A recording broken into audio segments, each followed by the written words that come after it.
Good morning, everyone. This is sponsorshiPsecrets.com. This is our live stream. This is our office working hours. If you're looking for great sponsorship opportunities, go to sponsorshiPsecrets.com. Subscribe to this YouTube channel, like, share, subscribe to the video, and let us know what type of sponsorship you're looking for. Thanks for coming to sponsorshiPsecrets.com.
Given enough time, or given enough something or other.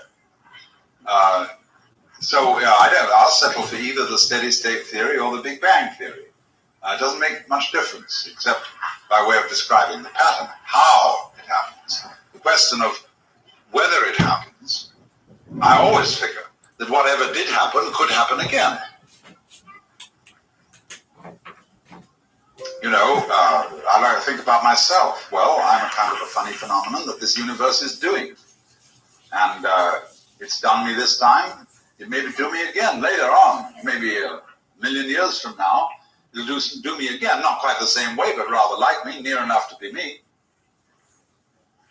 Like you play the piano, and you play a certain piece, and then you stop, and the piece is dead.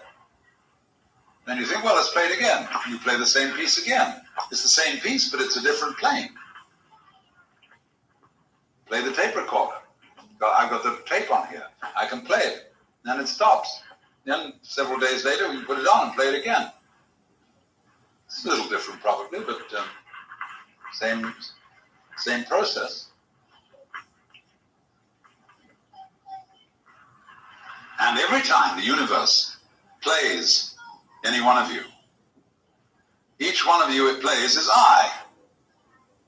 Everybody calls himself I. And you feel like you're I just as much as I feel I'm I. That is to say that you're the middle, the sensitive center, out of which everything looks. And you call yourself I, well, that's my name.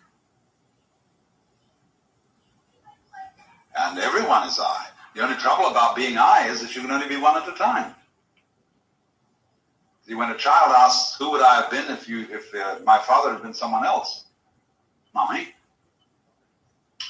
These are all the funny questions children ask. Well, you had to be someone in order to be anyone.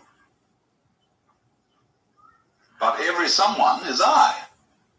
And it's all, as it were, the same I, looking out through different eyes. You put an electric light inside a black sphere and make holes in the sphere. And all the holes are different, but the light at the bottom of it's the same. Something like that. That's a kind of a rough analogy.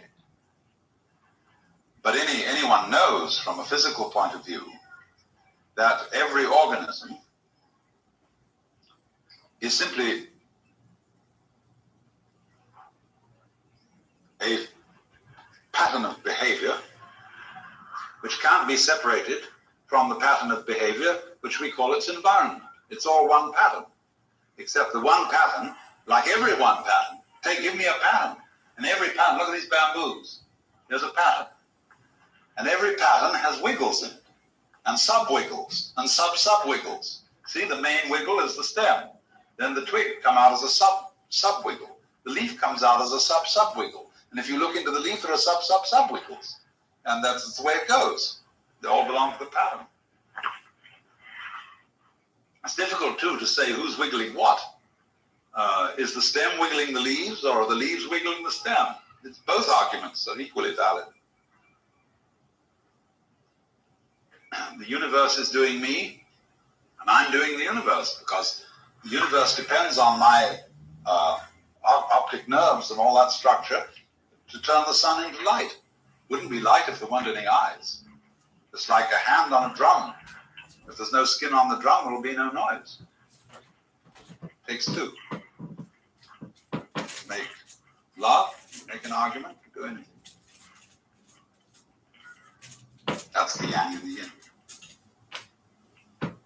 Well, now, let's go through this spectrum, or begin to go through it. I'm not going to go all the way through it this afternoon. We begin at the end of sleep, torpor, and we'll go as far as number 3.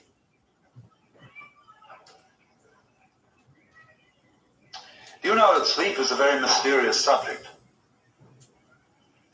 Scientific students of sleep are not yet at all sure what sleep is. Apparently people need it, but nobody really knows why they need it from a strictly scientific point of view.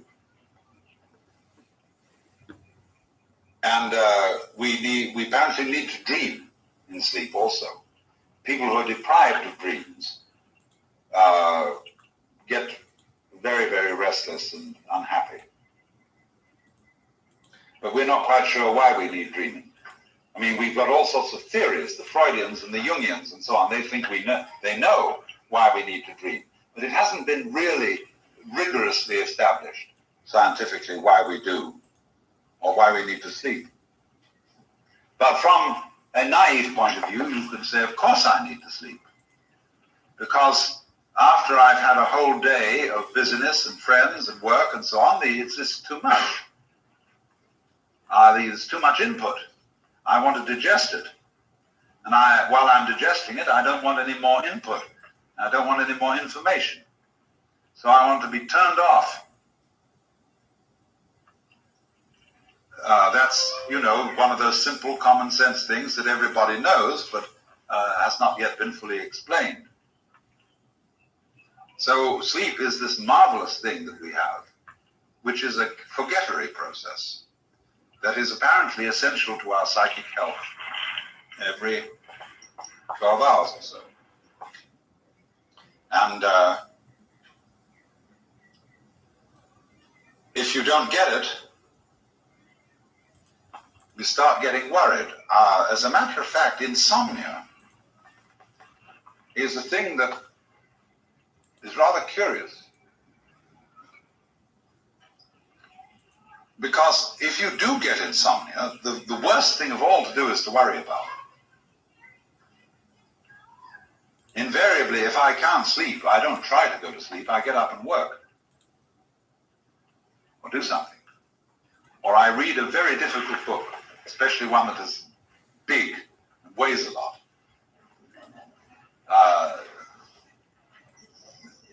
This is a good way to go to sleep.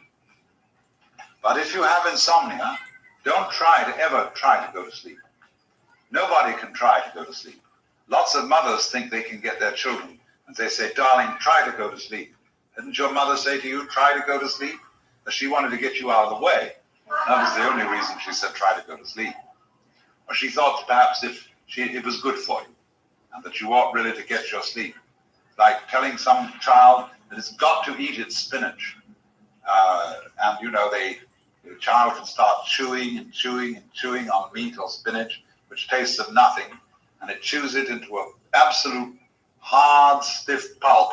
And there's just nothing to be done with it except spit it out. And, they've already extracted by their teeth instead of their stomach all the vital juices from the thing. And all that remains is roughage. And you say to children, you must go to the bathroom after breakfast. Every day, regularly. You must be regular. Otherwise, you're constipated, and that's bad. This is a form of the double bind. You know, you are required to do that which will be good only if it's done voluntarily. So try to go to sleep. It is impossible. Sleep has to happen because it's a spontaneous activity, and it can be helped, as we shall see when we come to consider torpor. But by and large, sleep is a spontaneous activity and is a way of turning yourself off to get away from the bombardment of awareness and forget, because forgetting renews. And that also is a function of all demolitions, of deaths, of destruction of patterns, of knocking down buildings, of the whole change process in the universe. Because we want to do what we've done before over again, only if you remember it too often, it'll become boring. So if you forget, then you can do it again, and it'll be just as amazing as it was the first time. And so there absolutely has to be a forgettery built into this universe in just the same way and for just the same reasons that there must be an eliminative process in the body as well as an eating process. And both are vitally important. And you see, we have very different attitudes to the two. Eating is something we do socially. Eliminating is something we do privately. Eating, we consider, we want the all good smells and all that kind of thing. Eliminating is all bad smells and that kind of thing. Well, this is largely social conditioning that tells us this. But nevertheless, these are the two sides of the game we play, and there's a spectrum between the two. So in the same way here, you have to forget, just as you have to eliminate, so that everything is renewed, because it can happen again without being boring. Things that happen all the time, in any way, begin to pass out of consciousness. For example, if there is a constant noise going on while we're talking, it will annoy us at first, but after a while we shall cease to notice it, if it's constant. But if it keeps varying, coming on in different volumes and different rhythms, it'll hold our attention all the time. So anything that just goes diggity-ding, diggity-ding, diggity-ding, diggity-ding, diggity-ding, diggity-ding, diggity-ding, diggity-ding, you eventually cease to notice. So then, sleep is the renewer, because it's the state of forgetfulness. I'm not going to go in this seminar into the whole problem of dreams. That would lead us very far afield. Now, torpor describes something approaching sleep. But this also is a valuable state because it's very comfortable. One can, in sleep, you're not aware of sleeping.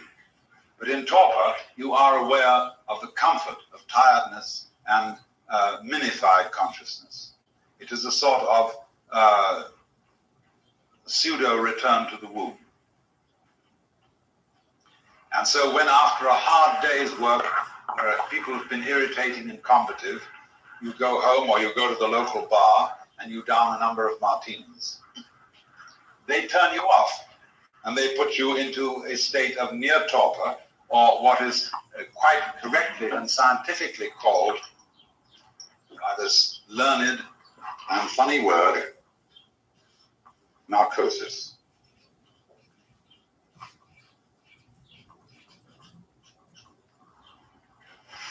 Narcosis, Narcissus, is connected with narcosis. It means torpor, reduced consciousness, reduced sensory input. And the reason why Narcissus is associated with narcosis is that Narcissus, when he saw his reflection in the water, didn't know it was himself. And he became so fascinated by this image in the water that he became unaware of everything else. He got hung up, or shall we say, to use current slang, hooked on his own image. And he didn't know it was his own image. That was the only reason he could get hooked on it. So narcissus and narcosis are associated. And so the permissive narcotic in our culture is alcohol. And other narcotics like opiates exist. But you must remember that you can only correctly use the word narcotic or something inducing the state of consciousness, which is torpor. Now you can do it by massage, by relaxation exercises, by hot tubs, many, many ways of inducing torpor. You're not in torpor, you're not truly relaxed, because you tend to lose muscular tonus, which you always retain in true relaxation. But you begin to go like a limp rag. Now there's a place for that in life. And it's good as a way of sleep induction for people who have insomnia and are so anxious that they don't allow themselves to be turned off. I would want to say in general a good word for sleep and torpor, because a lot of people are against them. Uspensky, who was Gurdjieff's sort of St. Paul, and as much as a misinterpreter in a way too, always felt that his life was a war against sleep, that intense light consciousness should conquer darkness. Now that's a stupid idea. To be a human being, you have to love the light, but you also must trust yourself to the darkness. Be able to let yourself go in the faith that you'll arrive back all in one piece. I have a friend who calls her name is Charlotte Selver, and she does a kind of work for which there is no name. She calls it sensory awareness. And one of her experiments is to get a person to lie on the ground. And simply she says to them, now, it's all right, the ground is going to hold you up. So just lie down, and there's nothing else you need to do, because the ground is firm and it will hold you there. Then she examines the person's body after a while and says, look, do you know what you're doing? You're trying to hold yourself together, as if your skin weren't strong enough to contain you. You're doing this all the time to keep yourself from falling apart. Why? You think, do you, that if you don't hold yourself together, you're just going to go blah and disappear into some kind of frightful green jello? No, you won't. In the same way, a lot of people, that's why we wear such ridiculous clothes, especially women. Men are pretty bad, but women, the men do it around the neck. You know, that necktie, a symbol of slavery. There's a noose to strangle you. But you feel tight. They're really held in here, and held in by the belt, and women wear girdles, hold them in like this, and the coat that fits your body, jacket, you know, you put it on, it fits, and you're squeezed, or you get these tight pants that hug you, and you know you're there. Other people, of course, don't know they're there till they're sitting on spikes. Then they really know they're there. And a lot of people make trouble for themselves in order to be able to sit on spikes, so that they know they're there. Now, supposing instead you switch to another kind of clothes, you wear Japanese clothes. I often wear Japanese clothes because they happen to be, for men, the most comfortable form of clothing ever devised. There's only one place where it holds you, and that's at the belt. But you wear the belt not round your waist, but below your belly. And you wear it rather loose. Otherwise, the garments are flowing. They don't interfere with the nature of the cloth, because the cloth is woven on a rectilinear pattern. See, cloth is straight like this. So when you get a Japanese kimono, it folds up instantly for packing. But you try to pack a Western man's jacket or a woman's suit jacket, and there's absolutely no way of folding the thing at all. So it always comes out of your suitcase needing to go to the pressing. But you take a kimono and you put it on and it falls exactly according to its own nature around you, and they're very dignified. And you feel, but you don't feel closed in. Now that makes some people terribly uncomfortable. If they don't feel pinched and pulled together, they don't feel dressed and feel this is, I'm going around with a bathrobe. And a lot of people can't wear a bathrobe beyond a certain hour of the day because they don't feel that they're respectable. I mean, you can perfectly well get up and put yourself into the most beautiful, any kind of gorgeous bathrobe you want to, and run around and do your work if you don't have to go to the office. Even if you had to go to the office, they ought to allow you to wear interesting robes. And furthermore, I once asked a Japanese why he didn't wear a kimono anymore. And he said, you can't run for a bus in a kimono. Well, it's perfectly true. Unless you hoist it up and tie it into the belt, you can't. And that's rather undignified. But the thing is that in this age that is now forthcoming, when we're going to cut down the working hours because of automation, people have got to learn to saunter and dawdle. Otherwise, they'll get into mischief. And so forms of clothing which are supremely comfortable, which require a kind of a sauntering attitude to life, are going to be very important for the future of civilization. This pitch for the kimono. Now, but this is all to do with letting yourself go into the earth, into the darkness, as it were, and trusting the world that lies below you as much as you might trust the world that lies above you. Drop. Fall freely in space. That's a marvelous sensation. It's like floating. That's why people do skydiving. Because just until they pull that parachute, they have the sensation of flying. Even though they're dropping very fast, they get the sensation. Total freedom. See? That's what everybody's looking for. So we get that in a way in sleep. The arms of Morpheus. And the idea of sleep as healing. Some psychiatrists are very keen on the idea of putting their patients by hypnosis and other methods into long, long periods of sleep where they feel completely secure, looked after, nothing to worry about. I have a favorite sleeping place. It's a house on top of the hills in Hollywood where there's a great eucalyptus tree. And underneath this there is a deck.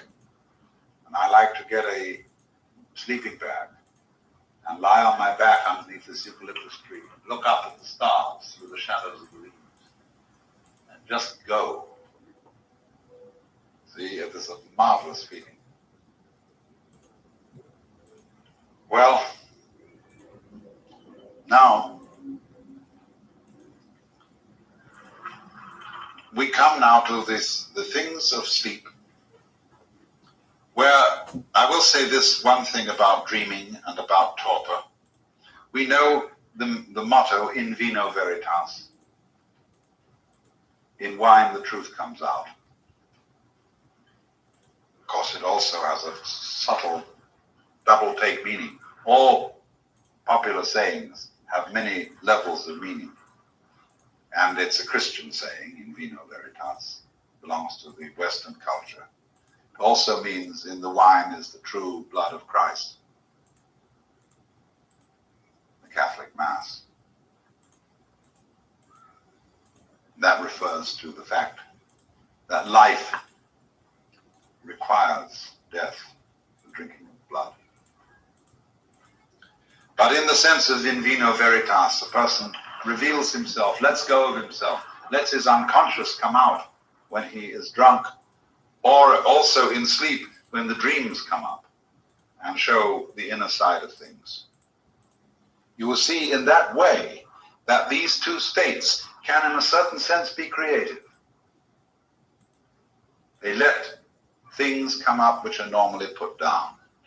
Because number 3 spectrum, the waking state of what we will call symbolic consciousness, is highly guarded. It is the most guarded of all these states.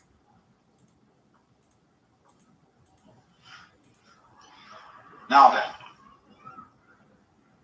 I want you to understand then that the ordinary state of consciousness, what you call normal consciousness, is by no means a frank, objective awareness of the real world.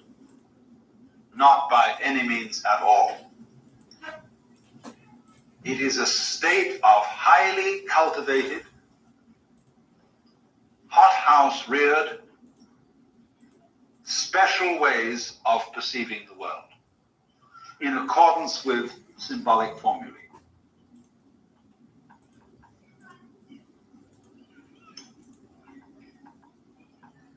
And it all depends on your orientation to the physical world as to what you see in it. You know the story of the tailor who went to see the Pope? And they asked him, what was he like? He said he was a 41.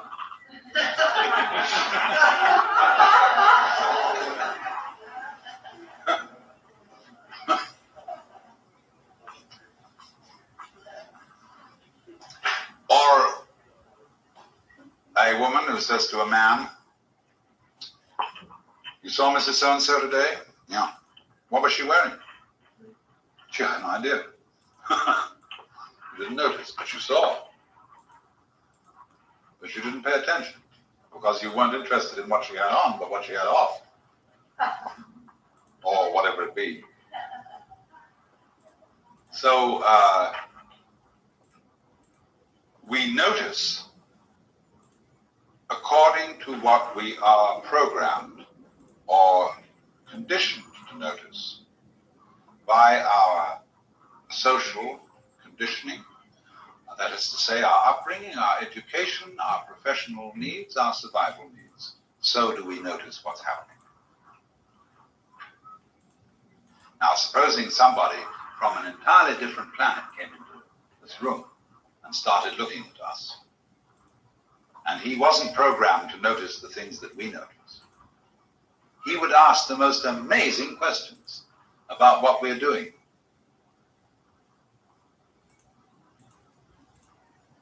He had noticed that most of us have standard ways of holding our hands. Why do some of you sit like this? Why do some of you sit like this? Why do some of you sit like this?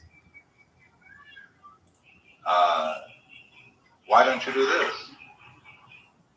Wouldn't that be the obvious thing to do with your hands? Just let them hang.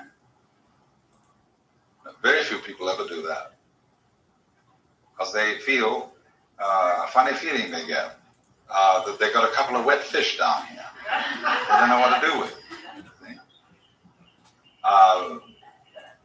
And then he noticed all sorts of funny things about us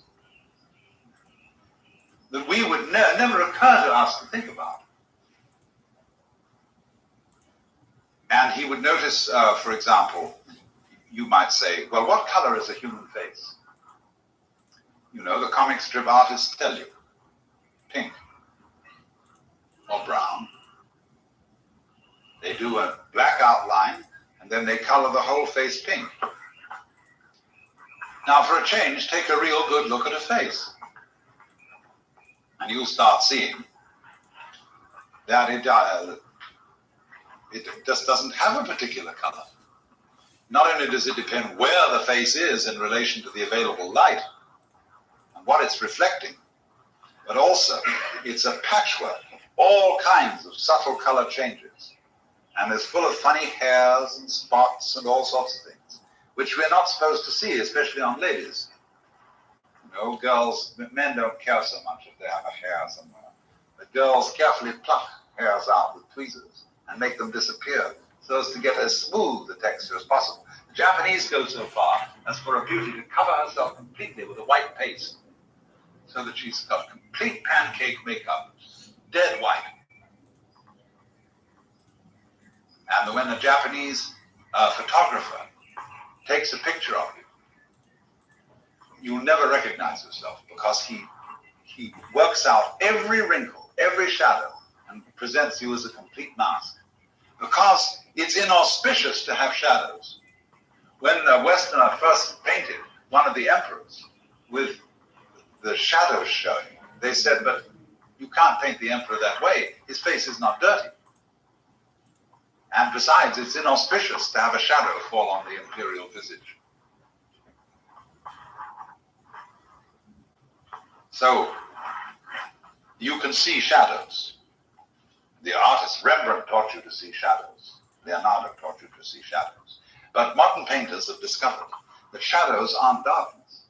Shadows are light. Shadows are color. Shadows are full of vitality. So you begin to get vivid purple shadows. People say, well, you don't go around with a purple shadow on you, do you? What do you mean? Do you? You think that a shadow is brown because you haven't ever looked at a shadow. You don't realize that shadows are absolutely vibrant with light. We'll go more into that later when we come to this number 7. But there it is, you see, the world that we see or think we see is actually not the world at all, but is a selection of things that are in the world, a selection governed by certain symbolic processes. What a man ought to look like, what a woman ought to look like. And we try ourselves to dress and to behave in such a way as we live up to the symbolic requirements that are expected of us. So then, we think there's a certain kind of work that is worthy of being done. And you ought to be tinker, sailor, soldier, sailor, doctor, lawyer, merchant, chief, or whatever it is. And you ought to fit into one of these roles. Of course, there are innumerable things one might do. Infinite. But we like to get classified. We want to know whether you're a Republican or whether you're a Democrat. Whether you belong to the left wing or to the right wing. Whether you are a Christian, a Jew, Baptist, Methodist, whether you're a Mohammedan or what you are, just so long as we can get you put into a compartment. That is to say, into a symbolic classification. Now, what is the reason for that? Well, this kind of consciousness here is based on a very peculiar specialization of the human brain, which we call, in everyday life, conscious attention. That is the capacity to focus or concentrate awareness upon what we call any one thing at a time.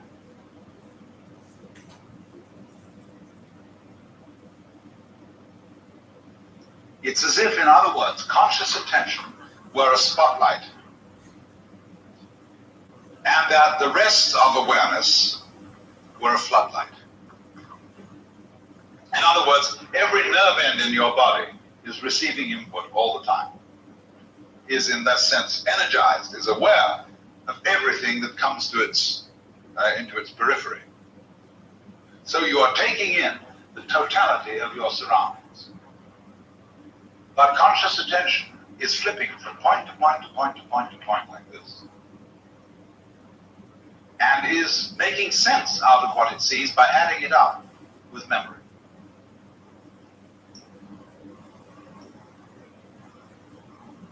It's an immense advantage from some points of view to be able to have this faculty, because it does the same sort of thing for the human organism that radar does for a ship.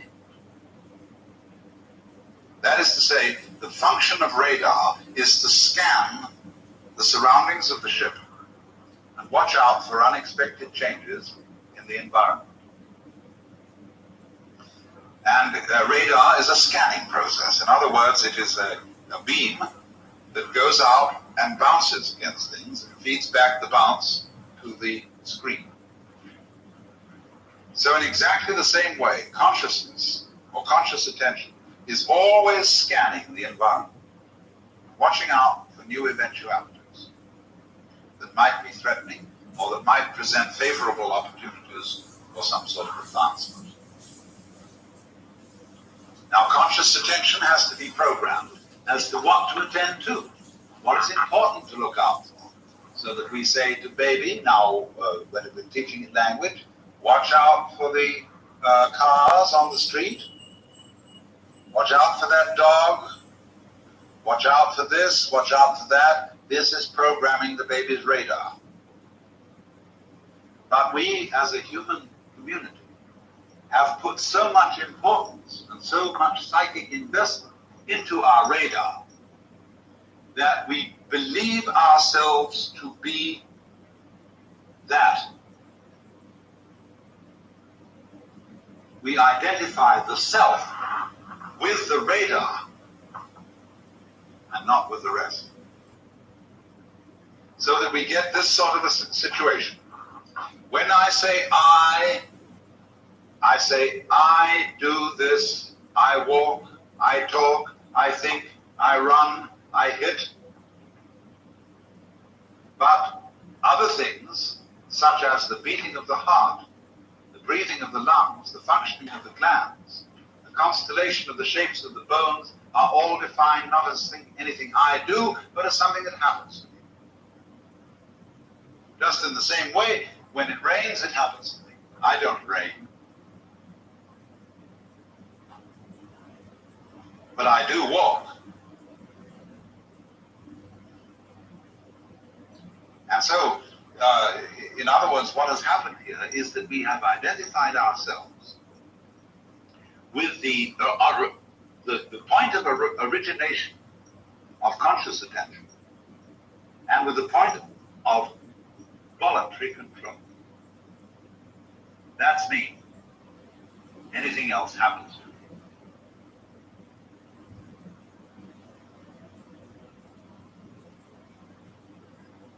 So in this way, we have disowned most of ourselves.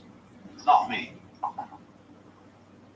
The body you have is merely a vehicle that you go around in like an automobile. So if I would say to some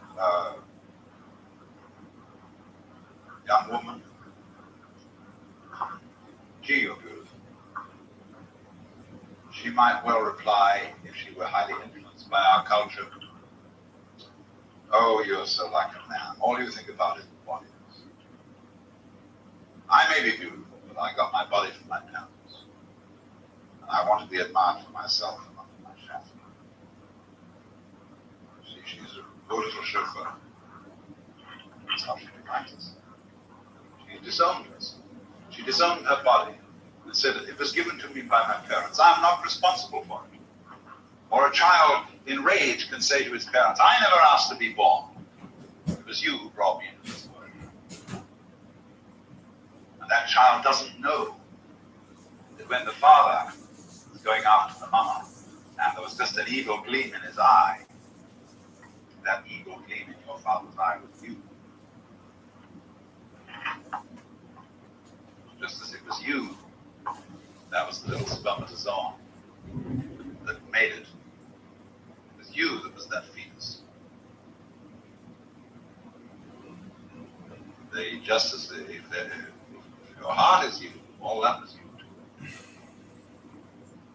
You see, this waking consciousness, symbolic consciousness, ignores that whole because it sets limits, and rather arbitrary limits, to what you are.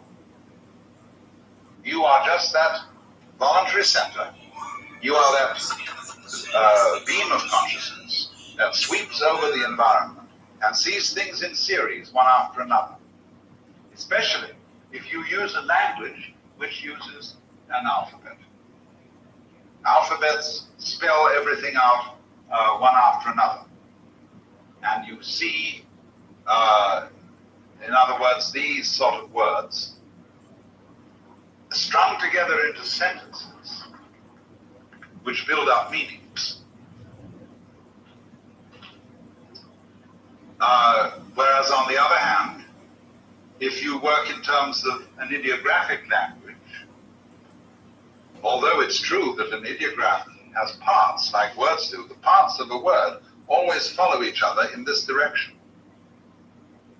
Whereas the parts of an ideograph may go in an entirely different direction. See? This, which is the Dao in Chinese. I take it in all at once. I need a sentence to translate that word in English.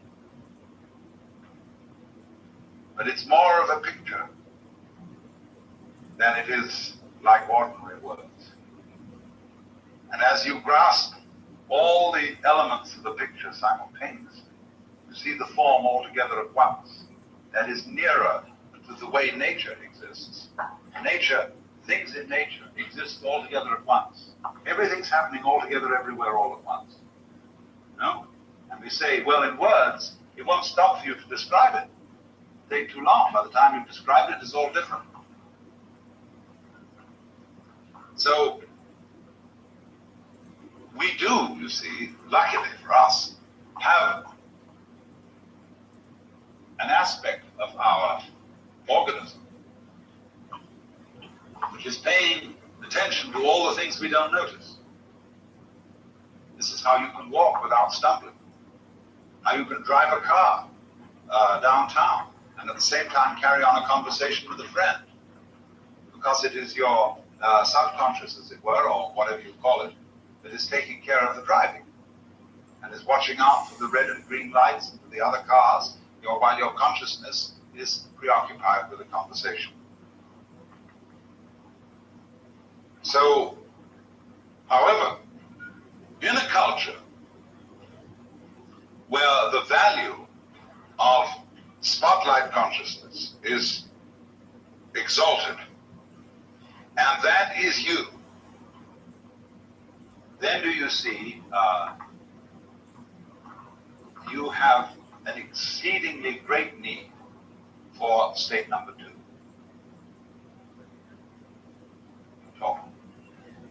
Because the spotlight is so bright, and you can have too much of it so fast. And also, if you identify yourself with that only, you identify yourself with the troubleshooting aspect of your organism.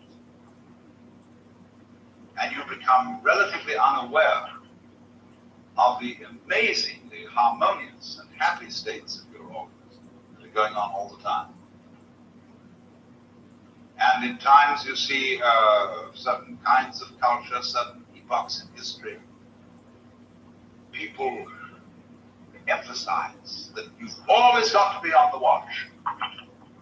And they regard it as very sinful to relax into the beautiful, wonderful processes that are going on in us that are harmonious constantly. See, to enjoy breathing, that's a silly thing to do. Most people would say, well, to enjoy breathing? What's that going to achieve? This all goes back, you see, to this Christian idea. Brethren, be sober, be vigilant. Your adversary, the devil, is a roaring lion, walking about seeking whom he devour, whom resists steadfast in faith. Over him, Christian, dost thou see the holy ground. How the powers of darkness prowl and prowl around. Christian, up and fight them. And wow, it's going on all the time. See, you're never safe. Just as there are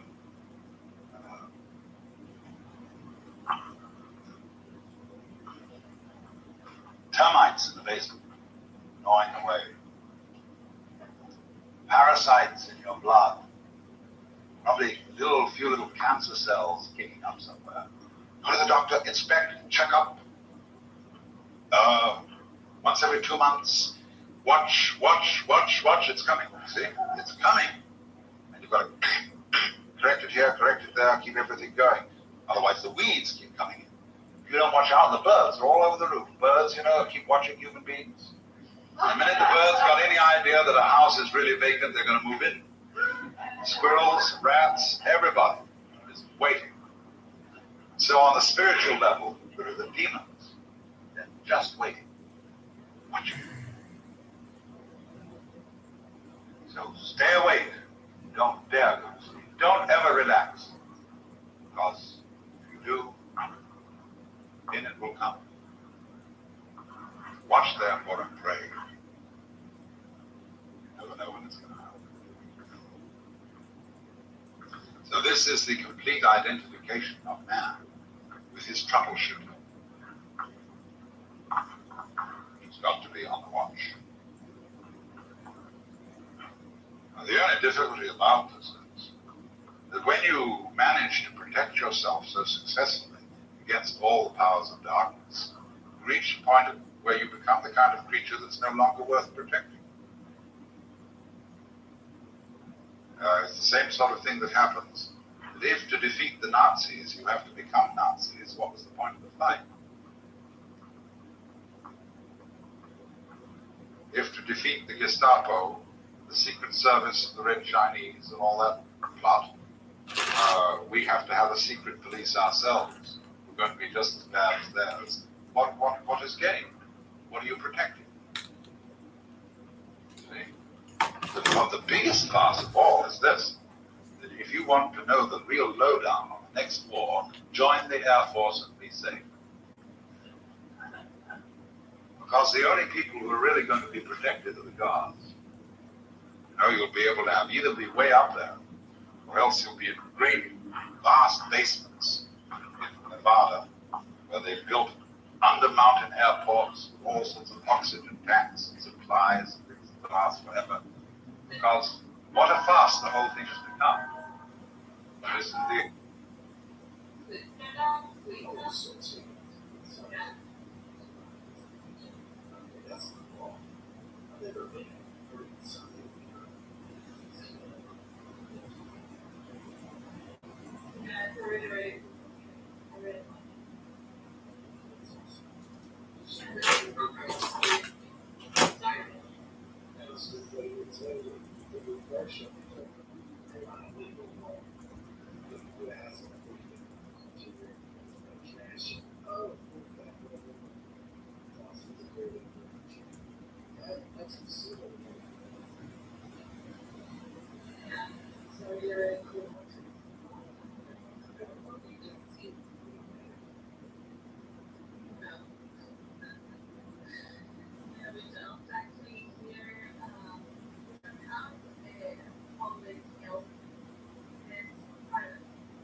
But yeah, I mean, like, it's a very well country.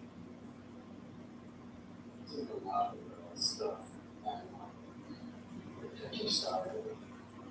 Yeah. A lot of cows, mountains, lakes. What's the altitude when you're at? I have to know. Are you in the mountains? No, I'm in Zurich. Zurich altitude. No, it's not that high. It's 400 meters above sea level.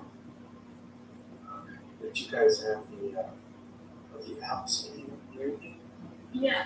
Here in Switzerland. Switzerland is not a big country. 2 hours drive from the Alps or less. And the main language there is There are three different languages, official languages. It's French, Italian, and German. cool. Sounds I am on the German side.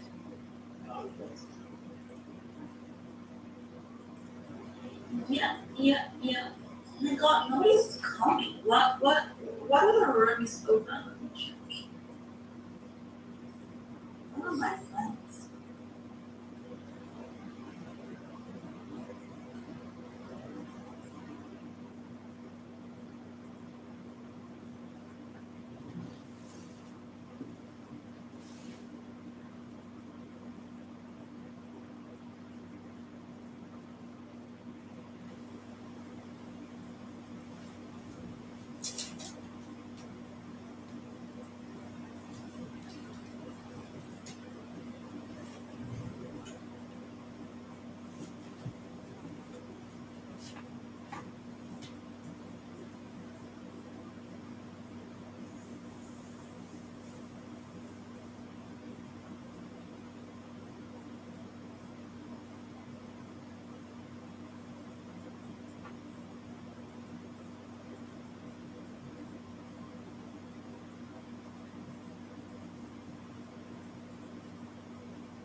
This particular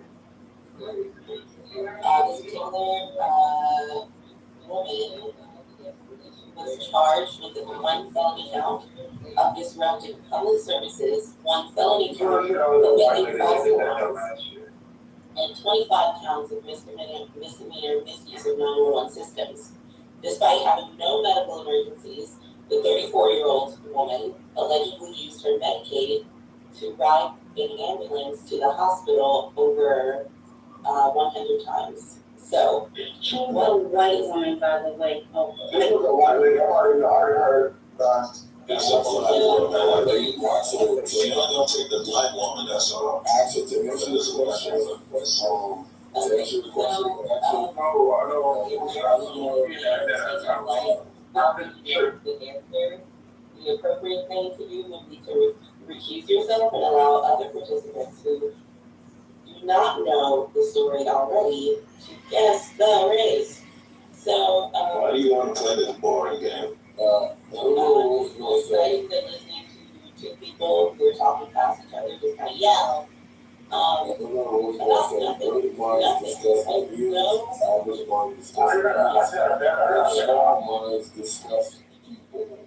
Yeah. We're having a good debate. That was It was a good debate. No one was making points. We were just sort of yelling and screaming profanity about nothing. Anyway, yes, she is a white. Correct. Where they get points for now? That's what I'm saying. You can meet with her. I'll let you on you. Because I was talking and they was yelling over there. You have time for yourself. Can you make a salient point? Can you lay out your I was trying, every time I was trying to do something, bling on the screen at everybody. That I wasn't even screaming. Okay, anyway, I was doing that for I ain't doing it. It's just that I'm finished. The word you use, now, y'all niggas like to talk. Wait, was it a white woman? Was it a white? Yeah, she was white. Yeah. I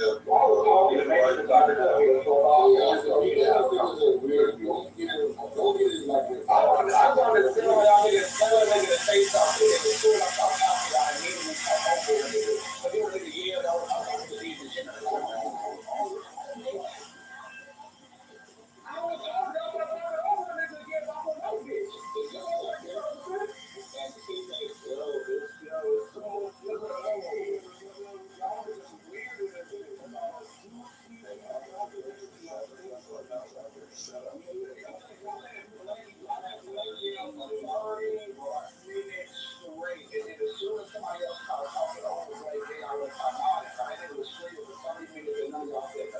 That's weird shit, bro.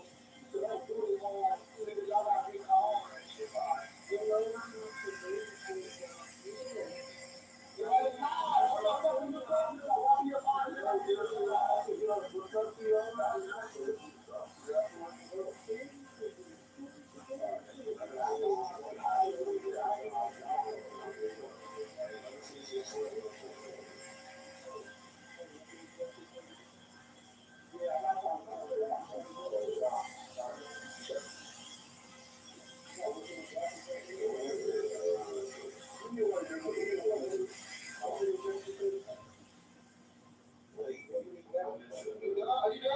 Are you done having a retarded spat out here, or you want to keep going? No, let you keep going. Are you got it?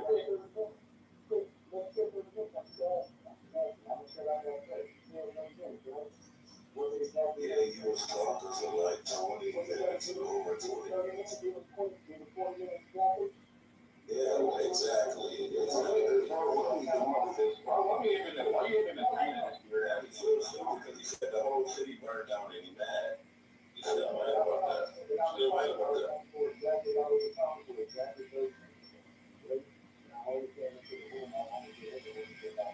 You could talk yourself and took the way to right. You saw the little white people I was so cool.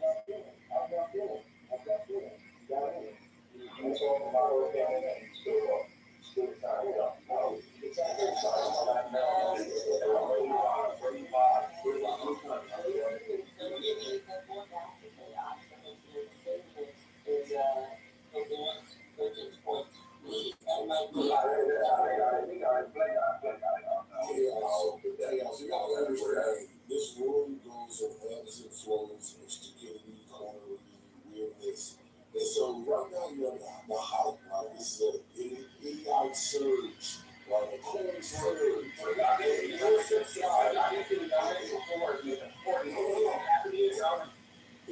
Subside, and then we would have a moment of interesting, entertaining conversations, and then it would flare up again. And then you have to let it go, and then pass on everybody else. And it just continues. Like an outbreak. That's all. Well, I heard you continue.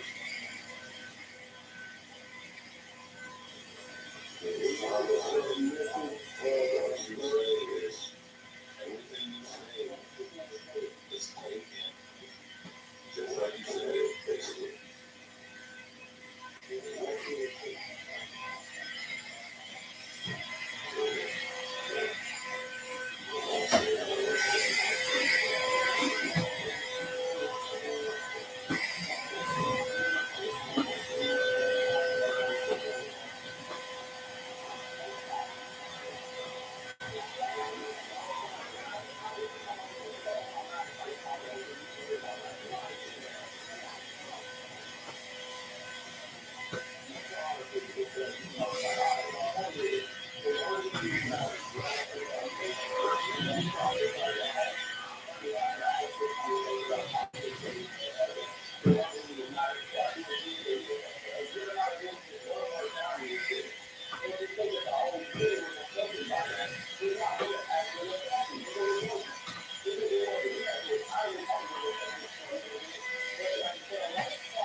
Situations not self-inflicted, what them situations not other black people doing at the black businesses, and we're gonna have this conversation. We're gonna talk about the actual fact of it. You have black people going into businesses, destroying businesses.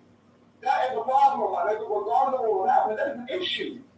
That's a problem. And you're ignoring that fact that it was niggas doing it. You want white people doing it, it was niggas doing the shit.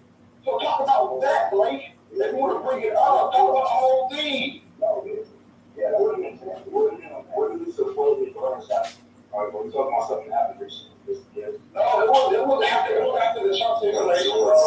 That was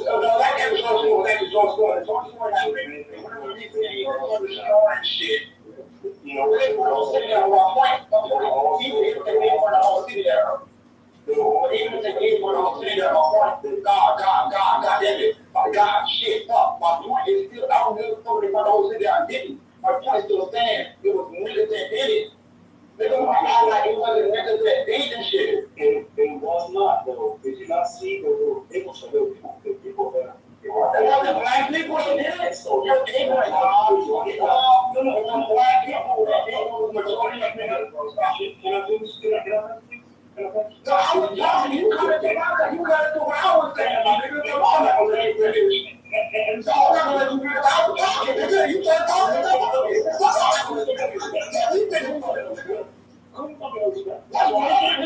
That nigga talking about let me finish. I was talking and so in. So I'm gonna let you finish, nigga. I want to hear it. You are cool.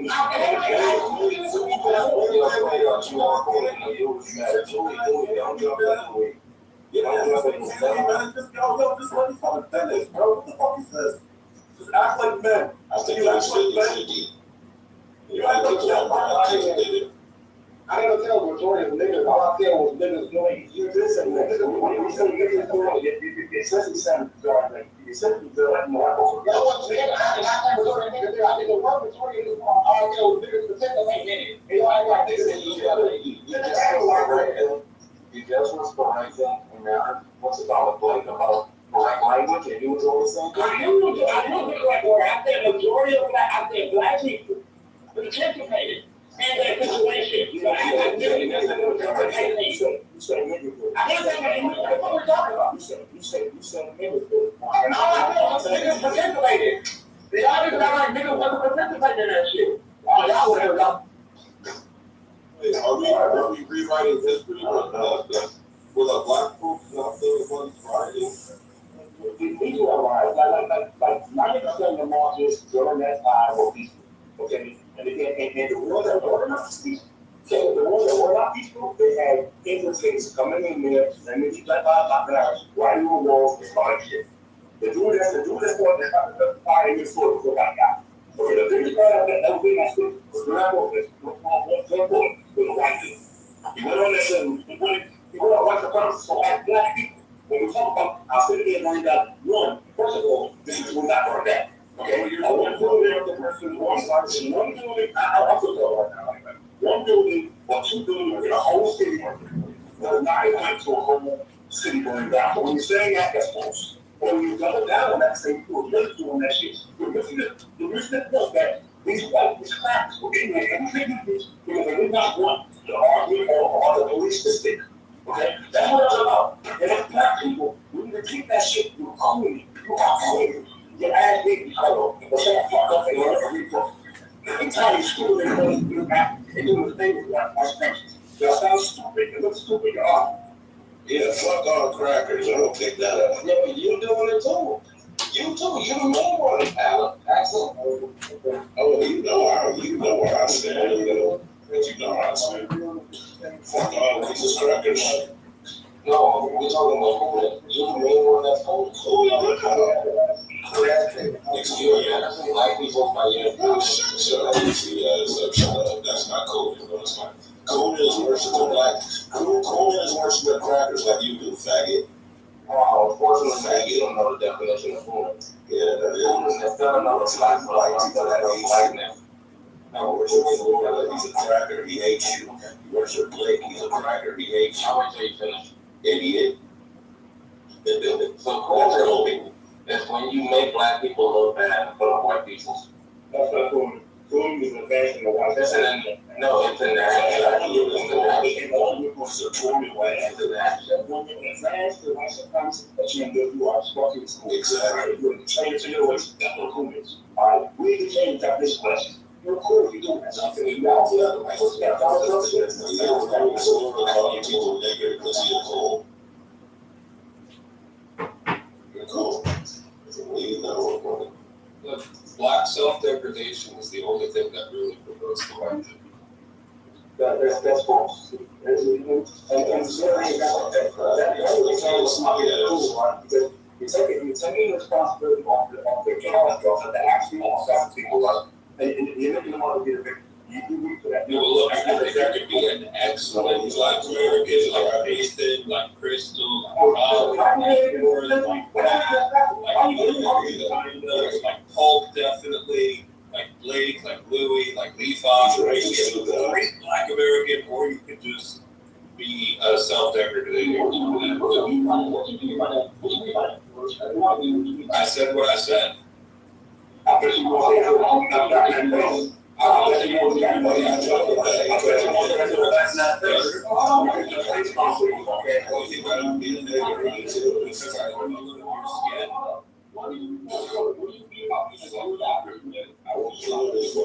Good.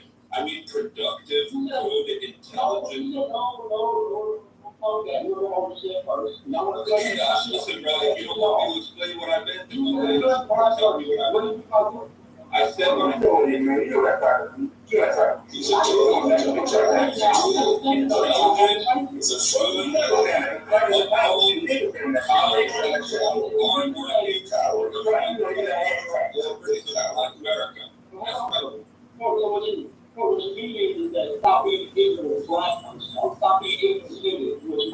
No, I'm echoing what Nathan said. Stop being a stop being black people already shit.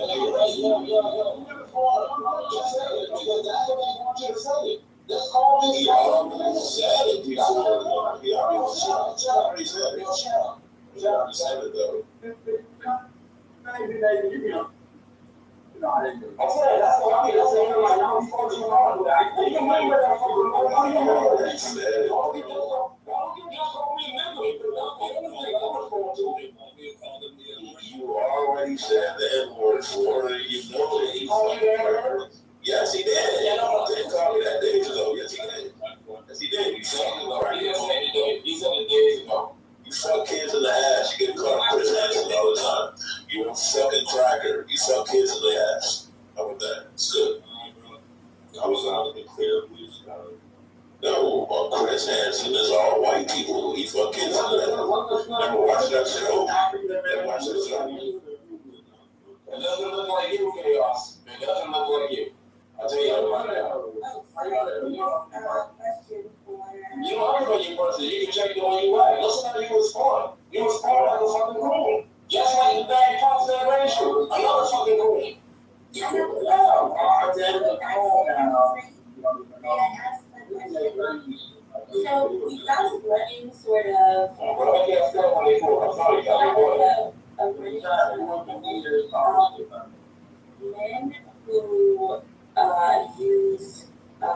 word as a sort of way to disparage men. We believe that all of those men have been to prison.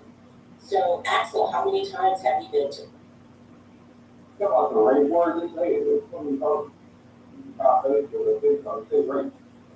just gonna talk about it. Okay, come on, No, using that as a way to disparage other men has historically in this room only been an insult used by men who've been to prison. Like the term niggers or what the damn. So I just want to know how many times have you been to prison, Axel? Yeah, you know that white never. I never been to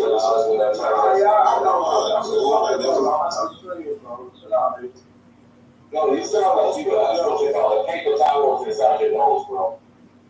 It's also the child abuse aspect. It's like all these niggas are always talking about child. I don't get it. Like I don't get weird ass niggas that whenever they get upset, their mind goes to breaking something. You'll never watch my science and catch a predator. It's all white people. That's what I've been, you dumbass nigga. Justify your fuck shit, bro. I'm not. That's exactly what I meant. That's exactly what we're doing. That's exactly what I meant. That's exactly what I meant. That's exactly what I meant. All white people become his ass and catch a predator. He's a cracker. He fuck kids in the ass. He fucks kids in the ass. He's a pig. Weird. Florida is a pig. He's a cracker that fucks kids in the ass. Yo. Keep the fucking kids out of this, bro. Keep the fucking kids. Don't make that a fucking stain inside my name. Don't even use words like that on this fucking stage. Alright? I'm talking to you, That's so cool, man. I said, get out of the fucking city. I want to say this. No, we chill out, bro. Leave us down. What do you mean go left field? Give me some examples. I go left field. When he just, I'm talking to you, nigga. I mean, I'm thinking, I was talking about that nigga. I don't get it. I want to get a conversation. I'm trying to say myself. who's that nigga that's calling me? Actual niggas, the only nigga bringing up keep your song. Yeah, that's what it's fucked up. I hate niggas whose minds just completely go to fucking away. That's why I'll get all that bitch ass nigga Sammy's head whenever he gets it. He's just lying at the opportunity to talk. But a lot of these niggas, You was in here the last time he was talking about raping kids with a broomstick and shit. No, he was talking about that. No, he said that he was made He said you got right now. You were a kid. He said you got right now. No. You were here. He said I don't have kids, but he said I would rape your kids with a broomstick. Verbatim is what he said to me. I don't know if I would have to find that one. But the niggas always talking about rape. They child rape. That's what I'm saying. Like, where do these niggas come from? That nigga said it's you know what I'm saying? Everybody got if your mind really knows that actually you should be, even at the info on it, if you was to say, that's why you don't think that shit, at the info on it, let me give you that shit funny. What's wrong with you? And he ain't even use it as an info. As long as you like the nigga, I would never put that on somebody, bro. Never. I don't give a who you are, my nigga. I would never put that on a nigga. That's crazy. You just know that type of money, bro. You just know that type of person. I'm just not a lunatic. These niggas are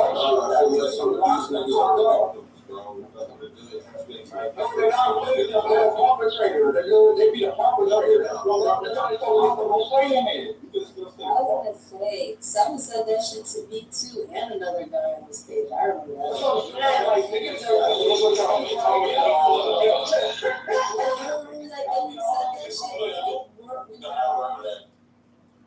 It was a day he brought his wife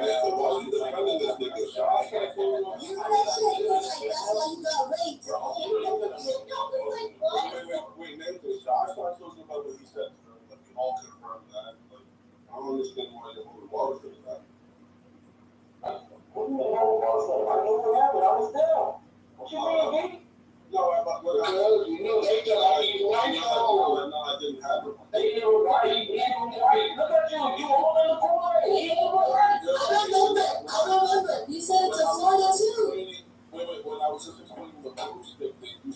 no, I didn't have it. That was for really. Oh, that's wrong. He said the same shit to Florida and being around. That was crazy.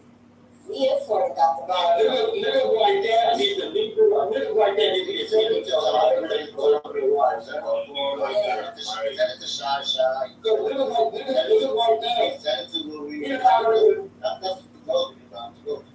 No, we ain't talking about that little black people take so long. I'm talking about the people who is black. He was angry. He was angry. No, but this he was mad that Florida exists in the world. That was the thing. He was like, "You're white, and you're just a white man. I don't know if you crazy, but I hate you."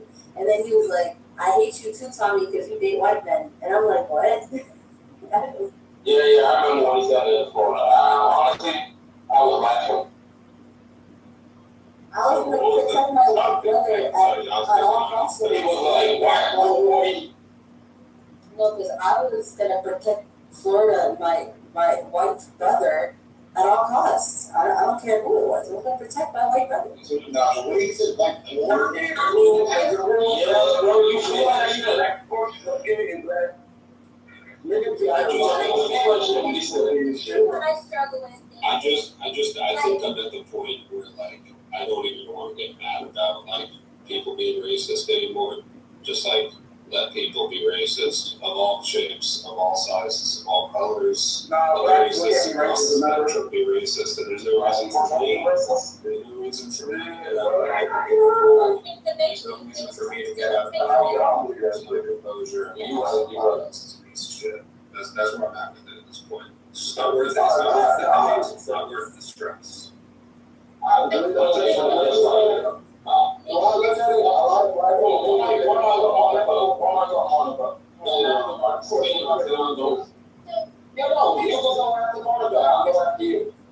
where I struggle though, like the low expectations, right? We're just gonna let people insult us because we don't care enough to hold them to a higher standard. That's kind of bleak. Yeah, I don't anymore. I don't. It's futile, Monica. But if Nathan sets the tone of the room and says, look, this is free speech and harassment, consistent harassment is wasting our time. I don't know. The way I look at it, Monica, is like it's only harassment if I let it be harassment, right? Like, and the only way it's going to be harassing is if I actually take offense or take person to it, right? Like, if I don't let it get to me, then it's not harassment. That's how I look at it. So you feel the same way about doxing? Doxing is right, because doxing is not actually the person. You can't separate. It's actual thing on that, correct? At the end of the day, it's the doxing number regardless of it's public information.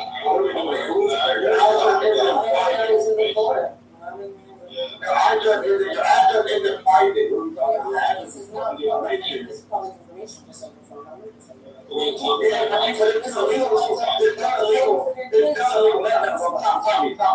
It's still illegal for me to go and let's say I go to an address and we'll get into it. It would be illegal for me to put that out there for people to harass now. That's illegal, regardless of public information or not. It's illegal. It ain't no, but it is. It doesn't matter if you're like the danger or not, man. It's still doxing, which is illegal. Regardless of whether the danger or not. The moment you talk to somebody, it's illegal. It's like the danger. Bam. Oh my God. I don't want to say something that came off. You cannot put someone information on you, regardless of the kind of situation, because that is considered doxing, which is illegal. That's all another story, another answer. But I was going to say originally is that I get an idea, and I don't know where this idea came from, that black people cannot be racist. It's crazy. I understand that we don't have any institutions or systems set up for us to perpetuate saying systematic racism. I agree with that. But to say an individual black person cannot be racist, it's crazy. It's crazy. We see it all the time. But that's why a lot of people don't give themselves or take it seriously. Because we do a lot of degenerate bullshit. We're offended by everything but ashamed of nothing. That's the whole problem. So I just Googled it. It says that no, it is not a crime. It says doxing or dropping docs is not illegal in the United States as a standard law rules in all states. However, it could be illegal as a part of another crime, additional crime, such as stalking, cyberstalking, harassment, things that lead to other crimes. Doxing in itself is not a crime. Yes. There are things like medical records In Texas, posting an individual's address or number on a publicly accessible website with the intent to cause harm or a threat of harm is a Class B misdemeanor punishable by jail time and a fine. If doxing leads to bodily injury, it becomes a Class A misdemeanor. Harassment includes acts that could encompass doxing, is criminalized under blah blah blah, section 42.07 of the Texas Penal Code. What this will be after. So I wanted to say this. Just not shout out so you're wrong. So it says there's a very important thing on that specific one in Texas. It says with the intent, that's the intent to cause harm or threat of a harm to individual or another. What is that? Yeah. But I mean, why else would somebody dox somebody from the internet? Right? Like, there's obviously the intent to cause harm, whether it be physical harm, emotional harm, financial harm. There's going to be the intent to cause some sort of harm, otherwise there's no reason to. The guy was right past the hospital. There's a two child. Oh, there's a two, sorry. Yeah, the afterwards. So I wanted to say that one thing I can't stand racism. I don't like when black people are racist towards other people. And I can't stand when black people are all people, right? They're bigots. They know how to work for black people in America in the past. They know how tough it was for black people. And then they use the same behavior when they got from white people's force. They abuse other people. You got this fucking fool there, Alex Story, calling white people crackers, knowing that good damn well if a white man calling him cracker, that'll break his fucking arm. He would be crying at every fucking, oh, you know, he called me cracker, he called me, then he got other corners, no disrespect. He had a white man say something like, that's simply, hey, you're not like a good black. Well, what do you mean by that? Well, why you just want to do this thing? Like, I don't get black Americans sometimes. They can't be anything but a fucking nigga. That's all right. Go ahead. Hey, my name is Gorgeous. I'm a black American. And my name is not a nigger. It's Gorgeous. Thank you. And I actually came in here. I don't know what you guys were discussing before, but I had a question for my Republican friends, conservative friends. Why is it that all of these black Republicans that get like in the spotlight have criminal records? Can we talk about that? Because the woman that went viral yesterday, come to find out, she has quite a record. So I'm just trying to understand, is it just that she got little responsibility? The girl with all the weed. And it wasn't the best. The girl with all the weed. There's nothing wrong with weed. There's nothing wrong with weed. I'm pro weed here, but I'm just saying, if you're gonna do it right. Anyway, The games are so shady. excuse me, who said I was scared? Wow. So, I know the one incident he's talking about. Can you explain some more? yeah, the black woman that was in the Atlanta rally who went viral, you guys told me to go and watch her video, and I did. It came up this morning, and there was some news came out that she actually had a criminal record. So I'm like, it seems like this is like a third occurrence this is happening, right? You had Sleepy Hollow, Chef G, the two second-degree murderers on his rally stage that he used to appeal to black people.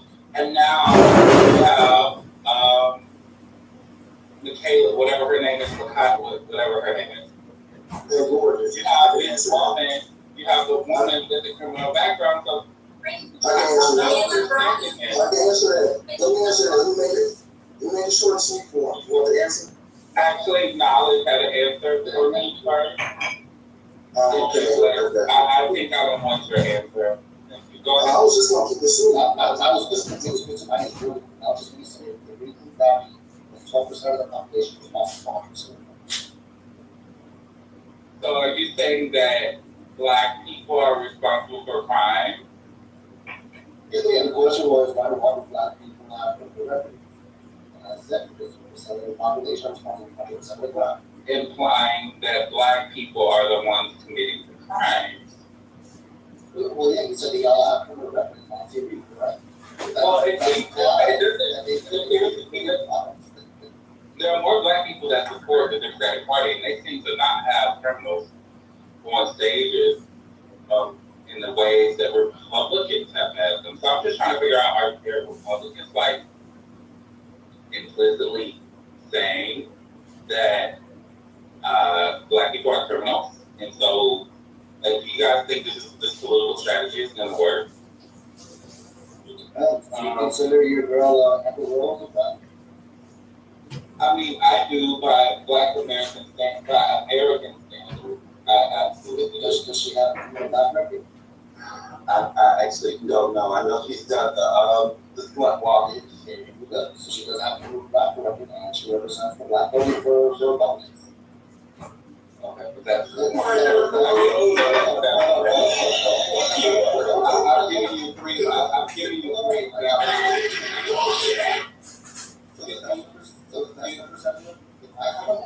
I mean, I can give you one more thing that I've got. That's not the point. As a part of the opening say, so for the record, the best representative for the Black community amongst Republicans is a white woman. So Amber Rose is white. You guys accept her as white. I mean, she accepts herself. I'm pretty sure that I'm an equal G. Does she have a criminal record, Gordon? Oh, I guess definitely. I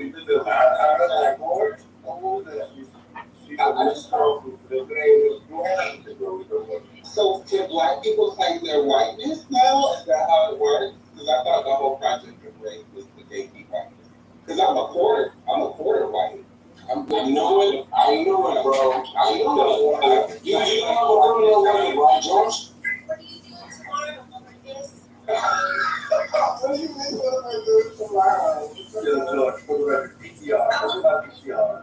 You tell me. Well, you said they're quarter white. I'm a quarter white as well. I'm a quarter black. I'm gonna say that quick, George. What about PCR? Tell me you accept some Black. So that's all. I think this is true. I mean, I know that they can't read. I know it's hard, and I don't blame them because. No, I don't know why you did it because no one really was. No, I know, but I know some people do call me gorgeous, but I don't really count too much against them because Republicans stay ranked at the bottom of the education system. No, George, honestly, George, honestly, do you have a criminal background? I actually do not have a criminal background. Wow, Don't you think the reason why this is Am I now white because I don't have a criminal background and that's the reason why. Monica, are you gonna accept me? Are you gonna accept me? You got 25%. He's 25% white. That's not black. I'm 25% white, so can I claim my whiteness? Are you identifying as a white person? Hell no. That. I'm just saying, if I wanted to identify as a white person, am I able to? Well, no, you identify first and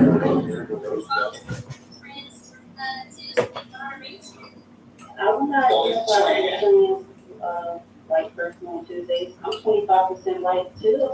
That's why you're cool. Most black people are Most black Americans have European blood. Shut the hell up. You are not the gatekeeper of this. George, if you're 25% white and you want to identify as white, fucking go for it. Yes. In fact, if you're 25% white, your white privilege will also allow you to identify as a female, Asian. Wow. Whatever you want. Or you get the bonus package? I got an interesting question. Can we move on? One second, George. Come on, bro. I have an interesting question. Can a coon marry a real nigga? Yes or no? And in that union, can it be fruitful? And through, I guess, I'm gonna answer it for myself. I guess throughout the year, it'll be fine. But during the election seasons, you're gonna have issues. It's gonna flare up the coonery. So, But even considering I am a real nigga, anyone, the black woman that marries me, you would probably consider me a coon. So I think that's not true at all. How is it dropping the inbounds? Are white people able to drop the inbounds? What the hell is going on? It's a free speech law. That's absolutely crazy. Florida, as a real nigga, I hope that you're one for your own benefit and for the benefit of the world. Issues.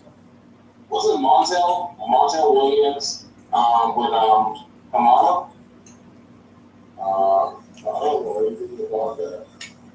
I'm not familiar with it. He's a real nigga, and he was with cool. You see? I don't think Kamala would be the thing to the future. I'll show evidence.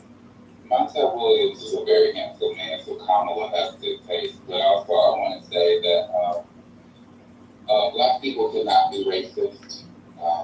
That's not true. Black people cannot be racist. So what do you call it when you got some racial bias? Everyone, you're gonna call it prejudice or something. No, it's not racist. No, you just don't understand what racism means. So it makes it very difficult. No, I understand what racism means. You're just looking at it from a sociological perspective. I'm looking at it from that's not your perspective. Jewish guy that you don't know. However, Wait, did someone just say that Jewish guy didn't know what racism was? We're not doing that. He doesn't know what he's talking about, in my opinion. Listen, George, I know what you're talking about. You're talking about the sociological definition where prejudice plus power equals racism. I'm telling you that that's not the only version of racism that exists. That's just the one that you think is the most oppressive, therefore the one that you can't have, but it's not the only version of racism. You can still be racist. That's a liberal racism. No, it's not liberal. Yes, it is. No, it's identified white liberals that help white people to help black people stop good white people from expressing their true self. Cultural Marxism adopted by there's white more than one definition. You guys have to learn. You guys have to learn and understand the political spectrum. You guys label things. This is not Georgia. And racial bias. Everyone has racial bias. So I don't have a racial bias. I don't need the same race. You have racial bias. It's that my racial bias doesn't cause Florida's life to be in hell. Some people's racial bias is able to cause other harm to other individuals, and that's why white people out there. Yes. Nathan, I got a question for him. Can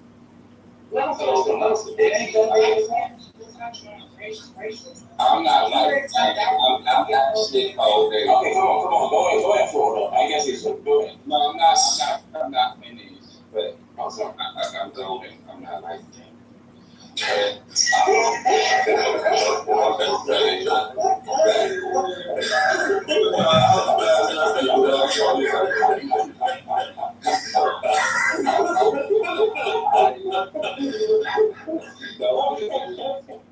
that lot of good things. Yo, Nick, they use this deal that word.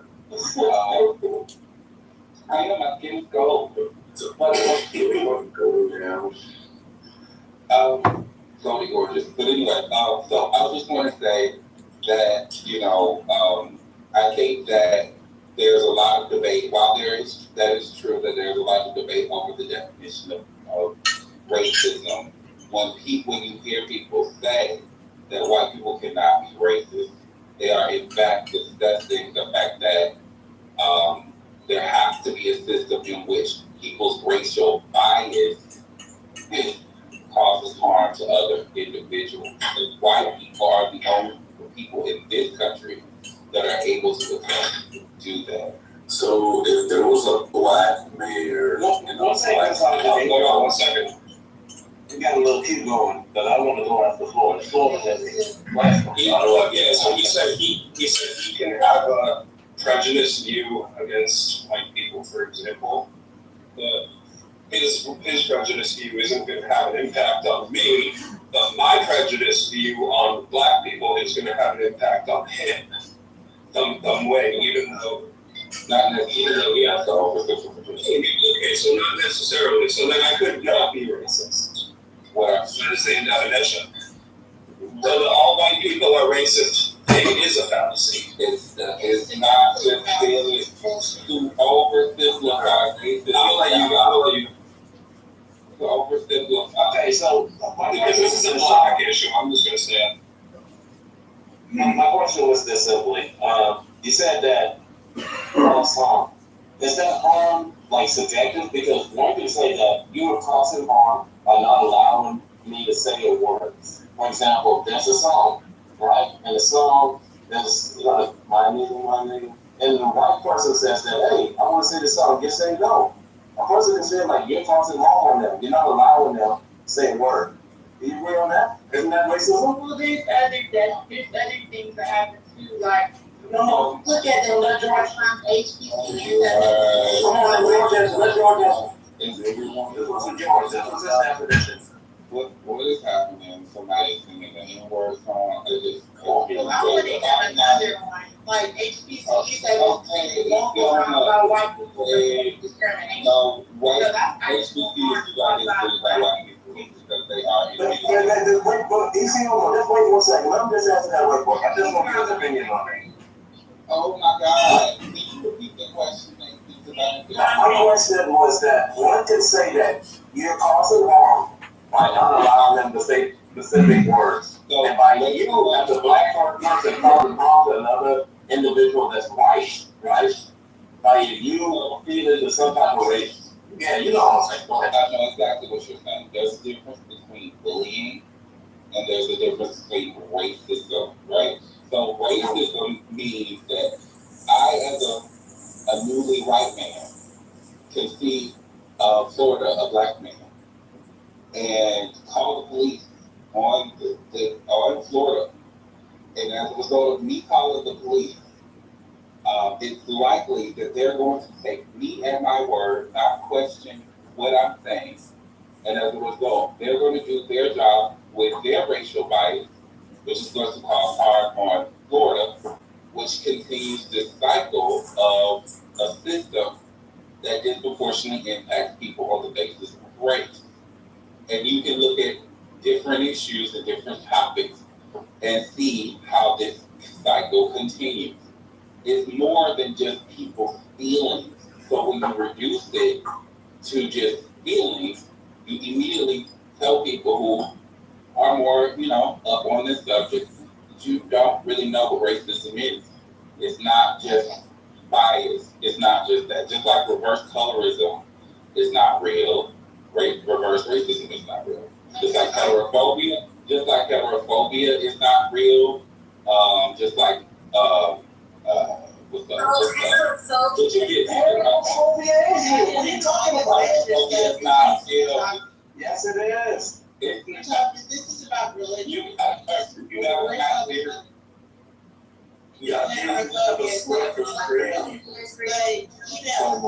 Women experience it all the time, bro. They tell you, Injury isn't real. Like that's real breeders. There have been white people that have been repeatedly discriminated against. I live in they're not gonna pick you, They're not gonna pick you. No, if anybody knows anything about Atlanta, there's a lot of different police departments and stuff like that, sheriff's departments, and government positions that are ran by black people. And there have been white people that have been discriminated against in terms of getting jobs because they wanted to keep their all black space. The same thing has happened in places like you should look up the numerous lawsuits that have been brought that have been brought against HBCUs against white and non-black people. So this is something, or by white and non-black people because they were discriminated against them. So even by your own definition, black people have been racist against white people, and reverse racism is definitely a thing. If you're using the white boy to put a table at an HBCU and we're surprised, we're applying things like reverse discrimination, we're surprised and interested in, that's not a good example. You're a dumb. And there are plenty of white people that go to HBCUs. There are plenty of white people that are in the black fraternity, etc. So I don't know what the fuck is made up in her head, but that's not true at all. It's definitely misogyny go right for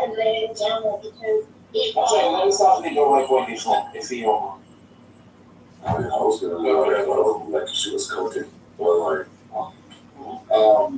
So like, kind of what she said. Listen, it's so like, okay, so you have a black majority municipality, with a black mayor, black police chief, majority of the council is black, you have black homeowners association, black majority neighborhoods in said cities with black principals and superintendents in the school districts. Are you gonna tell me that in this situation, blacks still can't be racist? Oh, absolutely they can. And you know what a great example of that is?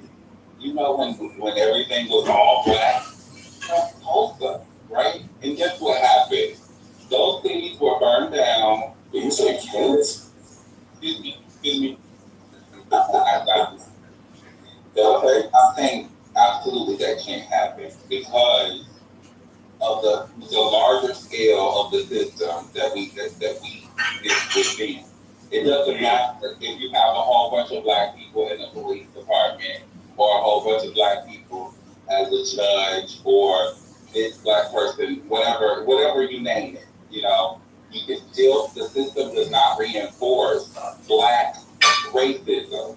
That would be me. You're telling me that in a place where black power is heavily concentrated, it's still there.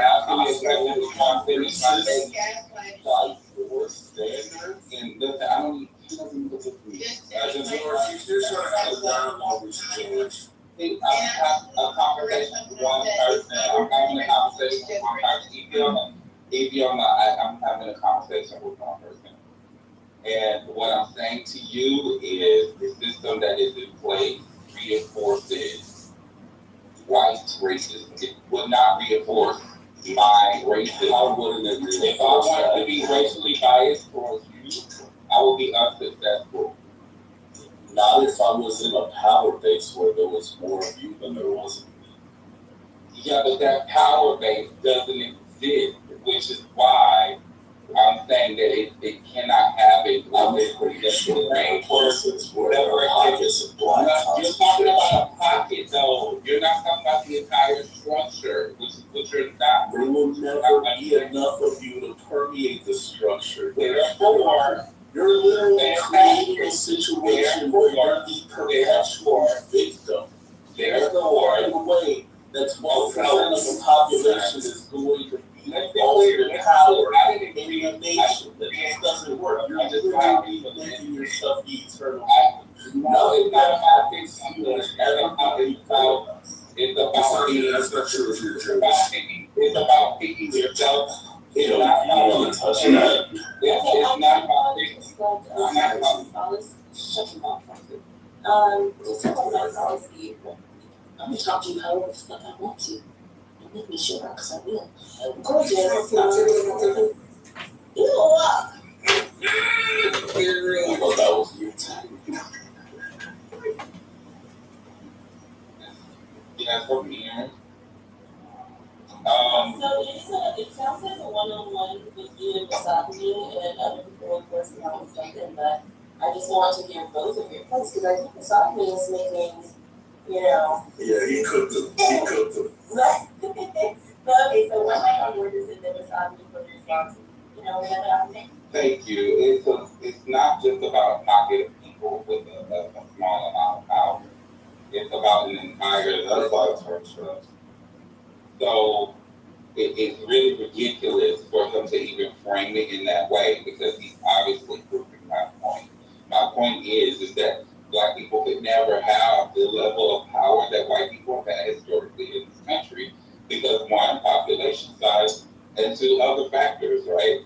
So at the end of the day, when you are controlling the system, if you are somebody play the Naruto sad music behind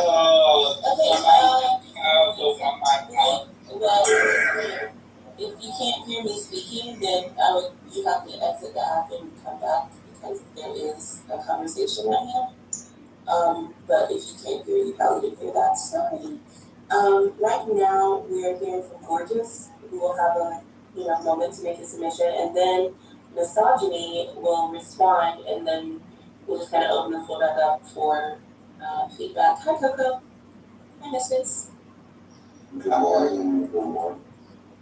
So thank you so much for allowing me to speak. And I just wanted to say that I was saying that because white people have created this system that we live in currently, and because white people are the majority in this country, it is virtually impossible for Black people to, even if I did have a racial bias and I did want to discriminate against white people, in which I don't, right? I wouldn't be successful at that attempt. And I just want to land by saying this. This isn't about the victimhood thing. This isn't about that at all. It's about being aware.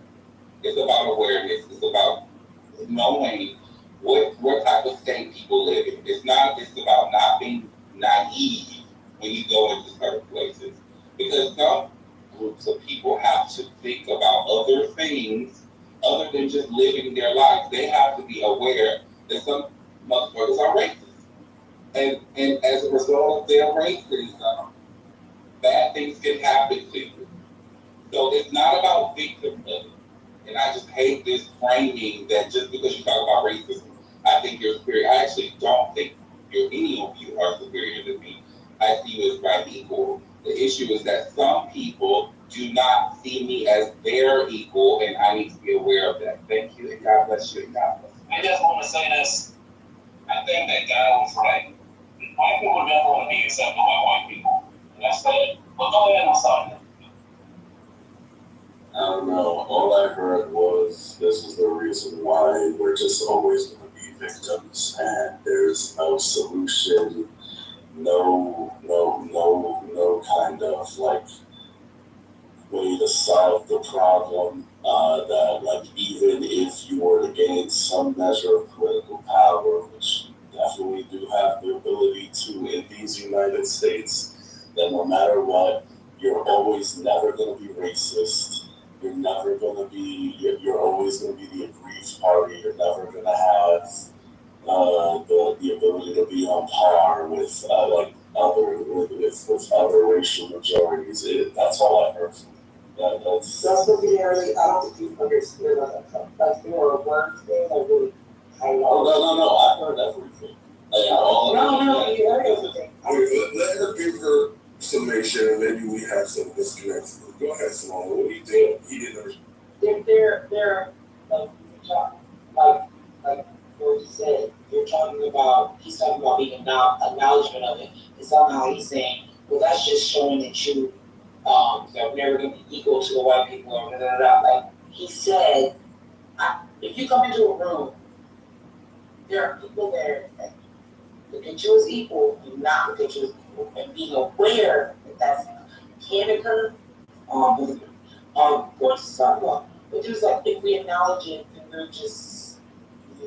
No, that's moving the goalpost because that wasn't the original conversation. That wasn't the original conversation. The original conversation is whether or not blacks can be racist. And he used this argument to say that blacks cannot be racist because no matter what You gotta let him get his point on that. even if they were to concentrate a certain level of political and economic power, they somehow still can be racist in the systems where they actually eked out a position for themselves. And I think that is, I'm saying that is, for lack of a polite word, retarded. But that doesn't, but also actually do, so like, being in high power, I think in high power in a company, right? Or I mean, I'll say it's a multi-level system. So any high power area, just becoming in a high level of power does not make you control the system because the system is so big. And so you're saying like, oh, they're high power, so now they can be racist. He's saying that I can be in high power, but I don't control the entire system. We don't You don't need to control the entire system. White people don't control the entire system. Yeah, What a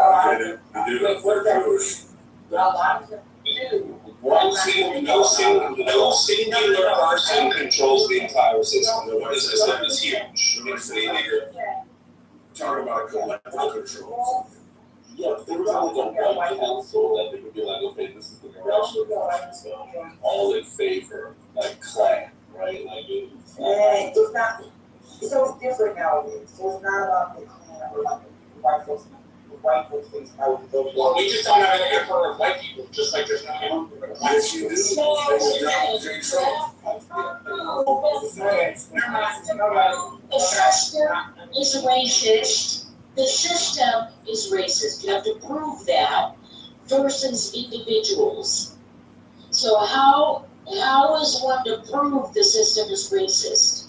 Don't point at historical events. Please don't point at historical events. Wait, I just want to say this. Please don't point at historical events that got mentioned, right? We're talking about now. Go ahead, Brian.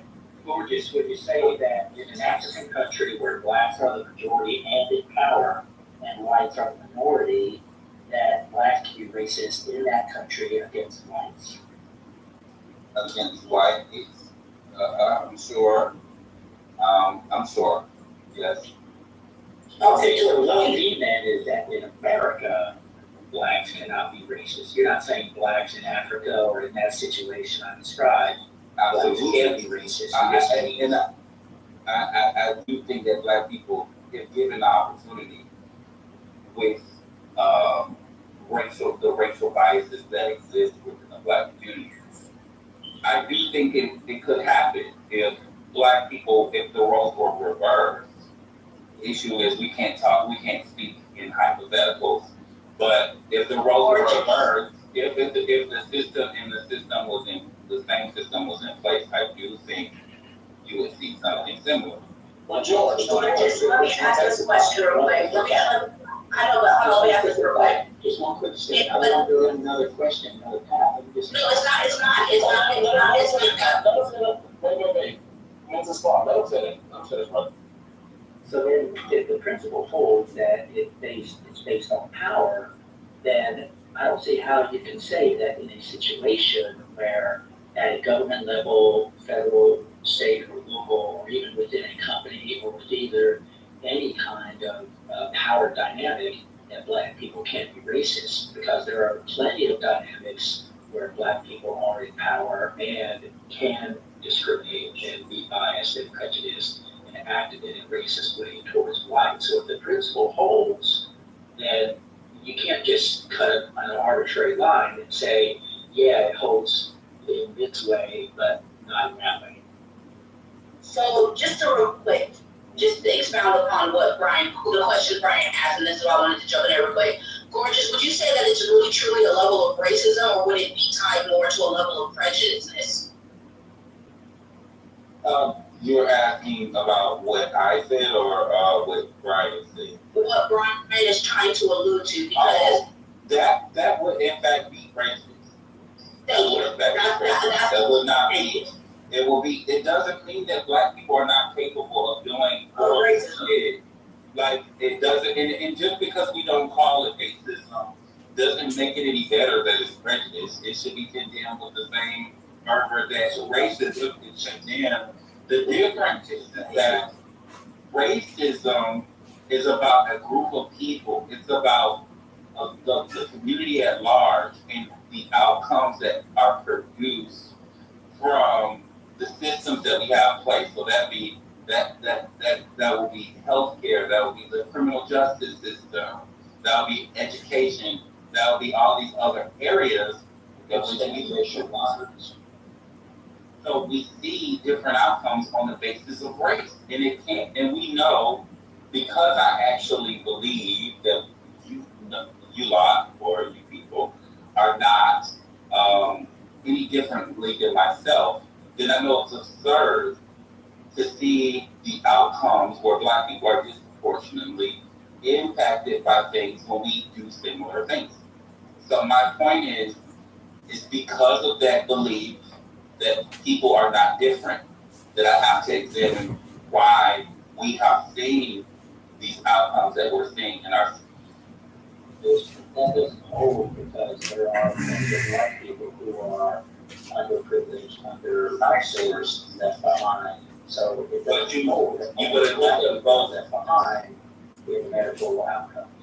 It's not about only, and that's where you guys get it mixed up. It's about victimhood.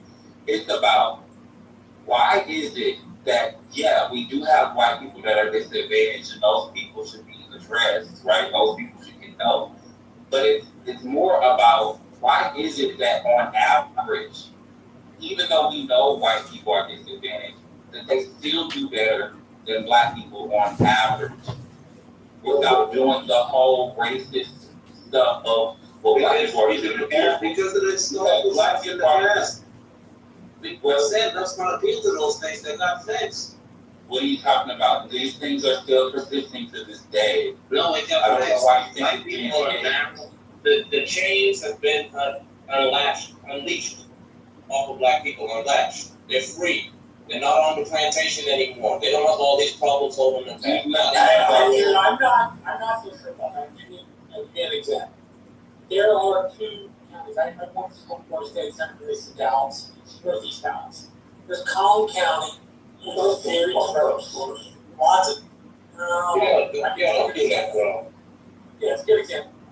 Collin County, and then there's Hunt County and Ramsey County. Now, Hunt and Ramsey County are far more rural.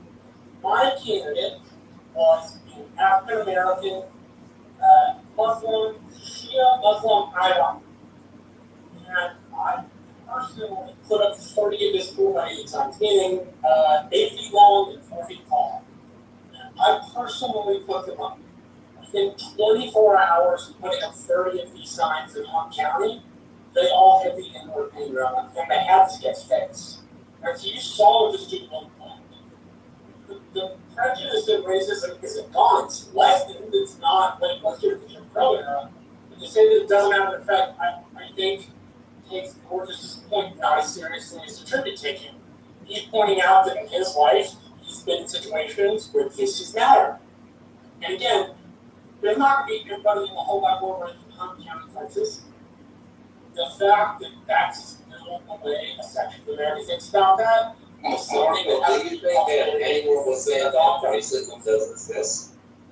I didn't say nobody said that. I was saying it's still active today. Was the example. The fact that this racism doesn't exist. Who's saying that it doesn't exist? You said Nathan. You don't know nobody was saying that racism doesn't exist. What they're saying is that the institutions that perpetuate the racist system that you're talking about are not existing. But can we really say that they're not existent because redlining is still a thing, even though it's illegal, it's outlawed, we still see it actively see it happening. There are studies, there are things going on where people go into offices, their retailers' offices with the same exact paperwork. You just had the case where they did the thing again, where they went to 32 different realtor offices with the same paperwork, the same job, the same information, the same credit score. Only thing different, instead of one saying Linda White, the other one said Juanisha Rao or some shit like that. You still see it happening. Those are individuals. You know why we see that? Because we see that the system will be set in place to not allow this stuff, right? To have it working. That's why we don't need it. That's why. No, that's not. So you're trying to say, Steve, you're trying to say that there's you people, this isn't an institution. There's only a few people you can point at, right? And say, hey, you did this to this group of people. If you're a system that's doing that, that is bad practice. No, If that's the case, they should be sued. They should be sued. I think you're making it. This is how you guys I'm making oversimplify. excuses. I'm telling you. You're making excuses because you're not understanding that we're not talking about individuals. Discussing studying racism is more about is more about the individuals who are wanting upward mobility, wanting to have a decent life, right? We're not talking about the individual who do not want upward mobility, who are not being productive. What do I mean by that? Oftentimes when we're having these discussions, when we're talking about race, people always bring up the fact that, oh, well, there are black people who don't apply themselves. Great, they are, because that exists within human nature, no matter what your race is, right? There are white people who don't apply themselves as well, right?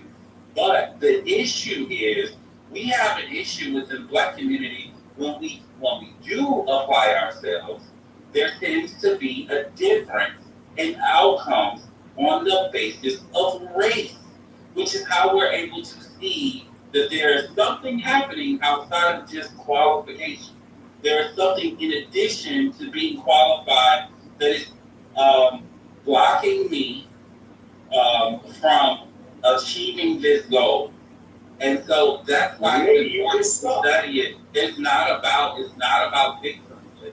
It's just about acknowledgement of the circumstances that you're in. It's not about that. Let me just say this real quick. So other people are getting it as well now, right? So put your shoe on the other foot. Other people are getting walked up to. But here's the other part. Nick, do you mind if I say this real quick though before we move past what Gord's saying too? And I want to insert this in here because I don't think that y'all realize that you guys are talking about an individual level as if individual numbers don't accumulate up to a certain type of value. It doesn't matter if you say, oh, well, that's only those 32. Yeah, in this area, and another 32 here, and another 48 there, and another 23 here, and another 11 there. Even though, yes, I get it. What you're saying is it's not on the books, i.e. written in the law saying, hey, realtors, you can discriminate against black people and place them here. But it's still that the fact that it existed and people are still trying to live by that or incorporate that, which is the problem. And it's not this minute number that y'all are trying to make it be when you sit there and say, well, it was just those 32 people.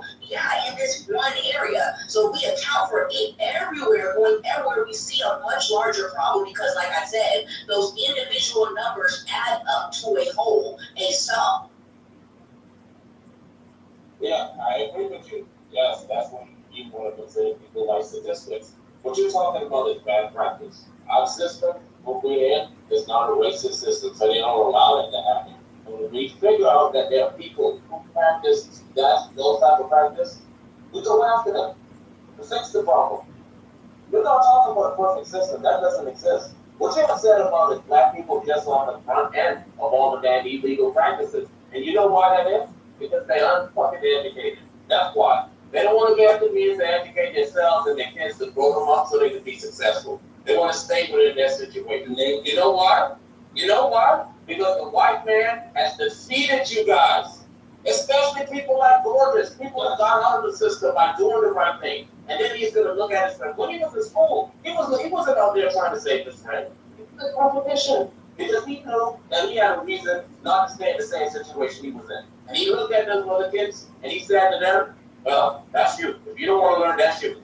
Same with stories of these fuckers. Well, that's not how I looked at it. I looked at it as when I'm in the spaces that I'm in, I realize that I'm the only one there. And it's not comfortable feeling like I'm an exceptional person. It's not comfortable. Because at the end of the day, I know there are people who are way more qualified than me, who are way more smarter than I am, and that they are more than qualified to be the same that I am. So that's a separate subject. I would just think that when it comes to this topic, people are not understanding the opposite. What we're actually saying is that we want what people who talk about race want ultimately is a space or a country where it doesn't matter. Like, I don't care if people are racist in their personal life. I don't give a fuck. Be as racist as you want to be. But the issue I have, or how your bias is what you want to have, the issue I have is when it becomes racist. When your racial bias begins to impact other people's lives simply because you don't like their race. That's why racism is important to discuss. Because we have an issue with racism in this country. Unfortunately, we don't live in a space where people's racial biases doesn't negatively impact individuals. And once we achieve that goal, we don't give a fuck. At that point, do whatever the fuck you want to do in your personal life. That's it. It's not about controlling freedom of speech, that bullshit stuff, and not about any of that shit. It's just literally about leaving people the fuck alone and not allowing your negativity to impact someone's life.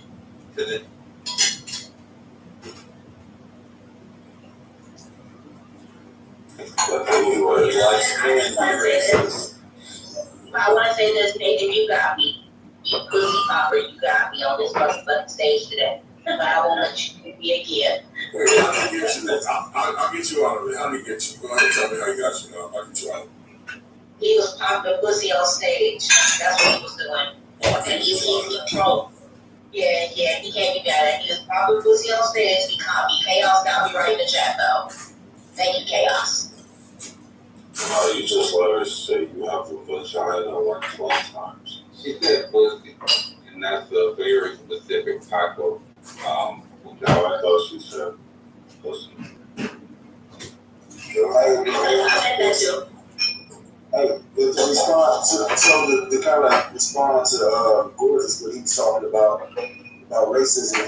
I you know what I'm saying, I don't deny that there's like racism. I don't deny that there has been some systematic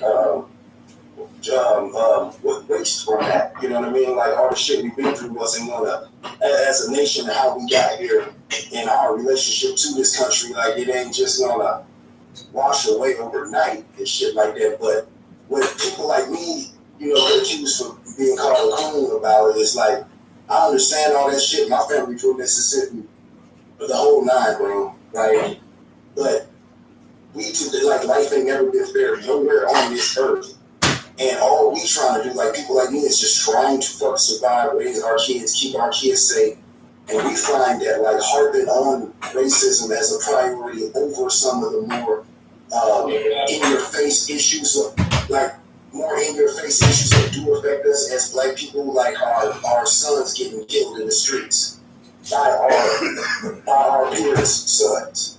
Like the fact that something as simple and petty as like car insurance is high as fuck because of somebody else's black retarded ass son that they can't keep in line, stealing cars. It's stuff like that affects us financially. It's like the fact that crime happens in a neighborhood and we pacify it over and over again and then wonder why we can't sell houses that we own for a price that a white person in a better neighborhood or even a black person in a better neighborhood can sell their house for because the property's values went down because of crime. And all we saying is like, look, there could be some systematic issue why that trickled down to this, but to this day, we just keep on ignoring people's agency. Like a black person in any kind of situation doesn't have the agency to tell their son, like straight, like you're not going to be stealing cars. And if you are, then like when you get shot in the streets in the line of your work, when you go to jail in the line of your work, that's just what it is. But what we end up doing is ignoring all of the sub issues that's going on that's affecting us directly and only focus on that child when that child gets shot by a cop, but not when he gets shot by his peer. Not when he dies in a car accident and took a family out because he was riding a Kia in the middle of the street at 100 miles an hour. Like, these are the things that affect us daily.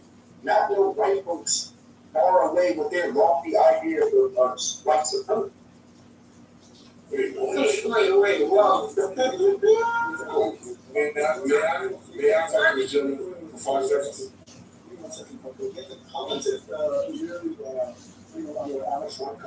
No. Come on, man. Let me talk to you, sir. So, sir, understand your concern, right? You sound like a conscientious man who is serious about his community. You sound like a conscientious man that's serious about your community and you want to see it better.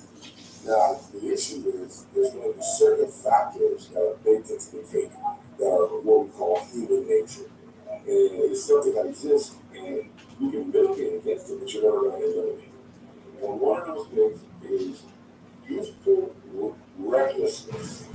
And that, sir, is the ubiquitous quality amongst all youth across all of the world. Now, one way the reason we mitigate against that is that we say, hey, youthful person, we're going to keep an eye on you, we're going to give you tutelage, we're going to restrict your activities, right? You got to be in the house at a certain time, you can't drive cars until a certain age, and after a certain level of testing and competency testing and skill training. So we're doing the best we can as a community. Now, there's going to be limitations to what you can do. You got to, at some point, allow that person, like you said, to have their own autonomy and their own decision making. So, do you think that Black parents don't love their children enough to give them these rules and give them these concerns so that they don't engage in behavior that could kill them, paralyze them, kill somebody else? Do you think that's what's happening in the Black community? That we're not concerned enough about these issues? That's for you, what's his name? I believe Blake, sorry, yeah. That's for you, Blake. That question was for you. Did you hear what I said? Okay. All right, he's on mute right now. Okay. I want to say something, but I feel like it's going to be very controversial. I was trying to get to my mic. Hey, I was trying to get to my mic. My kids, that kids running around. We got breakfast wrapped up. But no, I was saying, like, dude, like, bro, man, if you said a whole lot, I said a whole lot, but I think it's really simple, man. People that raise their kids right, their kids aren't stealing cars. The ones that are raising their kids right and have that 1%, that child that's just an outlier, that just does what you want to do, we of all races have that one stubborn ass kid. But for the most part, raising your kids right, your kids are not out stealing and robbing. It's just point blank. You know what I'm saying? It's a point blank thing. And what I'm saying is, I'm saying that, look, I understand that there is racism. I understand that there's a whole lot of going against this. I'm saying at the very same time that's going on, we do things that we can't afford given the circumstance. Given the circumstance that racism, systemic racism, history of slavery, all of that. With all that being said, we do things that are not conducive to us even breaking past that or fighting that. Because we pretend, you know what I'm saying? And I'm saying that's the biggest point. That's a fire in the house. I want to build off this. So I understand that there are just extra activities that Black should be doing given the way that they live. I agree with you. Now, when we talk about raising the kids right, we understand after studies, after experience in life, we know what are the main factors in having children be raised right. And I think you already know that's going to be the presence of a father. You agree that there is no other factors in terms of raising a family or raising children that is more important than having the presence of a father. You agree that that's the most important factor, yes or no? Just be a healthy thing. You agree with yes or no? Are you talking But anyway, so since the case that we know that the father is the most important factor, there's some studies in our own yeah, you should say it, George. You don't want to get interrupted. So let me just make my point and you go from there, okay? So, since that's the most important factor, and we know what it takes to be in the house, is that's going to be for the father to be employed and for the father to have a healthy partner, right? And so, since it's the case that employment is going to be like a factor that is, of course, able to control control to an extent, but not in their control to another extent, then that is a reality that exists. And then again, having a healthy partner, that's going to be in your control to an extent and out of your control to an extent. Do you agree with that, Blake? Understood. Anyway. So I think about black male education, and we didn't see in that black things that it was alluded to and stuff like that.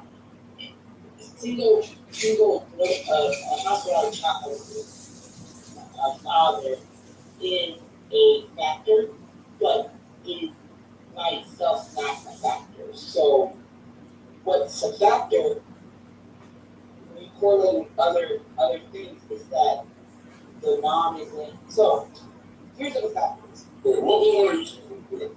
Wait, one second. I'm trying to figure it out because I'm trying to say it a certain way. You don't know the point that you want to make? No. That's not what I said. It's not I'm trying to ask you, what is the point you're trying to make? I'm saying that men in the house are not. I'm trying to say that men in the house are not the most important factor. Not necessarily. That's not necessarily. I'm sorry, that's what the study showed. Oh, that's nice. Okay, great. What is the most important factor? So actually, the county job and not having a job, you said it's about father, but they have to have a job and they have to have something partner. What I'm saying is there's hella more to it, because you right there, you're talking about Blake not talking about the system. That's using the system. So the problem is not just like, oh, you have a job. The problem is that the economic issues going on now is the mom and the dad have to have a job, have up to 2 or 3 jobs and stuff like that. What's making it a factor if kids are staying at home or staying out of trouble, usually is if the kids, and I was a youth organizer too, if the kids have a parent that's 9 to 5 job and there's a parent at home at all times. If the parent, it doesn't matter if they have 2 parents, it doesn't matter if father's in the home, if both parents have to be out of working all the time and there's no one there to have the kids. Same thing is like if it was a single parent and they had mother, uncle, their grandmother, other people taking care of the kids, and she's working, then it's still the village. It's the whole thing of village raise a child. So it's still about the system. So if we're talking about supporting a child, make sure you don't get into shit, it's always about who's going to be there when the parent is home, when the kid is home. If there's nobody when the kid is home, helping with homework and stuff like that, those are factors in their life, but it's not negating probably being home. But what I'm saying is that we have to look at the bigger system of income, of having to work so much, having to be around the type of jobs parents have, and the involvement of the extended family. There's just a lot more to it. And so I'm just saying, you go to the whole system, not just the father part. Well, the point that I was making was going straight to the most important factor. And it has shown that single parents have better outcomes with children than single mothers. If you extrapolate that to Repeat that. That's not. Excuse me? Can you re-say that back? Studies have shown that single fathers have better outcomes with their children than single mothers. So from that, we understand, one second, sir. From that, I draw a conclusion for the most, from that, I draw a conclusion that a father in a 2-parent home is the most important factor for the outcome of the children. It's basically like, still like math. You're deferring anything. Wait, what you say? I don't understand what you're saying. You're deferring a fact from someone saying that. You're inferring that that's a fact. You just said that, like, based on this, I'm thinking this. Yeah, I made an inference, yes. Yeah. There are a lot of studies and statistics that show better outcomes for children raised by single fathers than single mothers. Yeah, there's so much unless you account for You can research, you have access to it, and now we're gonna start making a conversation because you're ignorant to the reality. So infirmary, so my problem with infirmary, because when I hate any of the studies that just say a single parent is this and that, they don't pull in jobs, extended family, all this stuff I listed. A lot of states do not talk about that, and it took a while to be doing research and really see, I'm like, something's missing here, because the people I'm around does not correlate with these studies, right? And you notice how much data is missing out. So that's what I'm saying, the infirmary to me is just kind of weird, because with single mothers or single fathers, people have already said, not on the stage, but when you have single fathers, a lot of times they get extra help from folks because people are like, oh, it's so cool that you took your kid to school. Well, that's what they're supposed to do. But they'll get extra help. On the other hand, women will get extra help in some areas, but not others. It's assumed that they should be doing certain things and all that kind of stuff. So unless there's certain factors grow, it's really hard to just say it's because they're a father. It has to be a lot more data points controlled for me to make that same connection. It's certainly true that in higher socioeconomic classes, the lack of a father in a home is going to have less overall impact. But the fact still remains that single-parent households, especially when they're missing a father, suffer on average regardless of socioeconomic class. It's certainly more common in lower socioeconomic classes to have single-parent families, and that they suffer greater financial stresses, right? If you come from a higher class and a parent either decides to no longer participate or a parent is lost due to death or something like that, the socioeconomic impact doesn't multiply the lack of parent income, but it's still a large factor in the outcome of children. How are we measuring outcomes in children? Now you see how you want to get in the road shop and you try to look for a defeater. It's fine. It's fine. It's fine. I'll answer. I know what a few of them are. A few of those metrics that they use are things like education, the likelihood of ending up in prison or committing crime, the likelihood of having healthy relationships with others and spouses, the likelihood of getting good jobs, things of that nature, right? The things that you consider to be like what decent people are able to achieve. Fair enough. So my follow up to that will be, what the hell does that have to do with having a dick? Excuse me. What the hell does that have to do with having a dick between your legs? Well, that's purely socioeconomic. That's fine. You can ask that question. That is purely socioeconomic. If you have a child that has a single parent, but that single parent is well off, it's not going to matter if that person has a dick in between their legs. That child is going to do better on average than the child. Let me appeal to Gordon for a second here. So Gordon, excuse me, CEO. I know you're heterosexual, but you don't get to just talk over me. oh, well, Gordon, I wanted to try. I heard you in rooms, and I just wanted to appeal to you for a second. Maybe You don't understand. I don't yield to heterosexual. Okay. Yeah. She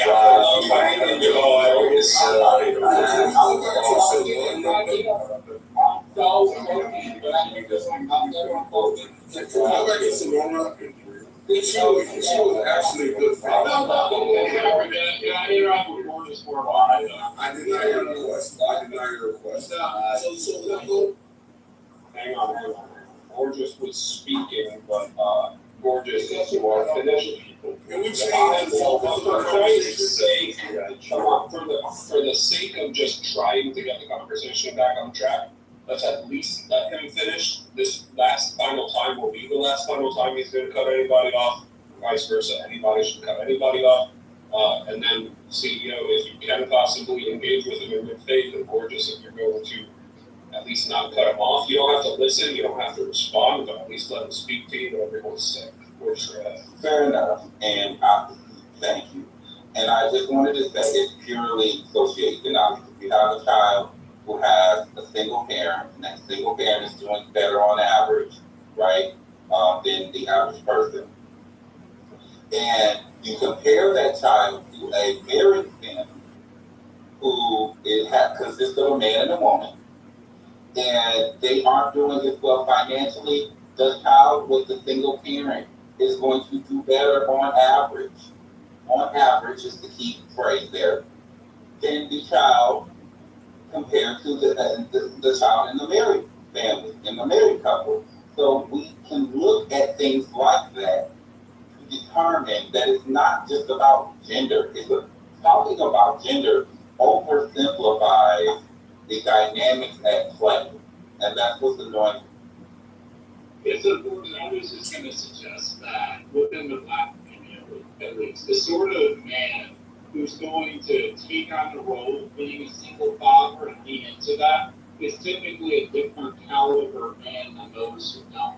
And I think that we should acknowledge that difference.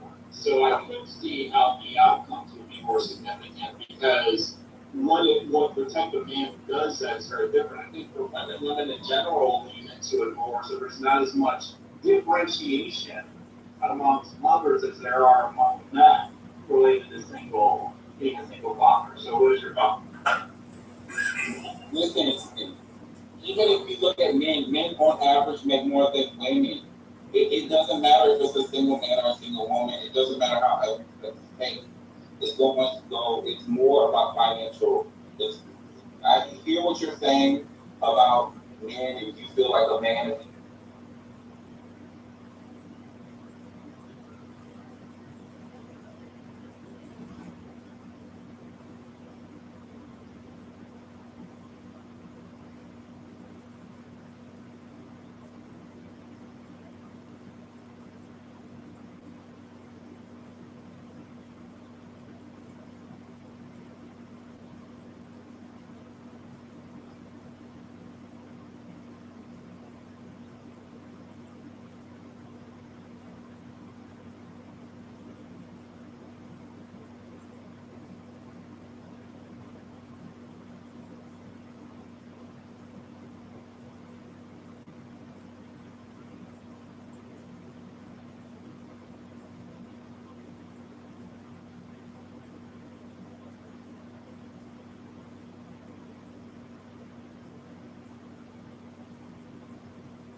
if they're more, they need to hold their country together. You know, the last thing they want is to be attacked. They're holding on to power. So you're saying that they're not gonna respond to nothing? They're gonna take it in? Oh, maybe they'll shoot a missile or two. I don't know. Who knows? Maybe they'll shoot 300. But the end result will be nothing will get through. It'll be a huge retaliation, and it'll be a net negative. Okay, so you're saying there will be a massive friendship. It doesn't matter. It's one missile, a lot of missiles. Doesn't matter. No, let's take it just scenario. There will be a lot of missiles. Maybe they take some casualties. And that's what we're going backwards, right? What would be the Israelis responsible for? Israel, we stand by Israel. Okay, I'll ask you that. Okay. A statement out of Israel was, if there's an attack, all of Iran's nuclear facilities will be attacked. Okay, fair enough. So Iran's response, there will be some casualties. Obviously, Israel will respond by destroying Iran's nuclear sites, right? And then what would be Iran's response in response? I don't know. We'll keep on playing this game. I can tell you. You know what? Iran's not announced. The nuclear threshold to 50%. That's what Yeah, and the United States said they never used it. I know. Used it. They were just using And you trust them now when you trust them. Well, to be honest, you would have to be a madman. You know what kept us alive in the Cold War was something called game theory. Right? Game theory led to the philosophy of mutually assured destruction. Means we could never launch a first strike at the Soviets, and they couldn't do the same thing to us, because if we launched to them, they would have enough time to detect it, and they would launch a huge salvo at us, and we would be destroyed. So therefore, nobody would initiate it on either side. But what if you say, Right, but the same way, Iran would never initiate a nuclear war, because it would just lead to their destruction, not the way to escalate quickly. So it doesn't, just having a bomb means nothing. No, hang on, it doesn't mean something. Look at North It's Korea. nothing. Look at North Korea. When was the last time US or anyone do any Holocaust inside North Korea? Shit, we don't care about them. They're Hang on a second. What I'm saying is that yes, does not mean that you're the winner of the war, but it's a great deterrent. And U.S. is not deterred by North Korea. Right now, as long as they don't do anything to South Korea, it doesn't matter. They can do all, they can fire missiles over Japan into the Japan Sea. They can do all that they want, but it's not a threat. That's the problem. That's why many people think the US is afraid of that. That's why we have to. I'm not afraid of shit. No, the big scenario that you gotta live with the ones people respect. They're afraid of that. Who gives a shit? Oh, God. I'm talking about the politics of it now. I don't If care about the want politics. the corner, they have to come out from it. Let's not forget, most people don't start spending almost 50 years for it. I don't care about this. I'm talking about you cannot make Iran push you onto a corner to come out from the biggest threshold nuclear state to actual nuclear state. Yes, they want to be a nuclear state. It doesn't matter. They're going to do it at some point. So whether they push them or it doesn't matter. It doesn't matter. But you're trying to do it sooner. No, we're going to come out with nuclear one day. But you're going to do it now. First of all, you make the assumption that Israel did this, that therefore Iran has to retaliate. It could have been a target. Guys, I'm scared. Sorry, there's an IRGC at this point. He has an IRGC. Many people actually have to then argue. We're going to believe people we can believe us. Yeah, a lot of people say it's. You cannot fight us. It's impossible. It's just not possible. You know, It's funny that the people who say that they're very Arab, they do Iran and Israel on the same beat. They say Israel and Iran are in the same league. They say that, but in reality they're allies. These are the people that you're promoting. You're promoting the vision, which is being supported by the Arabs, which they say, oh, they're Persians, they're Arabs. And they say Israel are not Arabs. So these two nations are actually together. They're saying they're together, but in reality they're together. That's what they do. مسکش اینجا پروپاگاندا دارید تبلیغات میکنید مسکش نمیدارید چرا اجازه ندارید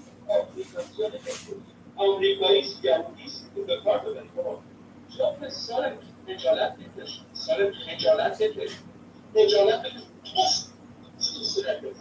توش تو صورتت. خجالت بکش. Show a little bit of embarrassment. You're using the Jewish act to attack Jews, man. You have no shame. You have no shame. God is our witness. Elohim will punish you so hard. So, what do you do with that? I agree. Elohim sees everything. Elohim knows everything. Elohim is the greater. Elohim is greater than this.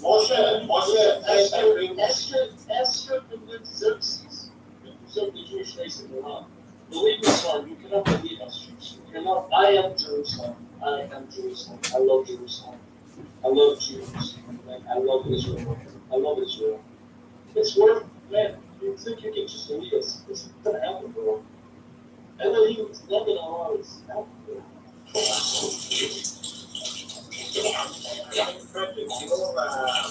Session is over now. Do you want to take like credit card or cash?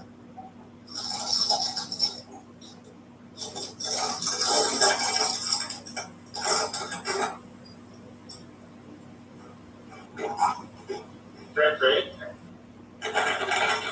Your conference session is over, my friends. Do you want to pay cash or by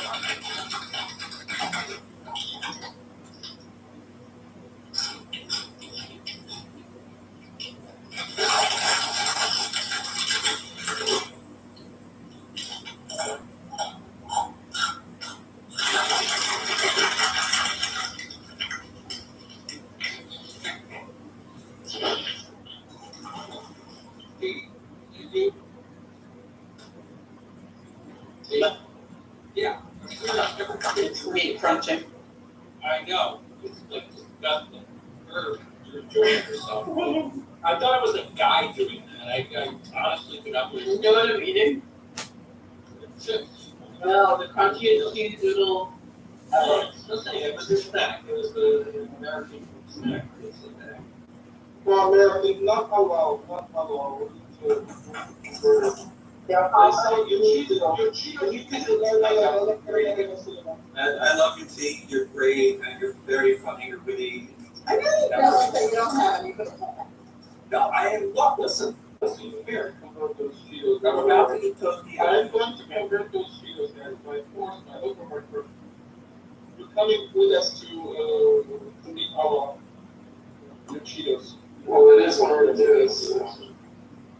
Yes. Your Cheetos need to repeat after me. Love. Your Cheetos speak. Yeah, bro. Is that the kind of people that support Zionism, honestly? The kind of people. Yeah, for Zionists, yes, I'm like, dude, why is this a secret, right? Culture, These are the supporters of the Zionists. Wait, hold on.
Amendment, it guarantees rights to all citizens regardless of race, religion, ethnicity. So that's already there. Would you consider America, I mean, America was created by Christians and, but I mean, it's a secular state, and regardless of what its laws allow for and protect against, would you consider it still to be religious? No, I don't think it's a religious state. I don't think yes, because like there's a lot of people there, but there's also minorities. But you're gonna come to America thinking it is. The laws are a little bit influenced by Christianity. Am I correct? It's reasonable. You still can't violate the establishment. You can say people. Yeah, but the laws say that Christian oriented. You can say a lot of the legislators were influenced by Christianity, that's fair to say. You cannot hold Christianity in an argument. And because argument won't stand. And a law will not stand. Because we have in the First Amendment just something called the Establishment Clause. Government cannot establish a religion. Yeah, and so as of like 2016, I think the majority of like adults who, it was either who identified as religious or just the majority of adults, something like 75% were Christians. So if you apply that, I know that number's not, 80-20 like it is in Israel, but the difference is that Christians, once they become, atheist or agnostic or however you want to look at the traditional religion, they don't stay Christian because there's not an ethnic link. So with Jews, you could say that, so it's 80% Jewish, 20% a mixture of other religions, or is it 20%? Arabic. It's slightly less than 20% Arab. There's a very small fraction, very small percentage, less than 1% that are Christian than other like Zoroastrians. But that Jewish number, even if people are secular, they're still considered Jewish. Yeah, so in America, if you didn't have that often in America, the numbers would probably look very similar. And it's like, I think maybe the perception of Israel, I think it's reasonable to see it in a similar vein, considering, they make allowances for all the other religions. They don't have laws preventing people from having other religions. It is a secular state in the same way. There's influence, right? The way that their government was created, the population in and of itself is certainly going to be influenced by any majority religion, but that doesn't make it a religious. Of the 80% Jews, the majority consider themselves traditional. So they see themselves like Jewish, but not of religion. There is a allowed but fairly small minority that are secular, like they don't want religion at all. And then there's a sizable polarity that is religious. So Well, no, gosh, I just saw in the chat wanted to speak, and I called it, but we didn't see it.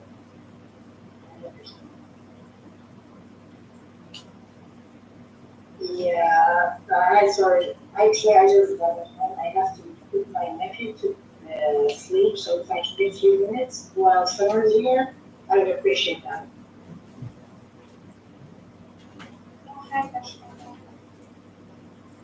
Okay, thank you. Hi, Summer.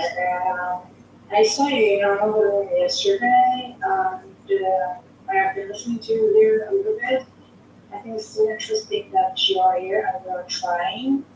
It's not like that I agree with everything that you say, but I think maybe we can have a dialogue with you because with some of us it doesn't go at all. No, it's like I love it from your lessons. It takes time. Even though it's that I came from this world, but I know we do take time to digest and observe things, given that we come from a very uptight, I don't know if it's the right word in English, an uptight culture that doesn't really allow many of the long and loneliness, but to absorb all the ideas of the others. I agree with that. And I also would like us to put down human on our side, like to be viewed as human and as equal. It's really good, like it's win-win situation. And that's what I told people too, like when I came to Clubhouse, I met teachers in there that really changed my idea on horizon and like release and everything. So I really do wish for the peace and there is a lot of levels and equality. And that's what I really talk to you about.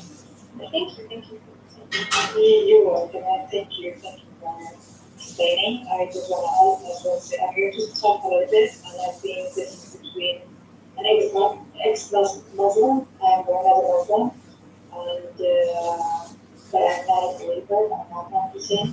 I just want you. I'm gonna ask you certain things. Yeah, I'm just gonna let you know. My grandmother went 2 times to Mecca. My grandfather had a mosque in Kurdistan. I'm Kurdish. Yeah, I'm Kurdish. Where are you from? Yeah, okay, because I did look at you, you didn't, sorry, don't mean anything disrespectful or negative, but you didn't look very, like, to me, to be, honest. I was like, with this eyes, she probably has something Kurdish, but, you know, very beautiful eyes, and I'm gonna just go to the point, so I didn't wanna say, my grandparents went to Mecca, yes. Yeah, yeah, yes, but the thing is, I completely, don't you agree that the Muslim ones are very hypocritic? There's much hypocrisy when it comes to Palestine.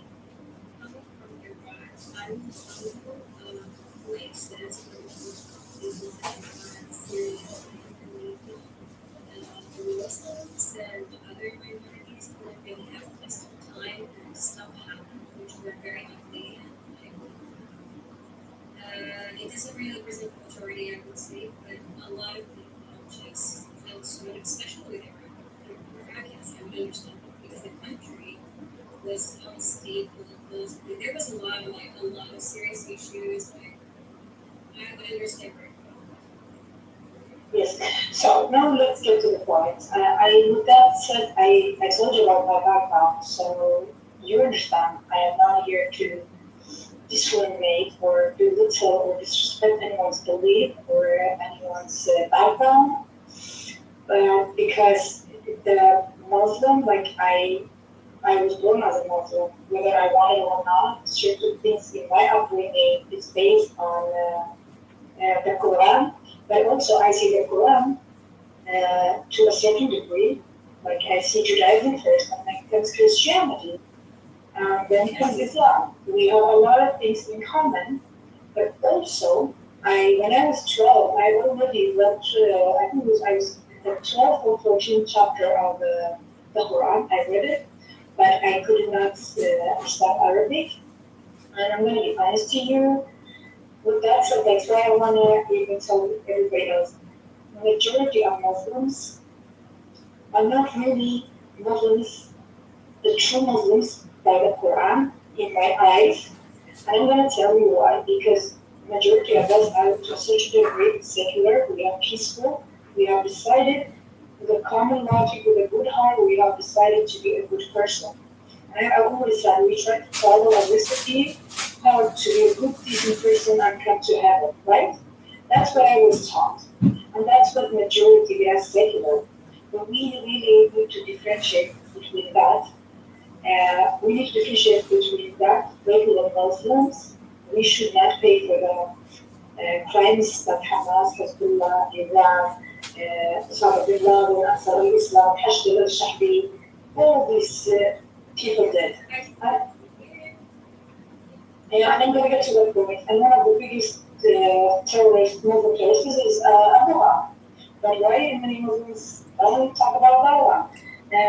Let's say Hamas. We need to be true to ourselves. And you know Salah ibn Ayyubi, he was Kurdish, and you are Palestinians with the last name al-Kurdi or other names which are not even Arabic. It's not Arabic, so we need to be very, very, I think the solution that the Muslim world, they need to recognize and accept that the Jewish people are indigenous to the land, and that whether they are blue-eyed or blonde, they are not European. I'm going to tell you something. If you are a good person, I see there is something good in you, so I try to reach out to that part of you. We need to understand. Kirkuk is Kurdistan, and it doesn't matter if it is 1,000 years, my nefus, my ID card should belong to Kirkuk, but it belongs to Erbil because already, even before Saddam, we were driven out of villages because they found oil fields, okay? Even today, the Arabs come back. My father's village, the same thing. So that doesn't mean, even if it takes 100 generations, for me, it's Kurdistan. And if I get a chance, I keep the Arabs that have taken my land.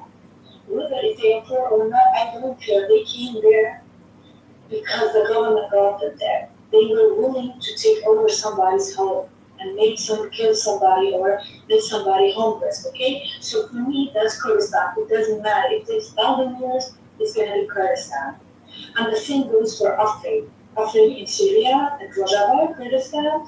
Right now, do you know all these two Palestine Muslims, they are democratic. Do you know that the Palestinians, supported by Qatar and Iran, they are being themselves illegal settlers in Kurdistan?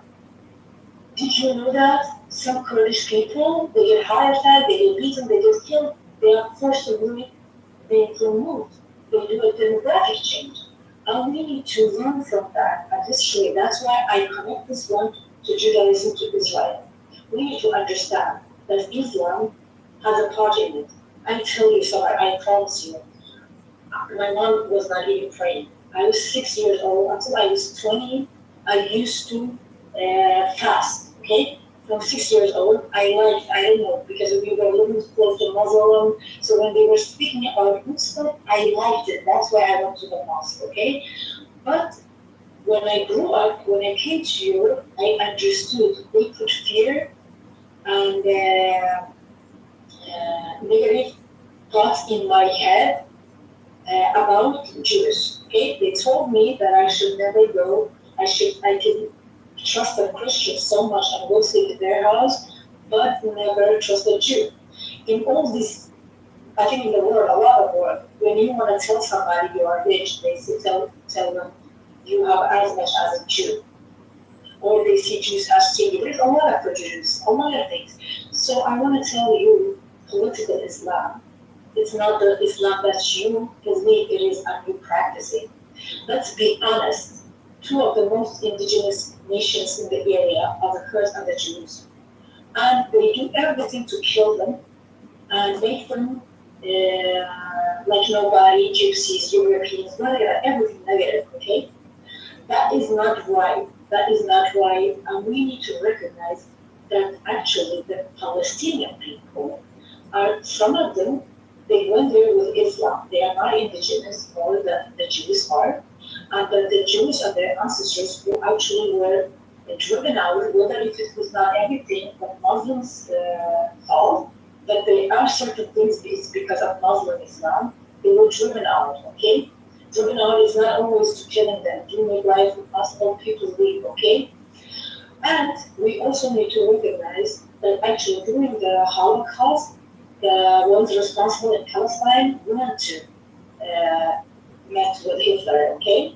We need to also understand that the Palestinians, okay, some of them maybe have some indigenous roots as much as Jews, that's fine, but many of them, they have Jordanian, other roots, they are mixed nations.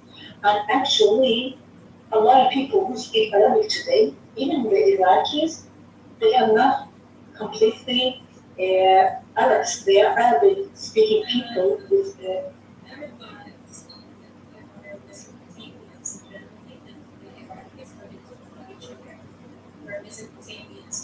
yes, yes. We adopted the Arabic culture, and like I said, the Arabic culture came from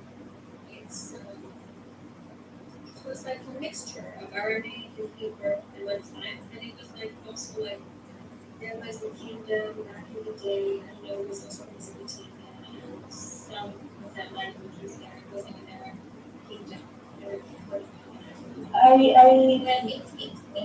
It also came from a lot of places. It came from Yemen, it came from our Venezuela, it came from Mesopotamia, like these places. Yes. And the people of that place adopted the culture. And that culture, whether it was implanted by foreigners or whether it was, for sure, it was implanted by foreigners. Yes, under the sword, like the Yazidis. Yes.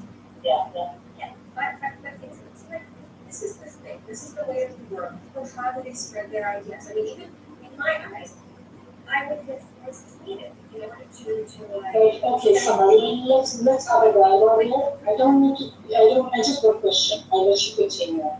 But okay, what happened like so many years ago with Islam's expansion and everything?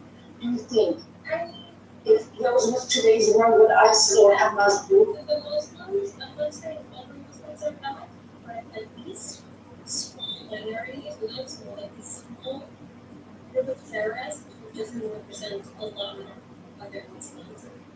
It's not doing the right thing. It's actually making Islam look bad. I don't know if it's like by other politicians who are paying them for that.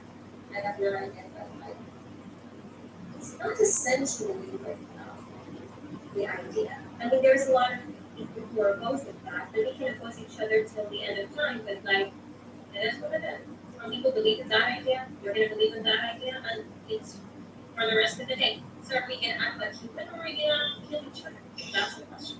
Okay, but the thing is, let's be honest, Summer, because I don't want to take too much time also before my nephew gets too late for him. My point is, the solution, I don't think it's in the Jewish hands.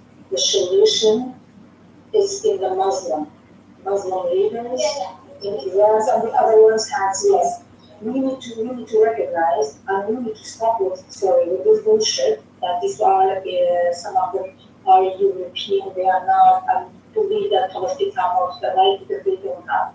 And per DNA, one thing that you mentioned, that per DNA you do not agree on certain things, I just want to say, a lot of us are Mesopotamians, and we Kurdish people, I have my paternal uncle group is G1D, and a lot of us should carry, I have more Jewish DNA matches than anything else.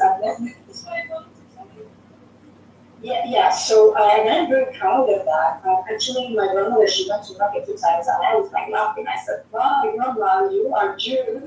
She's like, "What?" And she always said she's a grandchild of a saint or sheikh. Probably they never even told her. They became Muslims and they never heard, or maybe it's because the connection through Abraham, you know? But we need to understand that is why it's not correct. See, me not knowing, my grandmother not knowing something that we have something Jewish, it's because there's something wrong with the governments. There's something wrong in society, and especially in Kurdistan, in the Kurdish regions. It's like one of the best environment for people with multiple faith. It's very open stuff. Like we have helped each other to protect each other and people with different religions. So it's still something she didn't know, and we find it out through DNA test. Just if I get to the point, we need to understand we need to change the mentality of our leaders, or they're not actually my leaders, but since, let's say, we consider that I act born as a Muslim, since I'm not even a believer, but let's say our leaders, they need to. Iran doesn't care about Palestine, okay? They care about their understanding. Iran are destroying Iraq, okay? Yes, they are controlling Iraq too. So, and Hezbollah, and Hamas, and Ansar Islam, they have killed more Muslims, and even ISIS. All of that, we need to summarize. Yazidi girls, what are they doing in Gaza and in Palestine? The Palestinian people are not that innocent. I don't want to say all of them, but somehow the governments there and many people have to think, I don't know if it's something with Islam or what it is. Why is it okay? Why didn't they help the Yazidi girls? Okay, it's not okay. When I saw the Jewish woman with their pants with blood on 7th October, for me, they are like Yazidis. That's it. I don't care what religions they have and what religions Palestinians have. Wrong is wrong. And the way the people that cheer, it is wrong. And I'm going to tell you, the Palestinians support Saddam Hussein. They rate, and this is a writer has written a book about it, how they read something very negative about Kurdish people. They come to love from Kurdish women, they rate presence. We have so many things like they. Did you know how many Muslim Kurdish women became sex trade and sold to the different Arab countries? There is something wrong with Islam. I'm going to tell you, this goes for Islam and with the leaders. And there's something wrong in this Arab Muslim culture that they accept these rules, or they think it's okay with taking Yazidis or Jewish women as sex slaves and make them force them to marry them and make them pregnant. It is wrong. It doesn't matter. I don't care. It is wrong. When Muslim people know this is wrong. But it's not okay. And if the Quran gives permission to them, then there is something wrong with the Quran. I'm sorry, but that is, and we need to understand. We need to understand and recognize that the Jewish people have a right to exist. Yeah, I'm just gonna say that because I don't think we need to say, and I think the Jewish people, that this happening, they didn't wake up. Because as a nation, I survived upon genocide.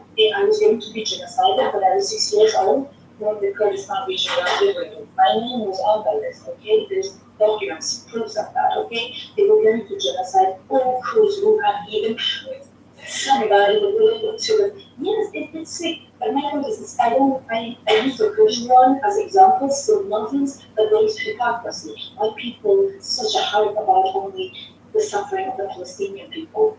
No, there's something wrong. So the point is, the solution is that we Muslims recognize and actually pay respect that the Jewish people have been also suffering on the hands of Islam or political Islam, whatever you call it, the Muslim regions, okay?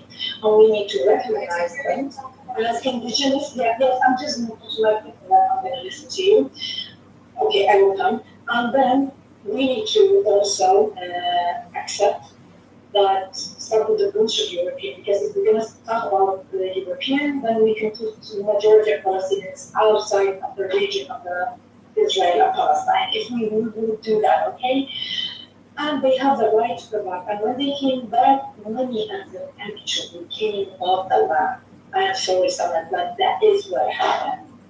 And when the Arab and Muslim world resisted Israel, okay, they had a good chance. And there was two-state solution on the area. But they decided we were to see this is the Muslims and the Houthis, and they did not accept this, the more the more. So when a nation like the Jewish people survived the Holocaust, you say never again. And I myself, my father was angry with the Abu Ghraib. I had like 95, 96, 99, and 100 in my grades in Kurdistan in Arabic. But I refused to speak Arabic. I just did that because I had to have a good grade, right? But I said they killed my father. I was a child. I tried to learn Arabic later, right? My point is, we need to recognize this stuff, and we need to accept the Jewish people. To be honest, we need to stop all this bullshit. And the Palestinian people, but there was so many chances for the Muslim, Arab, Palestinian world to accept they did it. So the more. And I know how it is at mind of indigenous. That's why I told you, to a certain good degree, I relate to the mind of Muslims. But as a Kurd, I relate also. I see that way. Maybe I'm wrong, but I feel like as an indigenous and as a Kurd, I relate to the Jewish people as well. Okay, and they say, you know what? I have more indigenous lands to this land than they have. And it's a decolonization, and that they're going to do this one. And when you are the one now is the one with power and strong, you will not sit back. And I met the Jewish man last year in California. We talked about, I say, no one thing is different between Jewish and Kurdish people. Every Jewish land, they decide to take several more. The ones, when you come to their hand, they catch maybe one hand, the whole hand, or maybe go to your house, okay? And they have the right to defend themselves. I really, it hurts me. I like to see the Palestinians and willingness to sacrifice, but we cannot blame the Muslim, the Muslim leaders, the political Islam, Hamas, Iran, are all I agree with you. Thank you. When you said the political Islam, you actually said it very well. Political Islam is terrible. Exactly. So we cannot do, and even today, see the media and everything. They are supporting more Muslims of Palestine than the Jewish. The Jewish people are not the strong ones, and I think the only losers will be the Palestinians. I'm sorry, that's all. Yeah, but it's like, you kind of look at it, in my opinion, I think that Israel has more power, and they could have done a lot of other solution to that problem, more than this one, which is causing a lot of lives in a human way. That's what I think. I think if they didn't even give support, I think if they took the whole country and right there, it's just not a role what's wrong with the leaders, but they also have an issue there, and that issue is like very evident, and like we see what is happening. I'm not saying like Iran is good and like Israel is good. Iran is terrible, to be honest. It is. Like, It's horrible. they're more shitty. They're more shitty than They should kill anyone. people.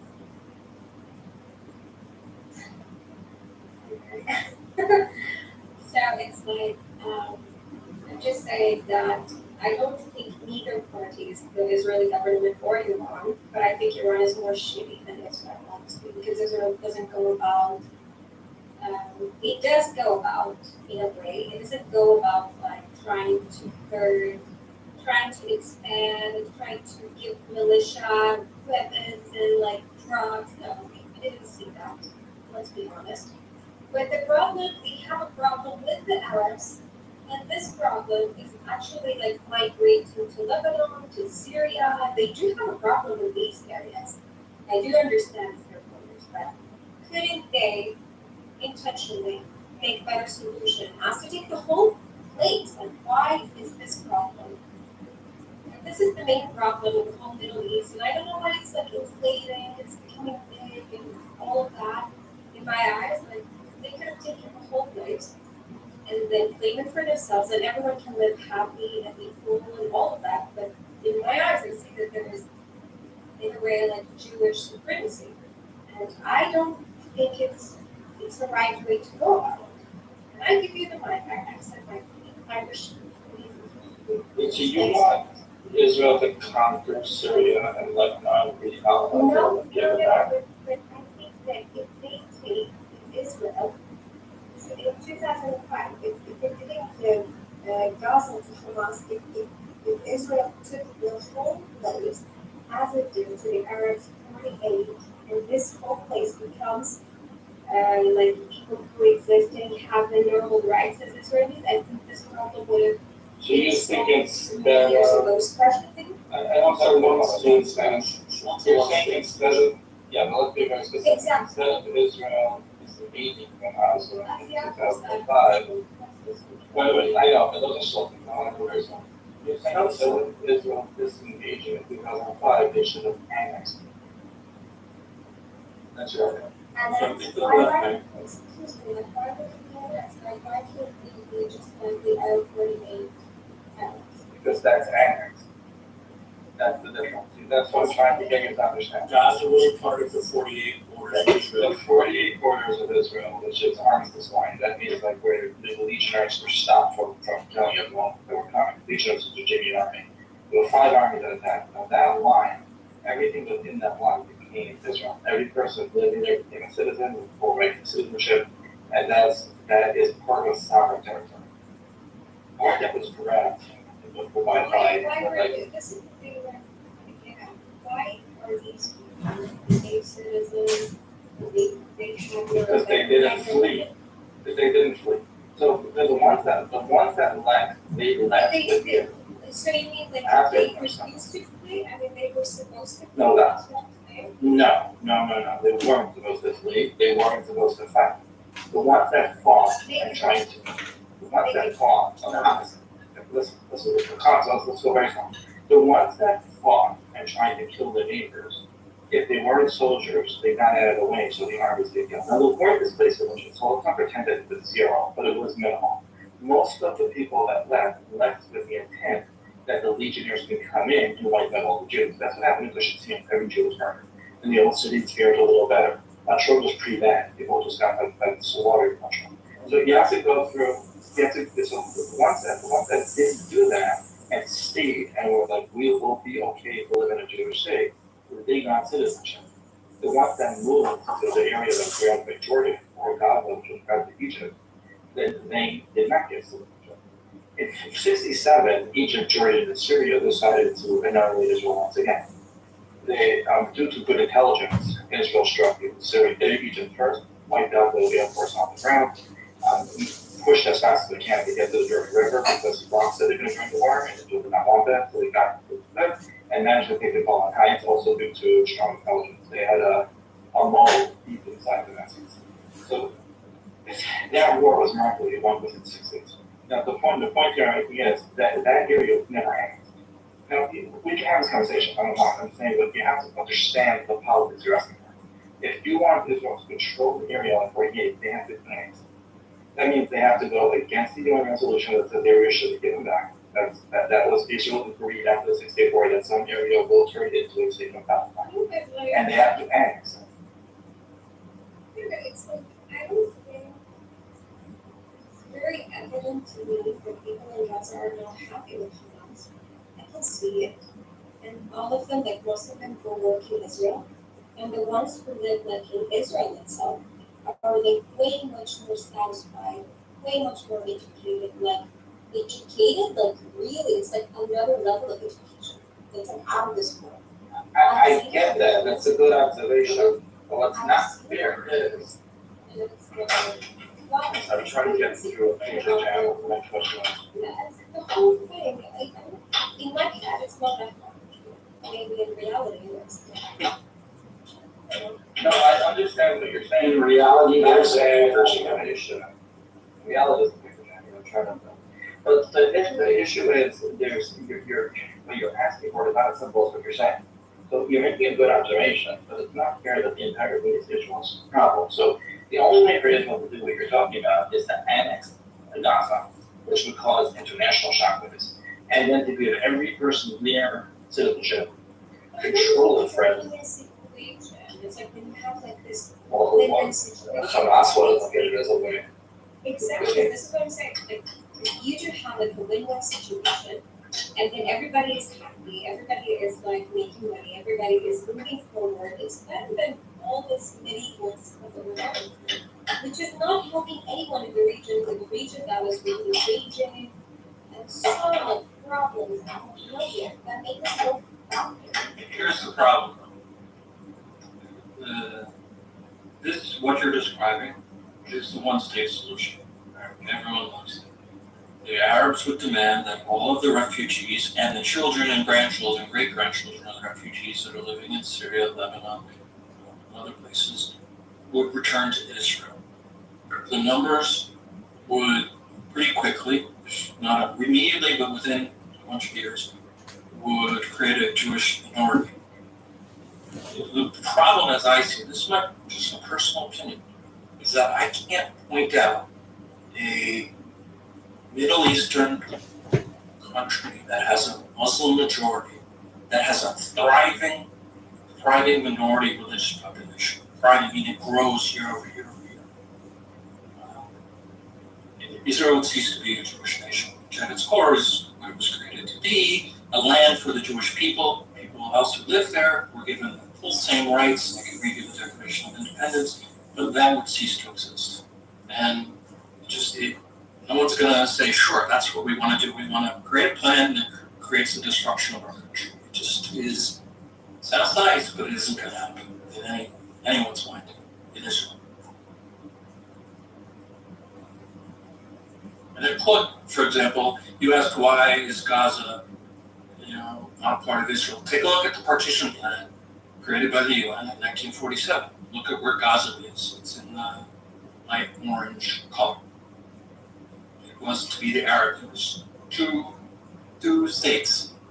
One Arabic. They didn't say Muslim. But one is Arabic. The blue color is Israel, and the Arabic color is light orange. When the war broke out, Jordan and a bunch of other countries, Egypt and other countries, invaded and controlled those areas until 1967. Now, Jordan did exactly what you're talking about.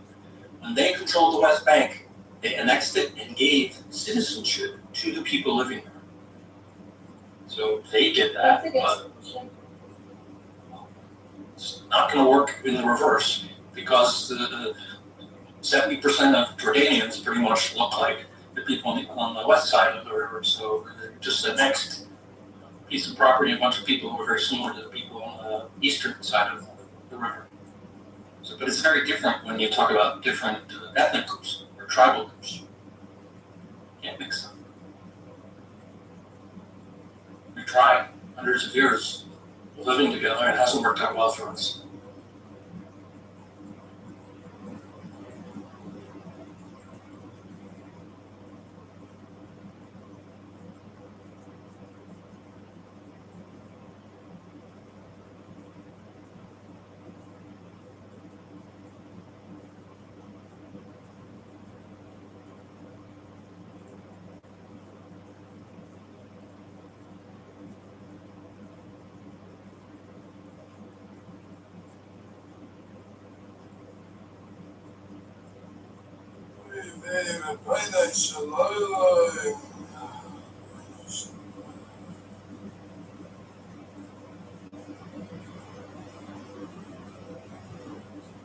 Channel's dying out.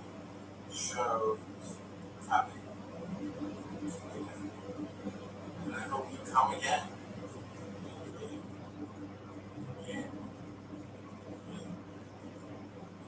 Oh, doctors here. Doctors here. My doctors here. My eyes infected. Doctors.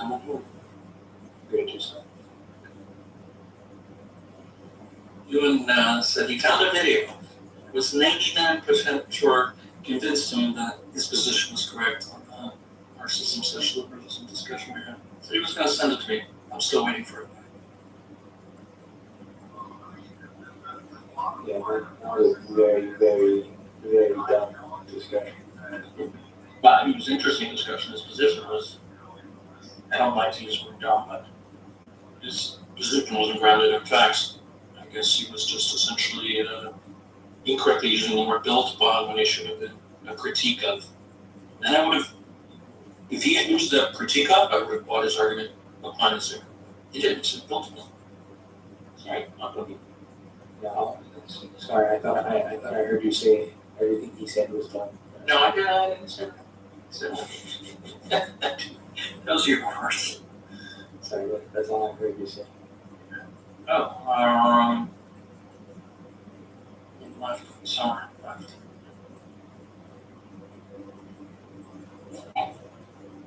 All the questions formed is essentially their statements. The quick blue the end of it. I'm very disingenuous. I know that you're coming.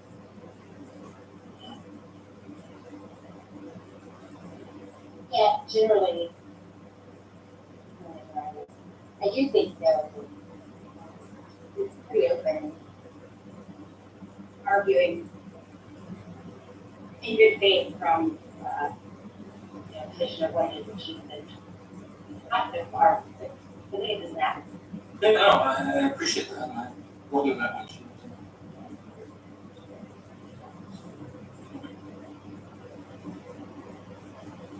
Actually, I was surprised that I'm the only Muslim, like believing, practicing Muslim on football side. I don't know if she's from what side, but I assume, I might be wrong, sorry. I thought that we could have a dialogue with. It's even impossible with my friends, even like my friends that I have known for years. They have some blockages, nothing goes in.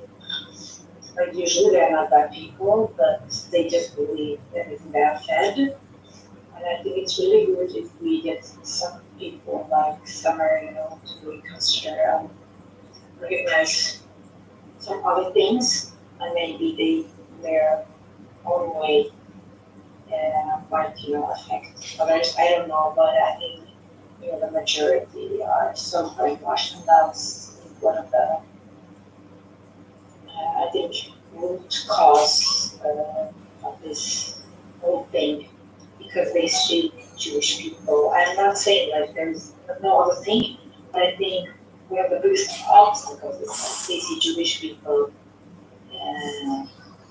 as something that you should not trust, or Europeans, like these two, and then there's like a blockage, like you cannot reach them. I have tried with people like this using logic and historical documents, but I hope, to be honest, I don't know about Middle East, but this happens with Iran and the other, Qatar and all of them. Some of them seem to be secular, but they need to understand that this is the reason they don't take Palestinians, or that they don't accept Israel. It's not about that Jewish people are not indigenous. It is about colonization, to keeping this area colonized. To be honest, I see that. But that said, I don't intend to mean or say that all Palestinians colonizers or that or offspring of colonizers, because there is a high chance that some of them have indigenous roots as well. But we know many people went there with Islam and all that. There was actually a good, I think, conversation somehow, and I think Kelly, you did a good job. I took to hear some of your questions, asking her and Jakob about you as well, but I think it was good to ask a second question, and I know that she was genuine. But I would love to have more people like them, and I would suggest that sometimes these good ex-Muslims, I know a lot of Iranians are active as well, but I think sometimes it's good with some people that we have approach instead of attacking them. I know some of them deserve that, like there was another one yesterday, but I think to have a dialogue with them, to really make them see the other side, and sometimes the ex-Muslims to also, question them and have a conversation. Thank you for giving me the space. I would love to, yeah. I hope it didn't sound like we were attacking her. I mean, I was just objecting in times when she was factually incorrect. No.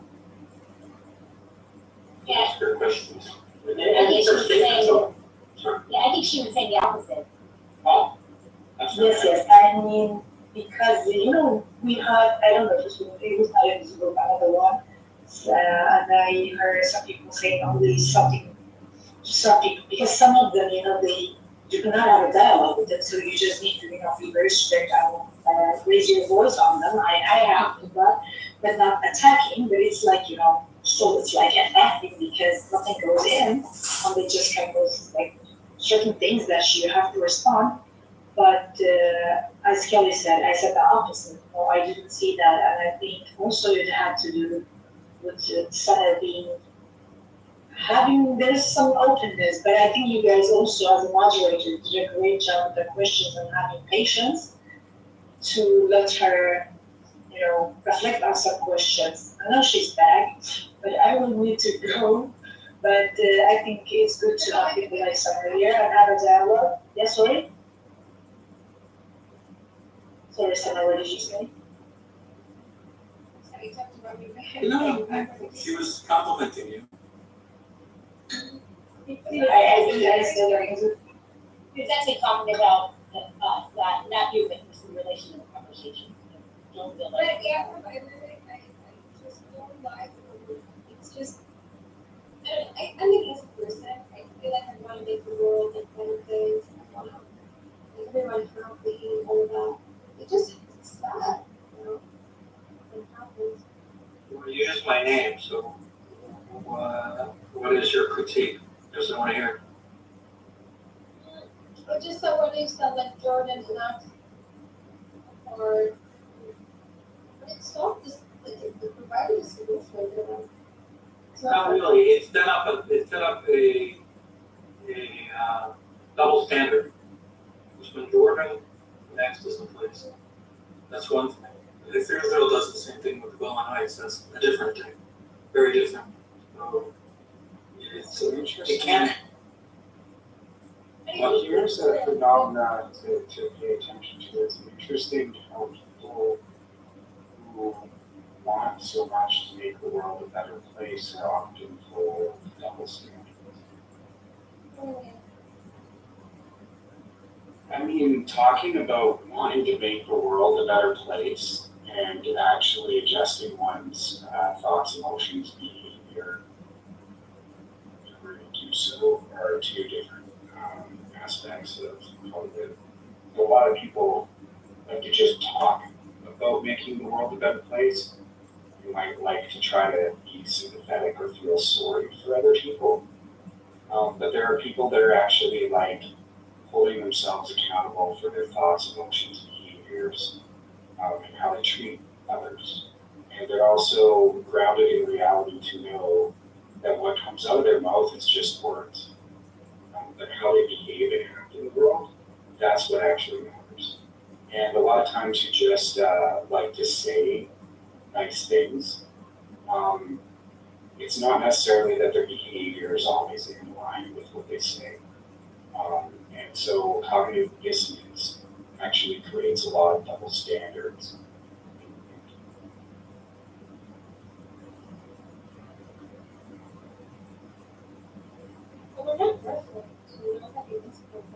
That's a platitude that rationalizes. Kyle, you let me speak, so for the sake of having a conversation, you should let me reply without having to speak. My apologies, there's just ways in which I've observed so many people in my life rationalize behaviorally. And that's one of the things that is the first thing that Hold on, I wanna let you finish. I hear you, the whole point of the conversation we had today, and the reason that she may have thought that people were just backing her, we should come in even though it was more of a professional conversation. A very good point was made that just because we've had interactions with people that share some kind of identity, even if we've had only those interactions, we should take a breath and acknowledge that, maybe the momentum in our head is making us treat people a certain way. And I think Summer has been really open to the conversation we've had in ways that aren't typical.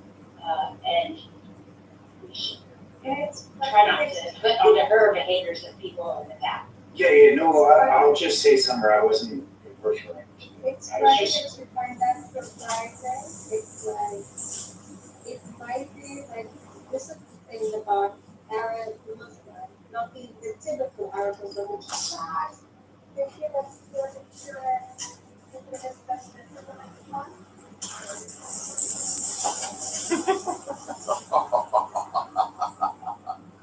Returning to the scene of the crime.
I'm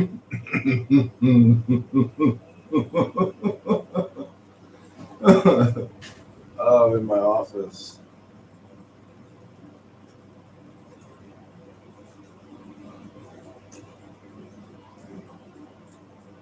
I'm in my office looking at the chat.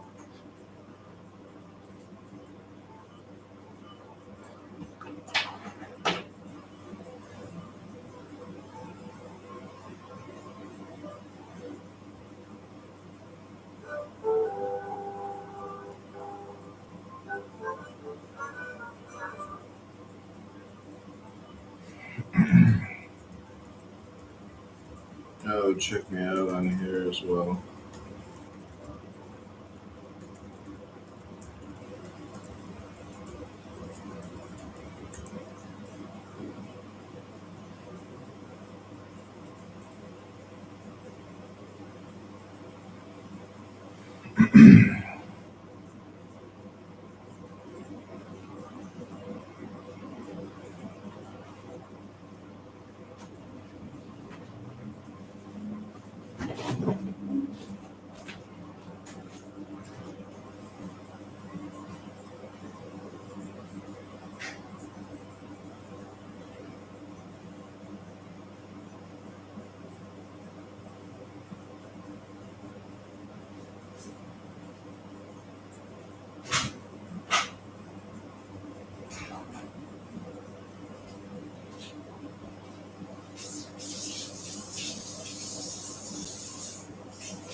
Whole treatises and try to devour them.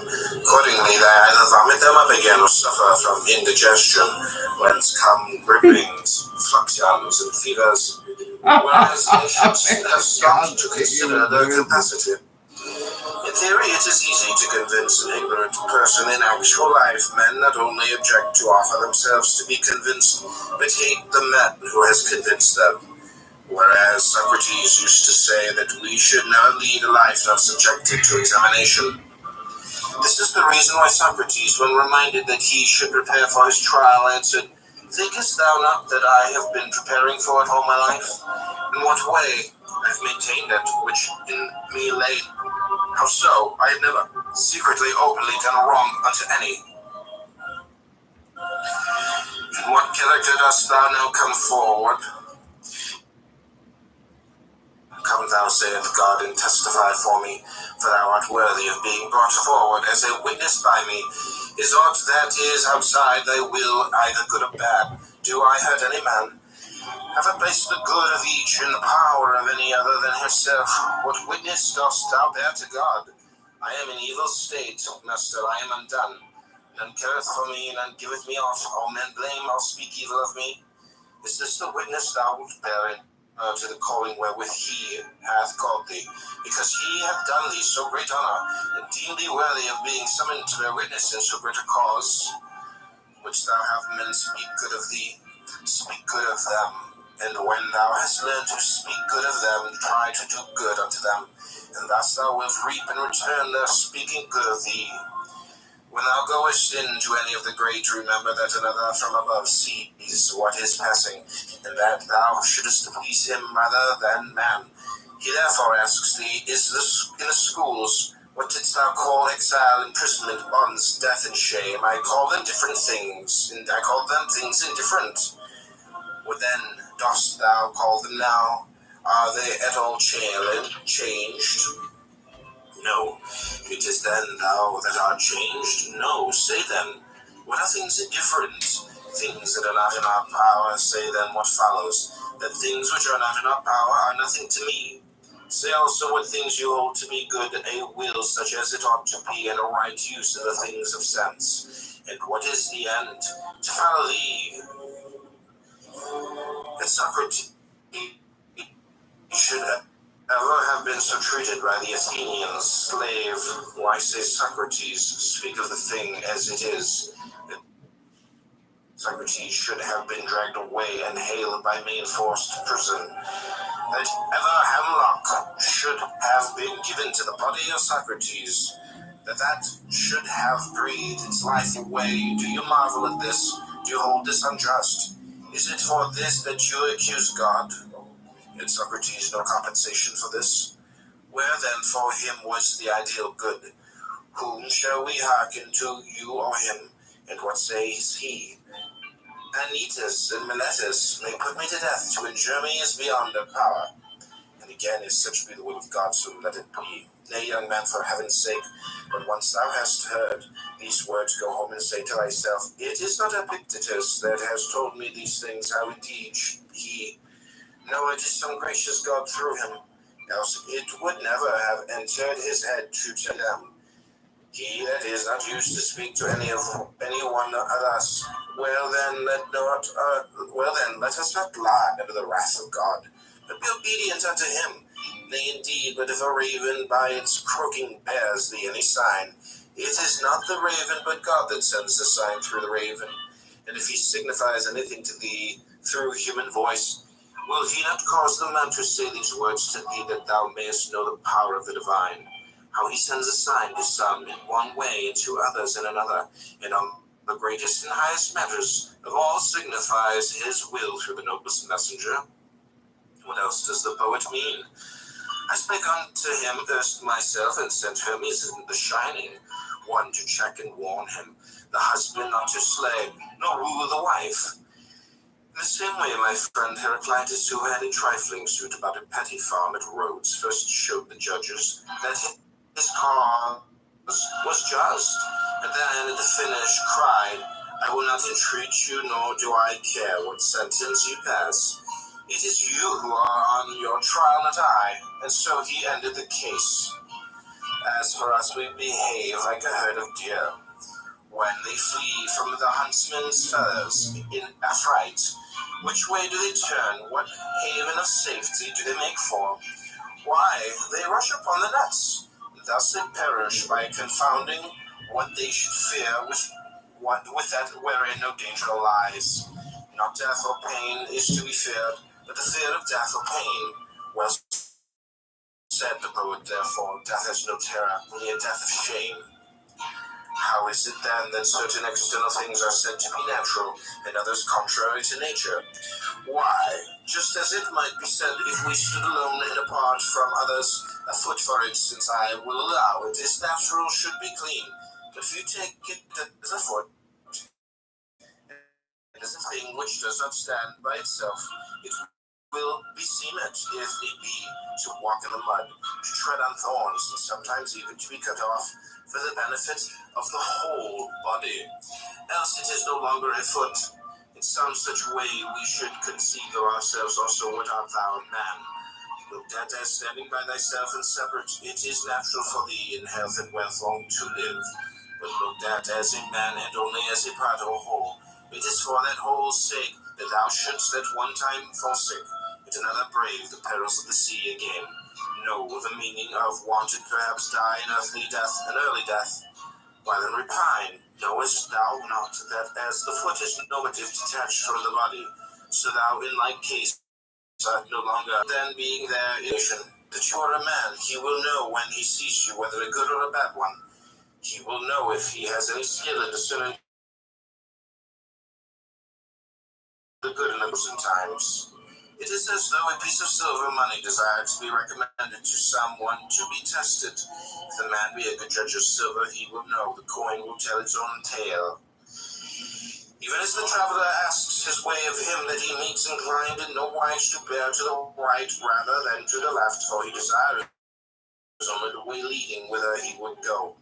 So should we come unto God as to a guide, even as we use our eyes without admonishing them, to show us some things rather than others, but content to receive the images of such things as they present unto us. But as it is, we stand anxiously watching the victim, and with the voice of supplication call upon the augur, Master, have mercy on me, vouchsafe unto me a way of escape. Slave, would you then have aught else than what is best? Is there anything better than what is God's good pleasure? Why, as far as in you lies, would you corrupt your judge and lead your counselor astray? God is beneficent, but the good also is beneficent. It should seem then that where the real nature of God is, it too is must not seek it in a plant or in an animal that reasoneth not. Seek then the real nature of the good in that without whose presence thou wilt not admit the good to exist in aught else. What then? Are not these other things also works of God? They are, but not preferred to honor, nor are they portions of God. But thou art a thing preferred to honor, thou art thyself a fragment torn from God. Thou hast a portion of him within thyself. How is it then that thou dost not know thy high descent, dost not know whence thou comest? Dost not know whence thou comest? When thou eatest, wilt thou not remember who thou art that eatest, and whom thou feedest? In intercourse, in exercise, in discussion, knowest thou not that it is a God whom thou feedest, a God whom thou exercisest, a God whom thou bearest about with thee, O miserable, and thou perceivest it not? Thinkest thou that I speak of a silver or gold that is without thee? Nay, thou bearest him within thee, all unconscious of polluting him with thoughts impure and unclean deeds, were an image of God present.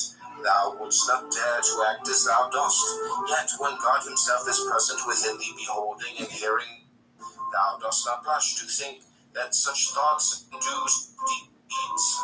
O thou that art insensible of thine own nature, and liest under the wrath of God, why then are we afraid when we send a young man from the schools into active life, lest he should lest he should hasten himself by ragged clothes, puffed up by fine raiment? Knowest he not the God within him? Knowest he not with whom he is starting on his way? Have we patience to hear him say to us, Would I had thee within me? Hast thou not God where thou art? And having him, dost thou still seek for any other? Would he tell thee also what else than these things? Why wert thou a statue of Phidias and Athena, or Zeus? Thou wouldst bethink thee both of thyself and thine artificer. And hadst thou any sense, thou wouldst strive to do no dishonor to thyself or him that fashioned thee, nor appear to beholders in unbefitting guise. But now, because God is thy maker, is that why thou carest not of that of what sort thou shalt know thyself to be? Yet how different the artists and their workmanship, which human artist's work, for example, has in the faculties that are displayed in fashioning it. Is it aught but marble, bronze, gold, or ivory?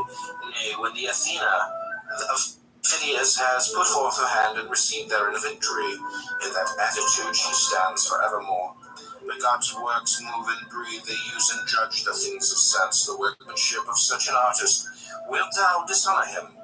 Aye, when he only fashioned thee, but placed thee like a ward in the care and guardianship of thyself alone, wilt thou not only forget this, but also do dishonor to what is committed to thy care? If God had entrusted thee with an orphan, wouldst thou have thus neglected him? He hath delivered thee to thine own care, saying, I had none more faithful than myself. Keep this man for me, such as nature hath made him, modest, faithful, high-minded, a stranger to fear, to passion, to perturbation. Such will I show myself to you all, what exempt from sickness also, from age, from death. Nay, but accepting sickness and accepting death as becomes a god. No labor, according to Diogenes, is good, but that which aims at producing courage and strength of soul, rather than of body. You all so much show the unlearned man the truth, but you will see that he will follow, but so long as you do not show it to him. You should not mock, but rather feel your own incapacity.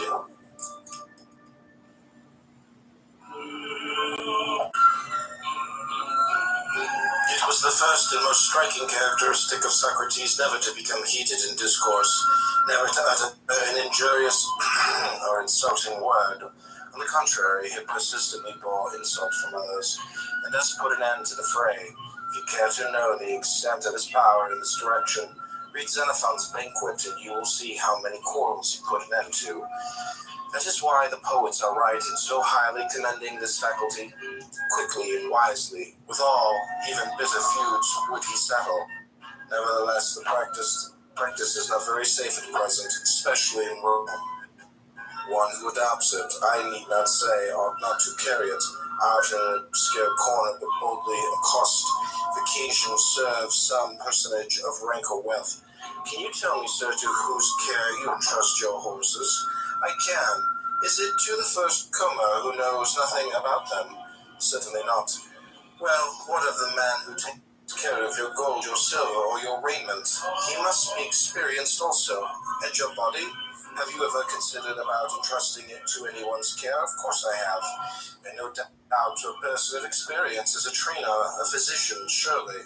Are these things the best you possess, or have you anything more precious? What can you mean? I mean, that which employs thee, which weighs all things, which takes counsel and resolve. Oh, you mean the soul.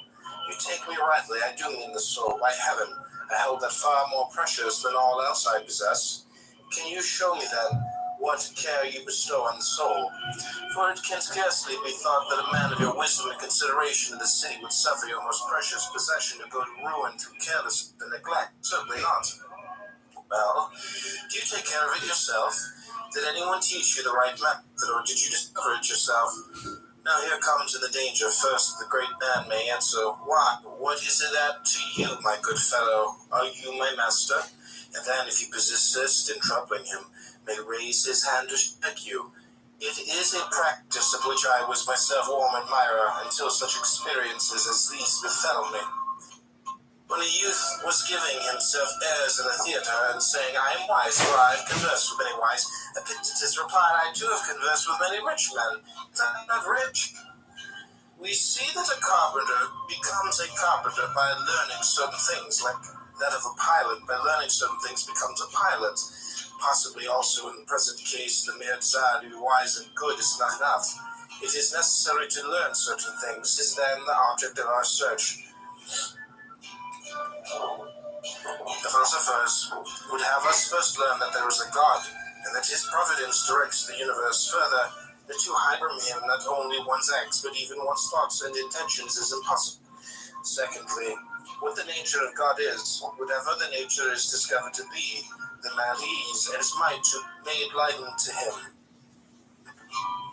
If the divine is faithful, he also must be faithful. If free, he also must be free. If beneficent, he also must be beneficent. If magnanimous, he also must be magnanimous. Thus, as an imitator of God, must he follow him in every deed and word. If I show you that you lack just what is most important and necessary to happiness, that hitherto your attention has been bestowed on everything rather than that which claims it most, and to crown all that you know neither what God nor man is, neither what God nor evil is. Why? That you are ignorant of everything else, perhaps you may bear to be told, but to hear that you know nothing of yourself, how could you submit to that? How could you stand your ground and suffer that to be proved? Clearly not at all. You instantly turn away in wrath. Yet what harm have I done you? Unless indeed the mirror harms the ill-favored man by showing him to himself just as he is, unless the physician can be thought to insult his patient when he... Do you suppose there is nothing new? Why, you have a few, eat nothing today and drink only water, yet no one says what an infused supper, man. Your desires are inflamed, your instinct action are weak and low, your aims are inconsistent, your impulses are not in harmony with nature, your opinions are wrong. Passion false. He forthwith goes away and complains that you have insulted him. No way of life resembles a fair. The flocks and herds are passed along to be sold, and the greater part of the crowd to buy and sell. But there are some few who come only to look at the fair, to inquire how and why it is being held, on what authority and with what object. So too, in this great fair of life, some, like the cattle, trouble themselves about nothing but the fodder. Know all of you, are busied about land, slaves, and public posts, that there are nothing but fodder. Some few things are attending the fair, who love to contemplate what it is, what he that administers it. Can there be no administrator? Is it possible that while neither city nor household could endure even for a moment without one to administer and see to its welfare, this fabric so fair, so vast, should be administered in order so harmonious, without a purpose, and by blind chance? There is therefore an administrator. What is his nature, and how much and how does he administer? Who are we that are his children, and what work were we born to perform? Have we any close connection or relation with him or not? Such are the impressions of the few of whom I speak, and further they apply themselves solely to considering and examining the great assembly before they depart. While they are derided by the multitude, so are the lookers-on by the traders. Aye, and if the beasts had any sense, they would deride those who thought much of anything but fodder. I think I know now, but I never knew before, the meaning of the common saying, a fool you can neither bend nor break. Pray heaven I may never have a wise fool for my friend. There is nothing more intractable, my resolve is fixed. Why, so madmen say too, but the more firmly they believe in the delusions, the more they stand in need of treatment. Oh, but shall I see Athens and its Acropolis again? Miserable man, art thou not contented with the daily sights and canst thou behold aught greater or nobler than the sun, moon, and stars? They outspread earth and sea. If indeed thou apprehendest him who administers the universe, if thou bearest him about within thee, canst thou still hanker after the mere fragments of stone and a fine rock? When thou art about to bid farewell to the sun and moon itself, wilt thou sit down and cry like a child? Why, what didst thou hear? What didst thou learn? Why didst thou write thyself down a philosopher when thou mightest have written what was the fact, namely, I have made one or two compendiums. I have read some works of Chrysippus, and I have not even touched the hem of philosophy's robe. Friend, lay hold of the desperate grasp ere it is too late on freedom, on tranquility, and greatness of soul. Lift up thy thread, lift up thy head, as one escaped from slavery. Dare to look up to God and say, deal with me henceforth as thou wilt. Thou and I are one of one mind. I am thine, I refuse nothing that seemeth good to thee. Be done whether thou wilt clothe me in what garb thou pleasest. Wilt thou have me a ruler or a subject, at home or in exile, poor or rich? All these things will I justify unto men for thee. I will show the true nature of each. Who would Hercules have been had he loitered at home? No Hercules, but Eurystheus. And in his wanderings through the world, how many friends and comrades did he find, but nothing dearer to him than God. Wherefore he was believed to be God's son, as indeed he was. So then, in obedience to him, he went about delivering the earth from injustice and lawlessness. But thou art not Hercules, thou sayest, and canst not deliver others from their Attica from its monsters. But what known, cast forth thence. From thine own mind doth robbers and monsters but fear, desire, envy, malignity, avarice, effeminacy, intemperance. And these may not be cast out except by looking to God alone, by fixing thy affections on him only, and by consecrating thyself to his commands. If thou choosest aught else with sighs and groans, thou wilt be forced to follow a might greater than thine own. Ever seeking tranquility without, and never able to attain unto her, for thou seekest her where she is not be found, and where she is, there thou seekest her not.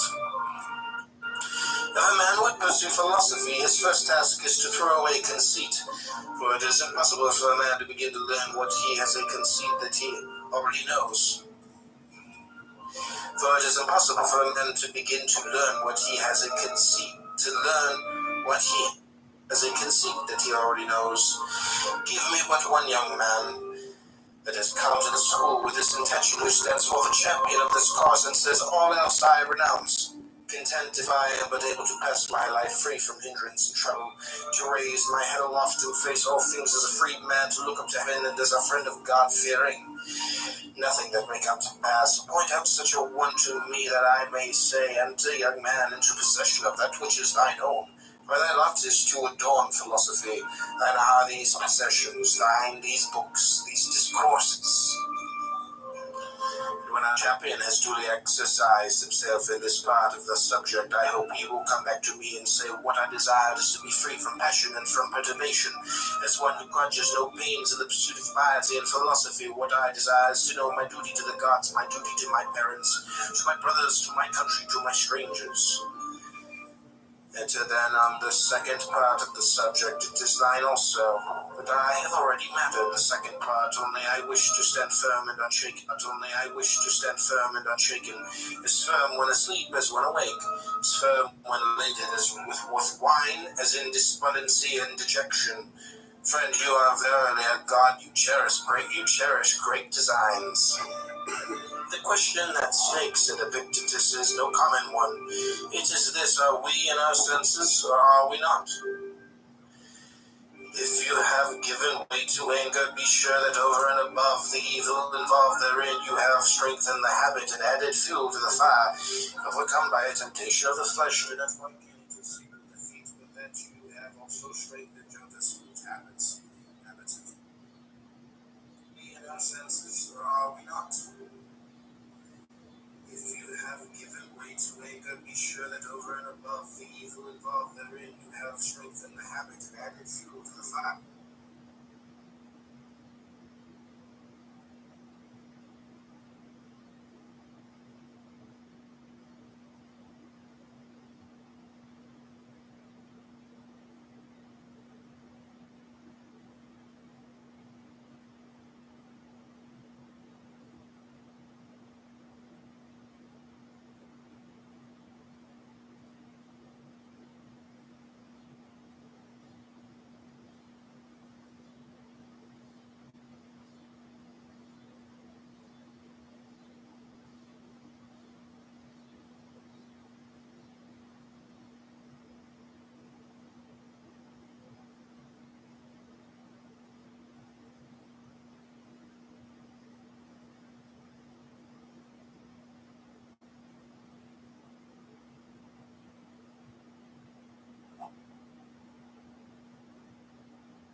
official, like, it's very quick. It's straight to the point. Because a lot of people, it takes a long time to read, but this is like, Cliff Notes. No, but it's like. Yeah, I was in Irving Park. It's a whole building and connected.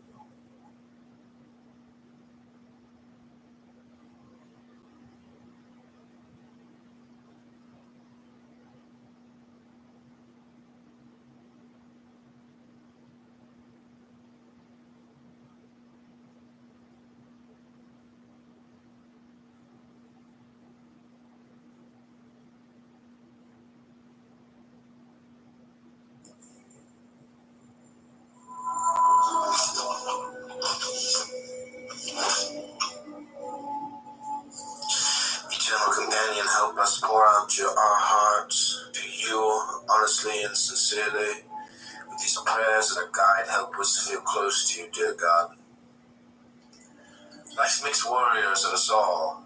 To emerge the victors, we must arm ourselves with the most potent of weapons. That weapon is prayer.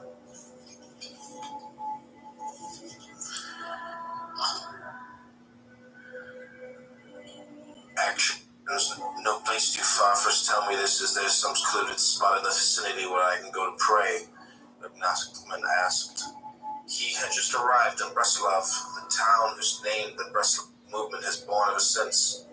I know the place that would be most suitable, the Hasid replied, but it's quite far from here. Father, Rebbe exclaimed, what do you mean by far? Far from the mind or from the heart?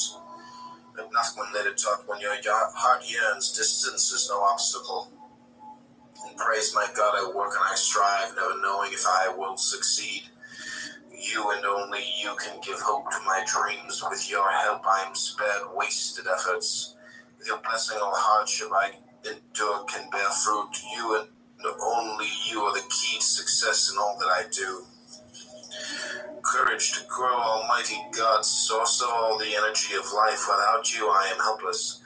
Give me the courage, the physical drive, the emotional energy, and the spiritual will to risk in order to grow, to welcome every challenge as my life unfolds.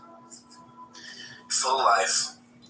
O life of the world, grant me a full life, a life which may be considered long because it has been filled with right living, and considered rich because it has been filled with holy acts.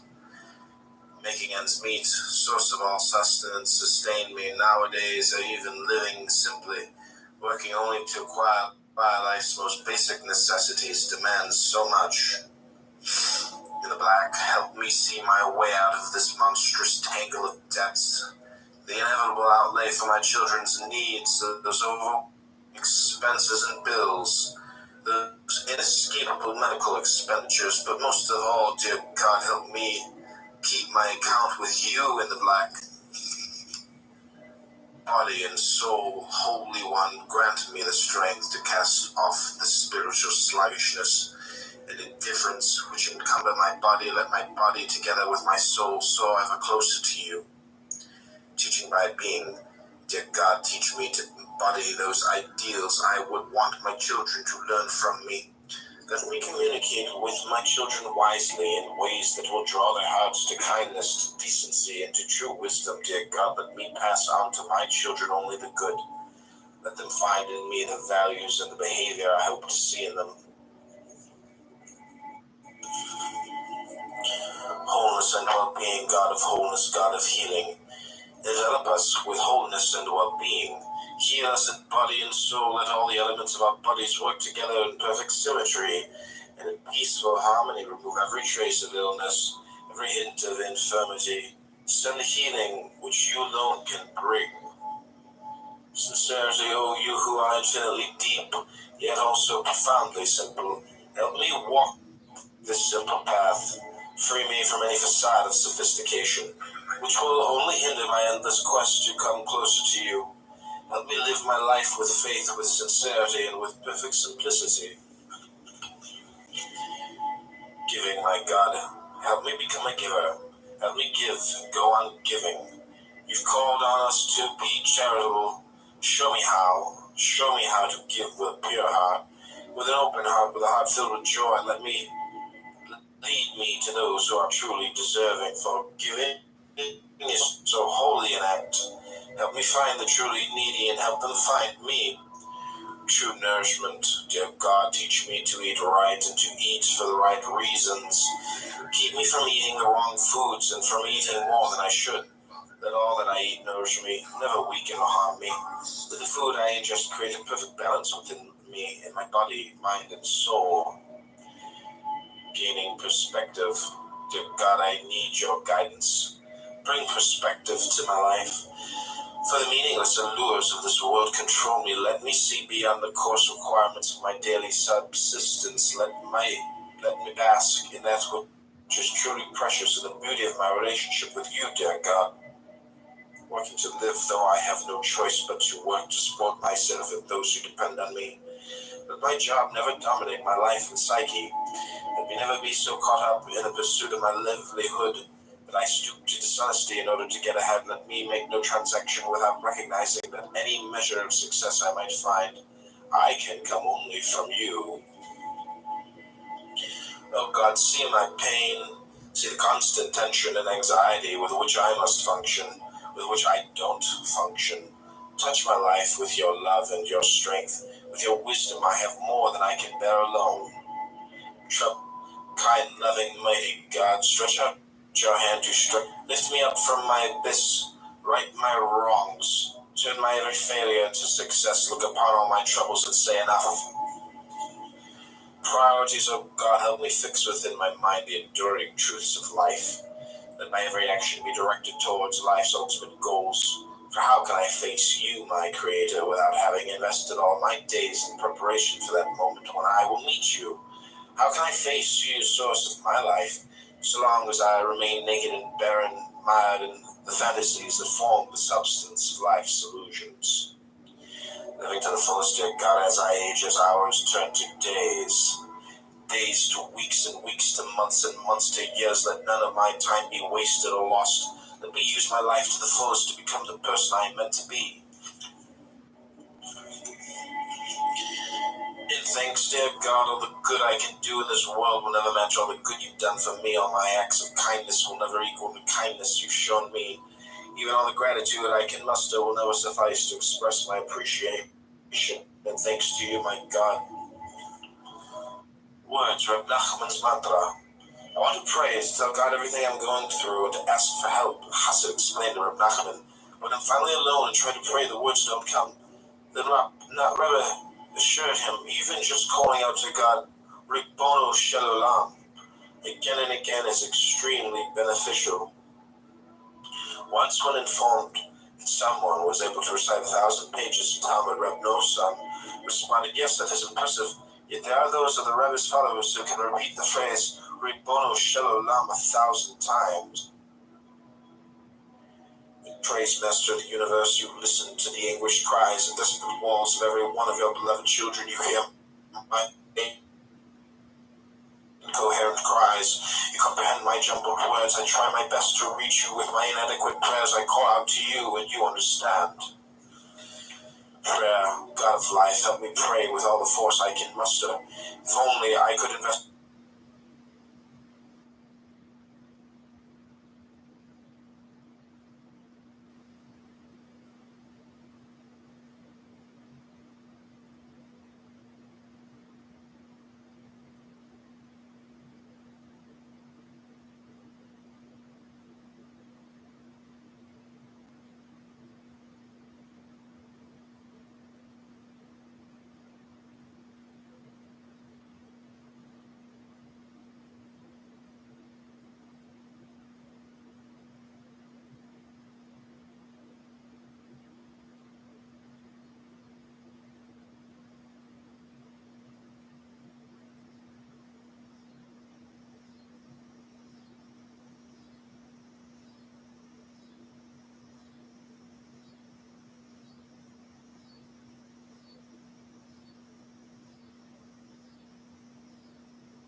Okay,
this is the Adrian Dittman podcast. Thanks for being here. Go to adriandittman.com.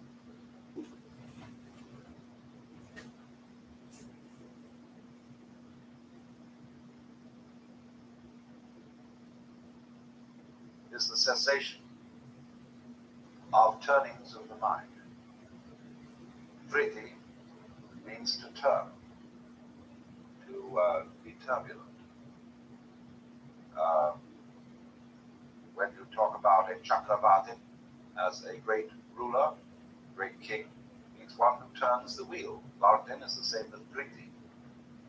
And Vartin is one who turns, and Vriti is a turning, a wave, like a wave, rolls over and splashes. Chitta means approximately consciousness. It refers to the basic awareness that we have, whether it is strictly conscious or subconscious. Chitta means something like, let's suppose we make the mind analogous to a mirror, a reflecting mirror. The mirror itself would correspond to what is meant in Sanskrit by chitta. You see, we're not aware of the color of the lens of our eye. And so we just name that color transparent. If it had a color, we wouldn't know it. And so we don't. But you can't really altogether ignore the background of vision, because it's very important, even though you never see it. It's basic to all that you see, just as the diaphragm in the speaker of the radio. It's basic to all that you hear on the radio. But so in the same way, there is something basic to all our sensations, and that is chitta. So now there are two schools of thought. One who say that yoga, the chitta vritti nirodha, the cessation of the turnings in the chitta, is the elimination of all sense experience and all thought and all feeling whatsoever from consciousness. And when one speaks then of the goal of yoga as being samadhi, and particularly what is called asamprajnata samadhi, which means samadhi without a seed in it, or nirvikalpa samadhi. Nirvikalpa is a moot word. Some people think that that means this total elimination of all contents from consciousness. It's like when you get into a sensory deprivation chamber and you learn to relax the muscles of your tongue, the muscles of your eyes, and you really go blank. But I think that is a false interpretation. It's a very interesting experience to go through, and I recommend it if you want to make a little adventure. I was just in a sensory deprivation chamber a day or two ago. It was fascinating. But, it's real quiet. It's just nicest nice can be, and I recommend that everyone install one in the New York apartment. But nirvikalpa means strictly without concept. Vikalpa means a concept. Having an idea, that's a symbolic thing. It doesn't mean having no sensation. And they make a great point of this in the instruction about practicing meditation in Zen. They say quite definitely, don't shut your eyes. Don't close your ears. But simply eliminate thought. If you cut out your sensation input entirely and have a blank mind, then you're no better than a log. In that case, logs and rocks would be Buddhas. The point then is, in other words, they have various poetic phrases in Zen to indicate the nature of samadhi. One is the moon in the water. You see, there's a verse which says, all waters contain the moon. Not a mountain, but the clouds encircle it. So all waters contain the moon means that whenever the moon rises, instantly it is in all waters. They didn't know, of course, in those days anything about the speed of light. But they felt that the moon comes into the water when the moon is in the sky in exactly the same way as when the hands are clapped, the sound issues without a moment's hesitation. So another verse says, the geese do not intend to cast their reflection. The water has no mind to receive their image. It's there like that. So the ideal of samadhi is for you to have a mind like that. What they call a mind of no hesitation. A mind which doesn't, as it were, stop to say whether this should or should not be reflected. And so they would go on to explain the basic nature of your mind is like that from the beginning. That's what it is to have a mind.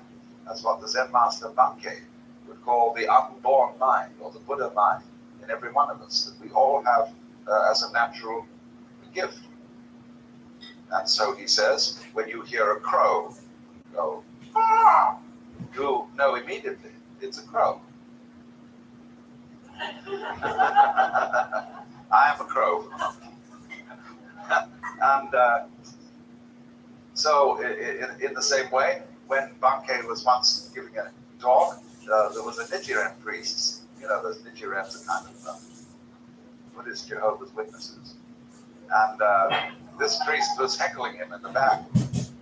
And he said, I don't understand anything you're saying. Bankei said, come closer, and I'll explain. This man began to weave his way through the crowd. Bankei said, come closer still. Still closer. Come right here. He came right up. Bankei said, you see, you understand me perfectly.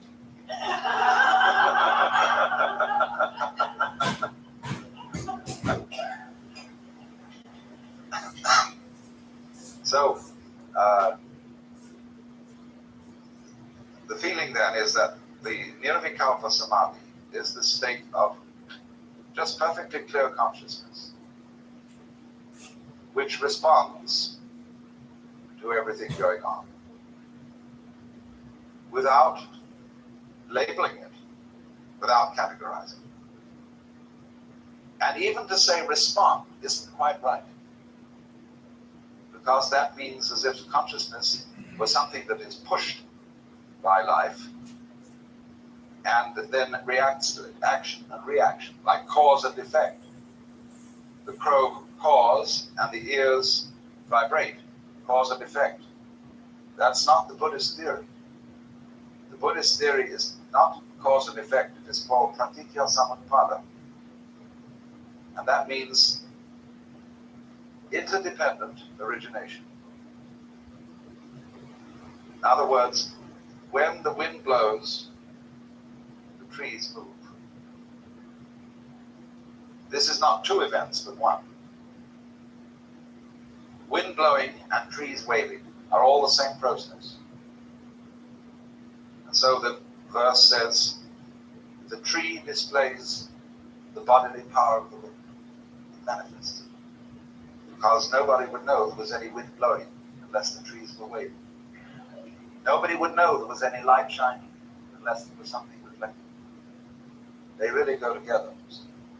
So the tree displays the bodily power of the wind. The water exhibits the spiritual nature of the moon. Because you see, when the water flows and ripples, it breaks the moon into thousands of pieces. So that is the spiritual power, the one becomes many.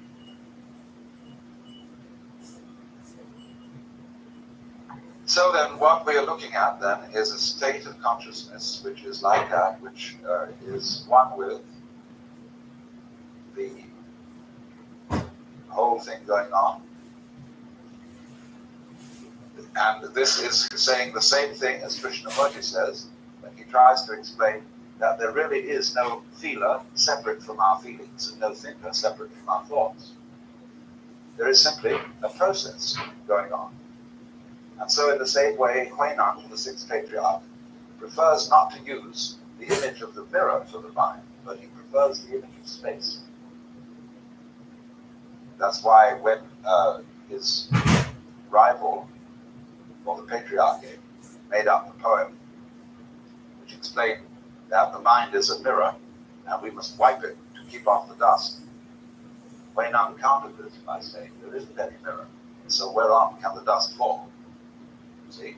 So this is saying that you will never be able to discover a thinker other than thoughts, a feeler other than seeing feelings, a sensor other than sensations.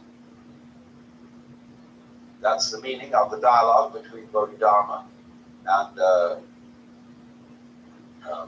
Eka. When Eka said, I haven't any peace of mind, please pacify my mind. And Bodhidharma said, bring out your mind in front of me and I will pacify it. Eka said, when I look for it, I can't find it. Bodhidharma said, there, it is pacified. So Eka, was looking for his mind. It's like, who are you? The question that the Maharshi Ramana always asked to anybody who said, Maharshi, who was I in my last incarnation? He would always reply, who's asking me? Which is the same as Krishnamurti's, why do you want to know? Because this throws the question back at the question, who are you? Who has the problem? And you look, and you look, and you look, and you can't find it. When you look for Hume, the British philosopher, really went through the same experience. Because when he tried to find out what was his consciousness, he couldn't find anything but sensations or images in his head.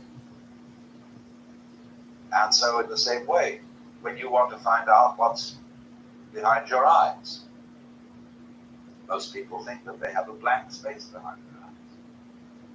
Kind of a non-dark, non-light blind spot, which you can't ever see. But that's not the case. You know how the inside of your head is? Why, it's what you're looking at. That's how it feels inside your head. It's all this that you see in front of you. That's inside your head. It's all in these nerves back here, where the optical nerves are centered.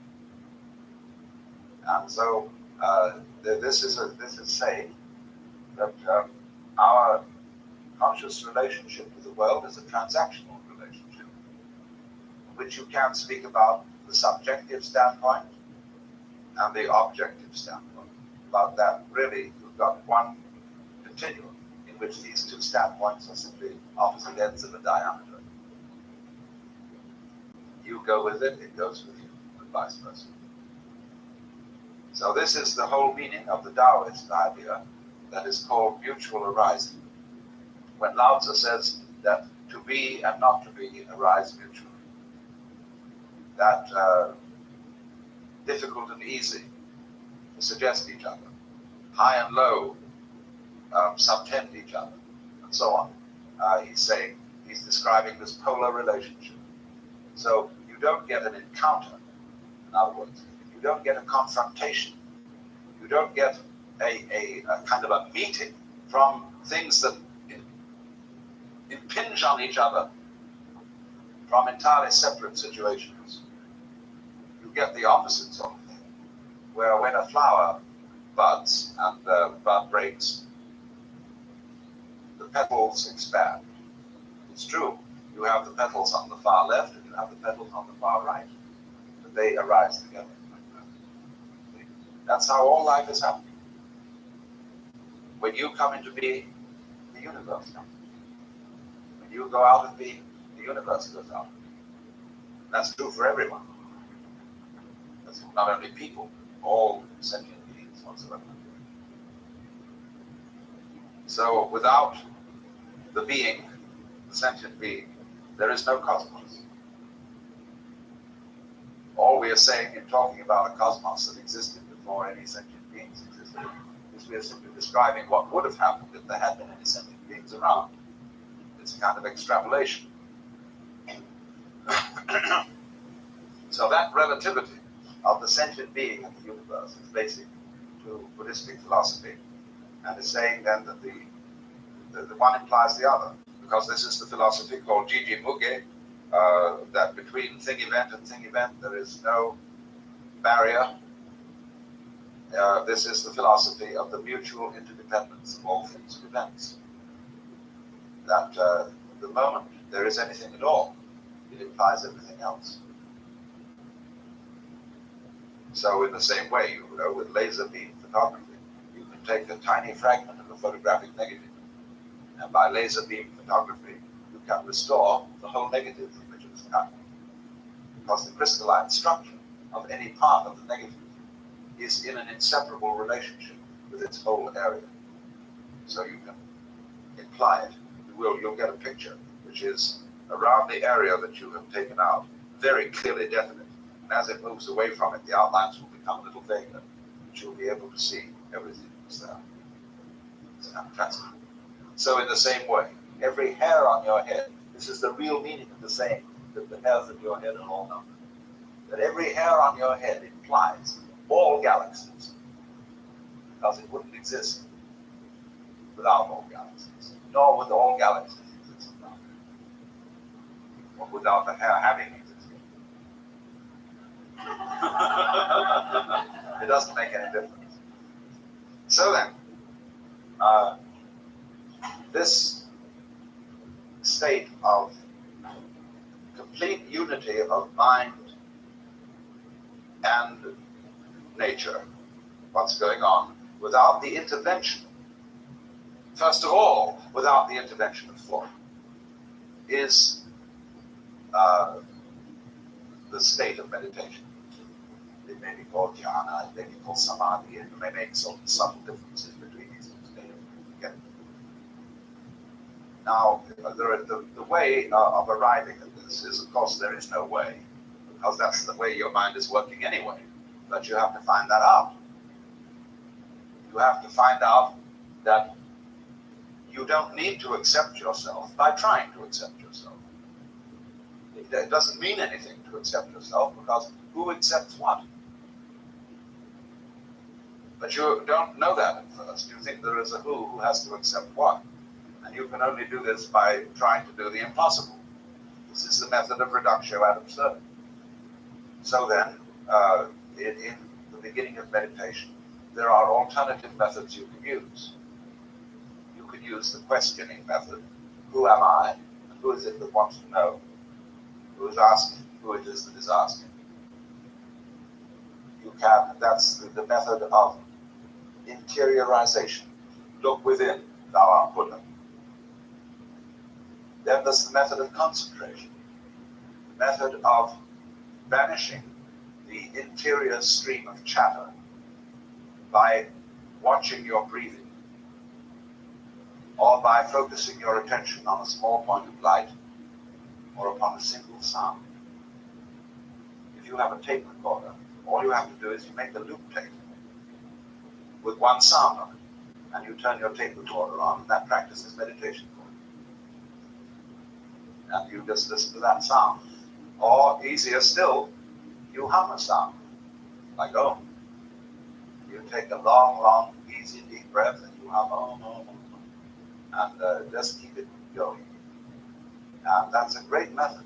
It's one of the best ways if you are an auditory kind of character. Then you can also do it by looking into a crystal ball or by using a mandala. You see, the way a mandala is constructed with circles, you eventually get the feeling from looking at a mandala that you're dropping into it. You're going into that circle. Always in, and that brings you all together in one place. You go in, to the heart. The radii, or whatever they may contain, simply have the function of being, as it were, slides, which bring you into the center. You go into that, and you get the same effect visually as you do when you listen into a sound. You go into the sound, get down to the basic, which everything is. And then when you get that basic, you stay there, see? And you dig that. And eventually, you see that that's what there is and always was and always will be. In fact, there isn't any time in meditation. Time completely disappears. You discover there is only the present. And that brings up another form of meditation that you can practice. And it is a good one for practicing while being active. You see, sitting isn't the only way of meditation. There are actually 4 types of meditation. Sitting meditation, called Zazen. Walking meditation, standing meditation, and lying down meditation. So it's also good to lie flat on your back for these things. Except that you may easily go to sleep that way. Walking meditation has long been practiced, both by Christian monks and by Buddhist monks. And in the Satipatthana method of meditation that is practiced today in Burma, Thailand, Ceylon, they do a great deal of it walking. It's a very good way because you certainly don't go to sleep that way. And it's a rhythmic movement. And therefore is peaceful. You just walk slowly up and down. This is the way I use it. Especially if you go out to Jones Beach and it's clear, you go out on a weekday and it's absolutely clear, nobody's there. You go miles and miles along the beach in the walking meditation. So, in that various ways of posture, shall we say, you can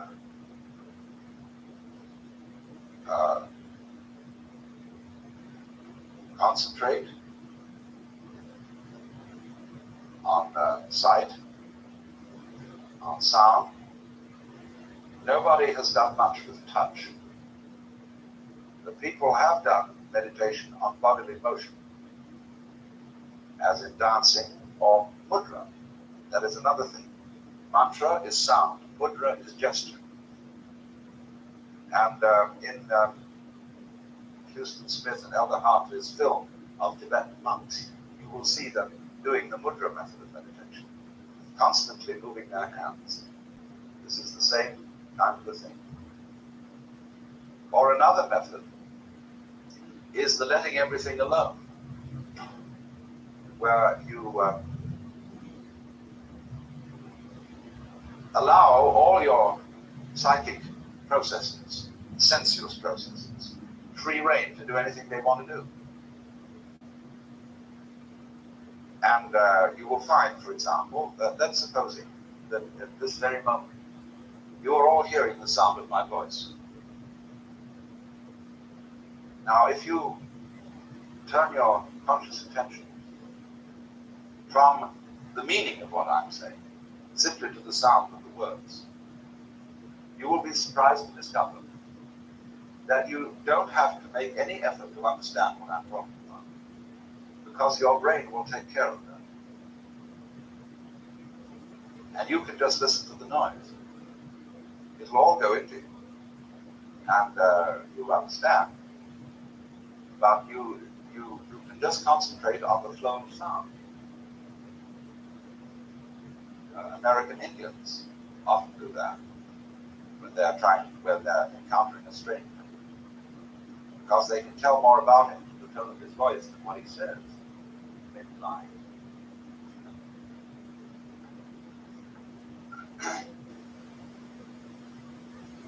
So you can listen to the tone of my voice and find out whether I'm putting something over on you.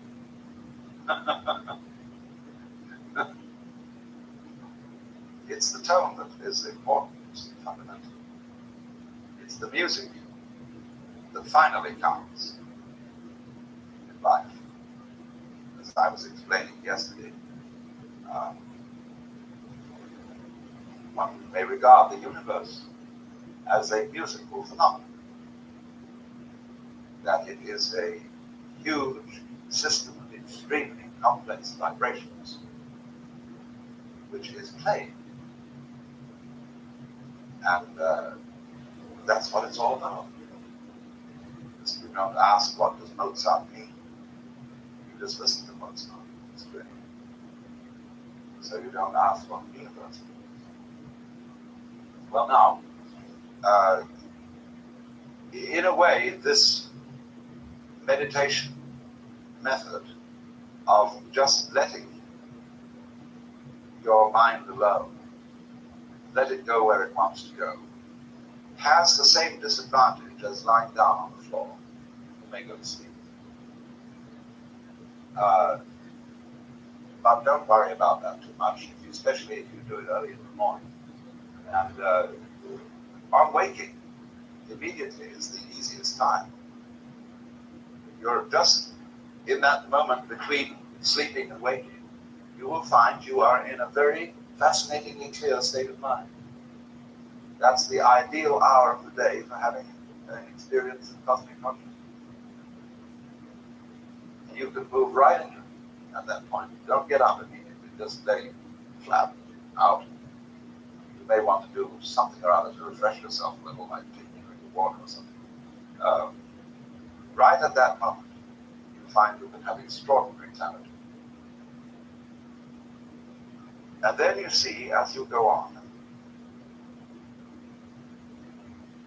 it begins to become clear to you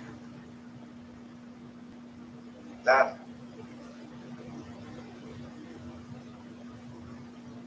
there really is no one separate from this changing stream of feelings who's having. They're just there. And in that moment, the problem of what to do about yourself vanishes, because there is no separate self.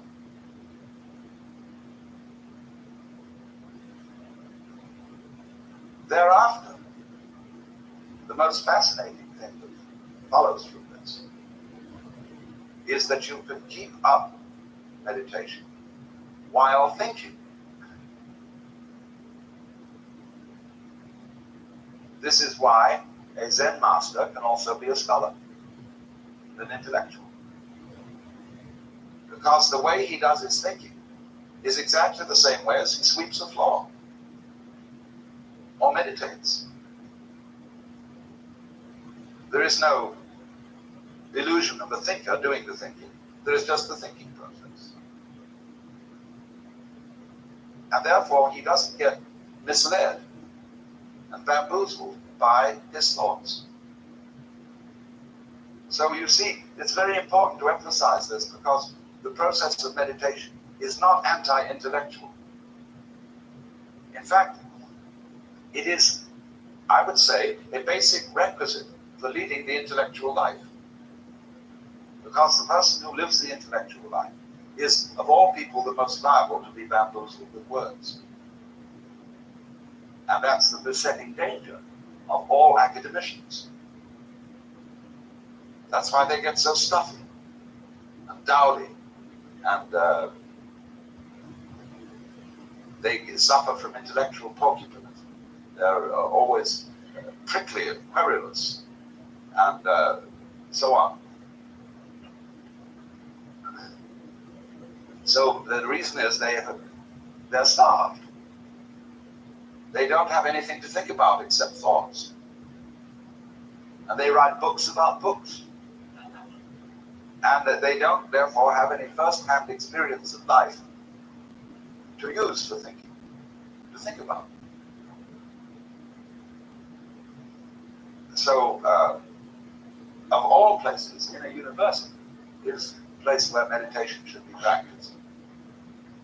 Of getting out of thought for some time of the day. This refreshes the intellectual life. This gives it a zip and a quality, so that as you begin, like Suzuki, old D.T. Suzuki, he was a great intellectual. And, but he practiced scholarship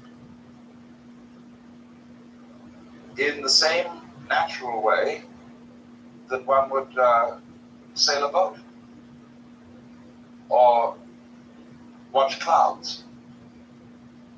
So that he was never, in his pursuit of scholarship, cantankerous and pretentious. He was never pedantic. And of course, in the field of sinology today, in the United States, you will find some of the most pedantic people in existence.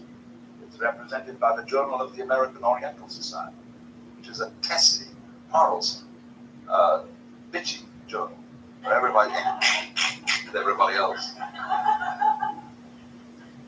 And when, a scholar doesn't always have to be a scholar. You can write a scholarly book. I wrote a book called The Way of Zen, which is rather scholarly. And but then I can do a movie called The Mood of Zen, which isn't scholarly at all, which is just creating an atmosphere. Boy, do the scholars hate it. They say this is of no value at all. And they call you a popularizer. Then they call Suzuki a popularizer because he didn't put in the right kind of footnotes. He was a little vague about some things, and but he had forgotten more than most of them ever knew. So in this way, you can sit light to intellectuality. It's a very good thing, because otherwise you become hopelessly monstrous. You become a sort of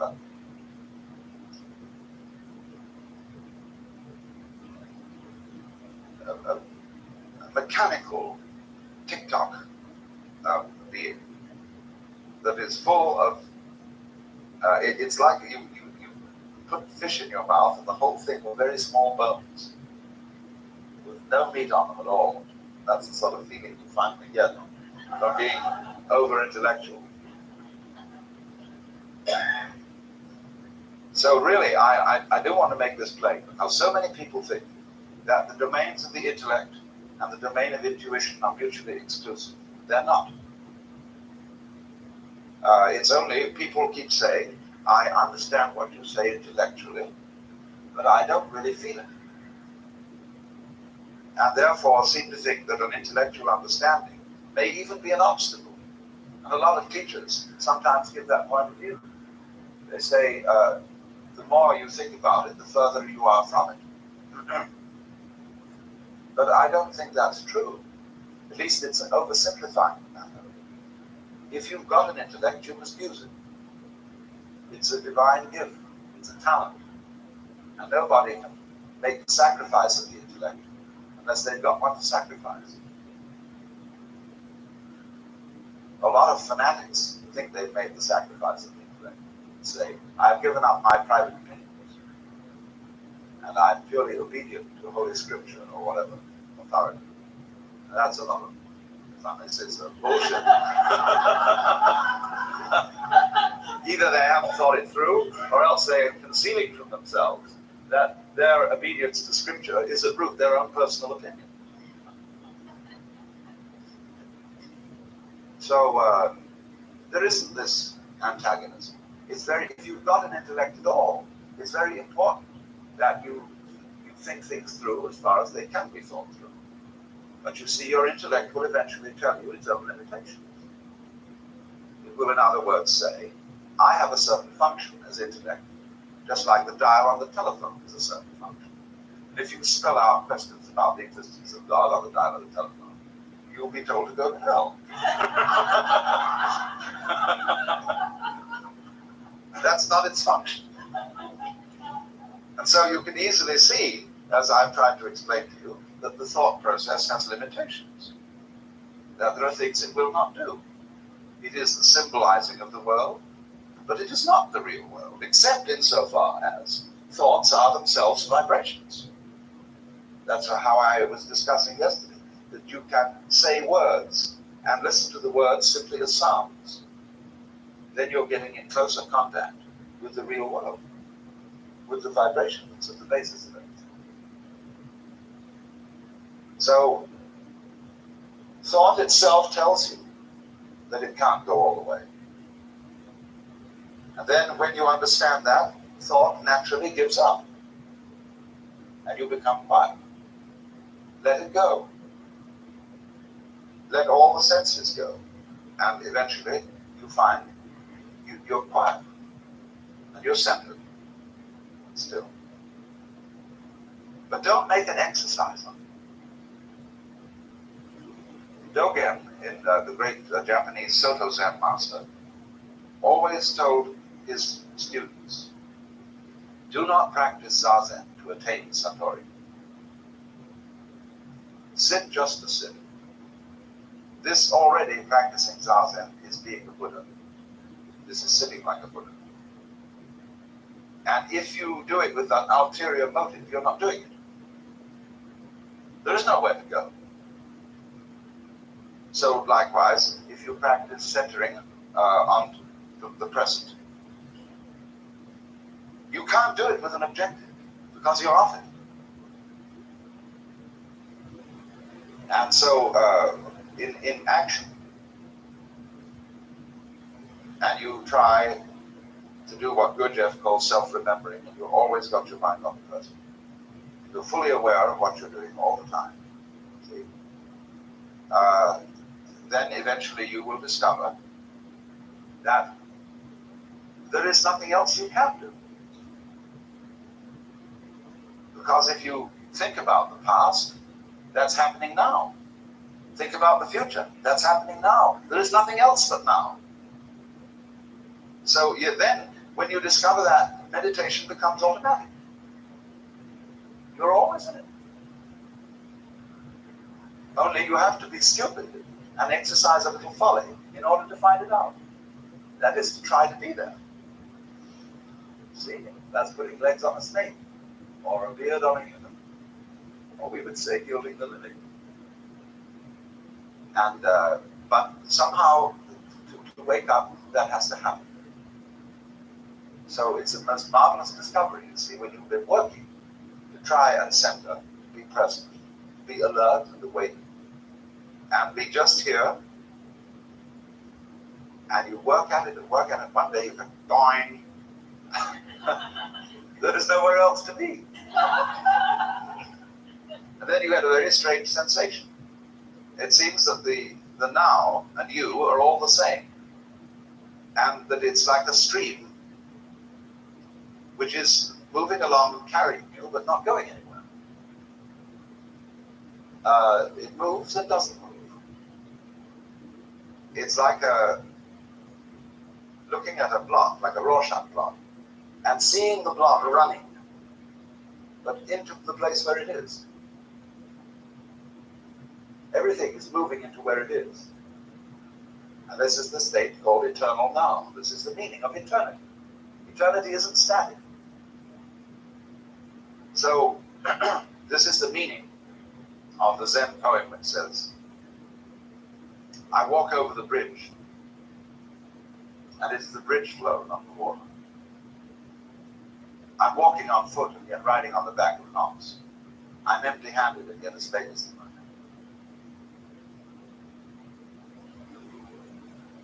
So we'll have an intermission.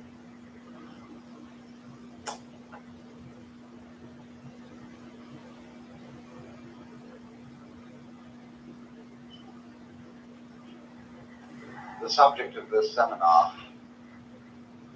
is the veil of thoughts. And following out the theme that somebody once suggested by saying that thought is a means of concealing truth, despite the fact that it's an extraordinarily useful faculty. But in quite recent weeks, we've had an astounding example of the way mankind can be bamboozled.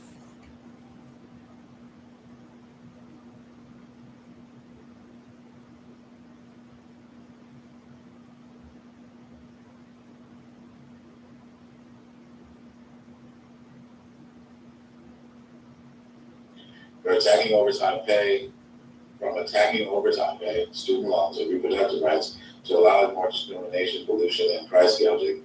Those behind Project 2025 are prepared to go to incredible lengths to create a country only for some and not for all of us.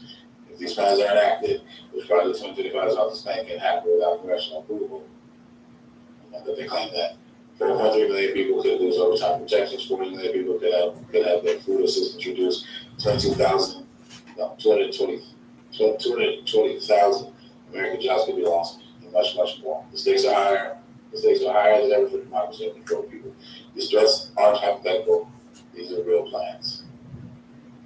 The Heritage Foundation and the 100+ organizations that make up the Project 2025 Advisory Board have mapped out exactly how they will achieve their extreme ends. They aim to try and carry out many of the most troubling proposals through an anti-democratic president and political loyalists installed in the executive branch without waiting for congressional action. And while many of these plans are unlawful, winning in courts is not guaranteed, given that the same pro-life movement that is behind Project 2025 has helped shape our current court system. To combat the threats posed by Project 2025, we have to first understand it. What follows are some of the most dangerous proposals that make up Project 2025, specifically those that they plan to implement through federal agencies and far-right executive branch. The majority of Americans share the same values and priorities. The Project 2025 wants to push an extreme, out of touch agenda on all of us. By reading this guide and sharing it, we can begin to address these threats and go on offense towards building a bold, inclusive democracy for all people. All right, so what? It actually seems like, could you put the when we use the rules, it's tight. When they use this is not a fair balance. So what I'm trying to create is something more fair balance by actually reading it. Like what would be more helpful for me is for them to have gone point by point. Like they structure theirs as a counter to the Project 225. They have the same stuff in the same order. And then they analyze and give a rebuttal. That would have been fair. And then also they should have emphasized quoting it. But that would have been a fair and balanced thing to do. That's the kind of thing you do in academia. That way you don't have to straw man everything. Right here, their table of contents, they have cut wages, create unsafe workplaces, and stabilize our economy, make it harder for Americans to make ends meet, restrict reproductive rights and access to health care, enable discrimination across society, set the looters loose and undo climate action, make education unaffordable and unwelcoming, undermine government's ability to deliver the poor people. So they just kind of distilled their rebuttals. I haven't read this yet, but I'm actually trying to see to what extent they're going to actually quote anything. See how they do it. Stop people from running overtime. Project 25 wants. So they just tell you what Project 25 wants. I don't see any quoting of Project 2025. That gives me pause because I don't think there's going to be enough attentiveness to what Project 2025 actually says. It's just a translation of what they said into the worst possible interpretation possible. And there's no way for an objective person to evaluate to what extent they're going off the rails in their interpretation, to what extent are they interpreting inaccurately. And so that's why I don't trust these things. It's like, you're going to make me read this shit because I can't trust that you're not going to misrepresent what it is. But it would give you a guide so you can go to the 920 pages of what's up exactly, what is written, would give you. But it doesn't do that. It's not structured that way. It's not even referencing specific passages. It just says this is in there.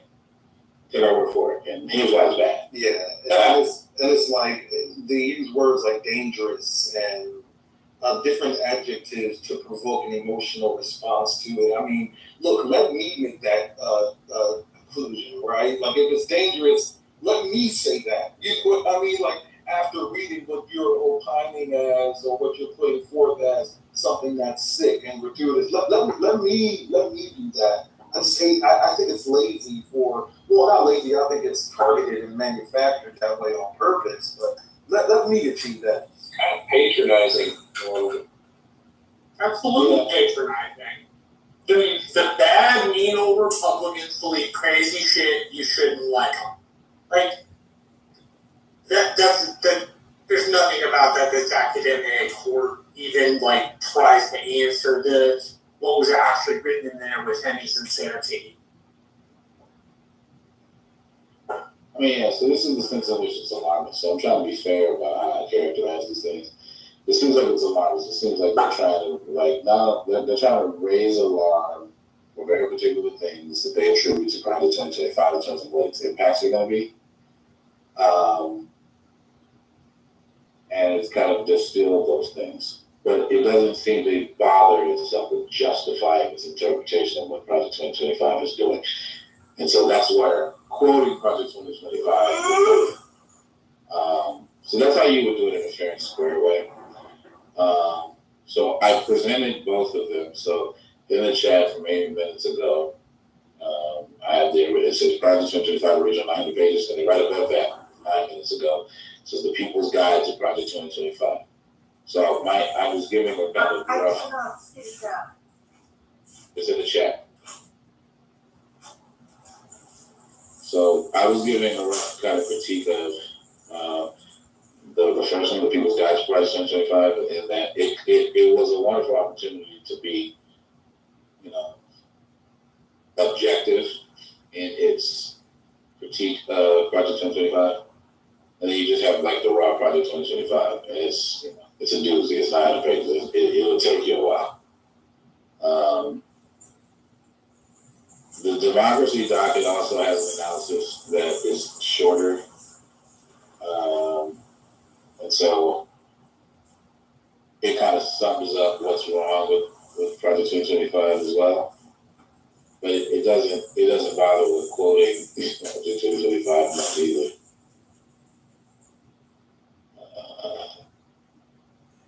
It does, however, quote so the website that you go to get the 900-page document, the 180-day playbook, it does quote that website. That's awesome. That's 2 points for that. Yeah, I mean, it barely does what it is. But it doesn't really quote. You got it now for at least that they liked it, but it has to. They also link to the 900-page document, so they do link to it. And they just kind of want to describe it. They're not going to quote, And honestly, I think most of the people who are critiquing it haven't read it. I really. Yeah, that's why I asked Miller. That's why I say too. I think the vast majority of the time it's the evil, no good, bad Republicans out to get us. They can't exactly tell you why, but they're bad. So what I would do if I had more, if I really had the patience for this, is I would read and distill all that information on the 900 pages. I would then compare and contrast it to all of the negative criticisms about how true those criticisms are. I'll try to use it for my own opinion on issues. Some issues I care about more than others. And then I'd also attempt to compare and contrast Project 2025 to Agenda 47 to see to what extent are there any similarities. That's a really good idea. And then and then that way I'd be able to have some substance behind, okay. And you say private attention if I says this, but actually it doesn't. This is what it actually says. I'll tell you what, I'll commit to reading the national defense section, because that's the section I was at anyway. I'll read that. I'll put like a little bullet point things together with like references to pages for it. So that now we are ready to go document if we need it. Department of Defense, all section 2? Yeah. So I read section 1, most of it anyway. So I'll read section 2 in like bullet points for you. So, like, I got a little bit of extra time right now. I can do that. All right. I mean, we can do a 7-part series. I'm going to do a night on Mondays for the next few weeks, so we can come back and do a different section every day or multiple sections. Yeah, this is the section 2. Section 2 is a lot. Yeah, there's like a little bullet point thing that people get all for that. I can do that for fun work.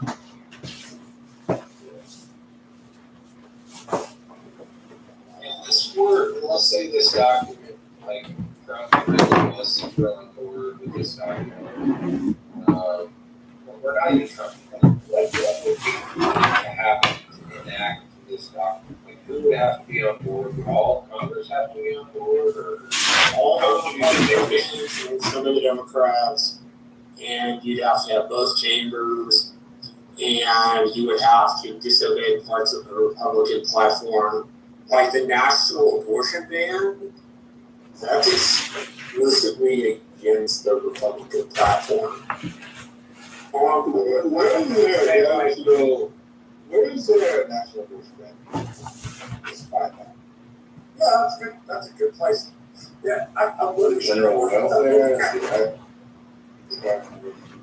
Where would that even be? It would be in the common defense. General welfare, the economy. So what? Okay. Under which section? I think it's like 4. Insurance is section 4 is the economy. Federal Reserve, small business, trade, Department of Treasury. It doesn't look like it's in here. Department of Commerce, independent regulatory agencies. As well as that, it might be section 3, general welfare. Department of Agriculture, Department of Education, Department of Energy and Related Commissions. Agency, Department of Health and Human Services. Is that what you mean? Department of Health and Human Services.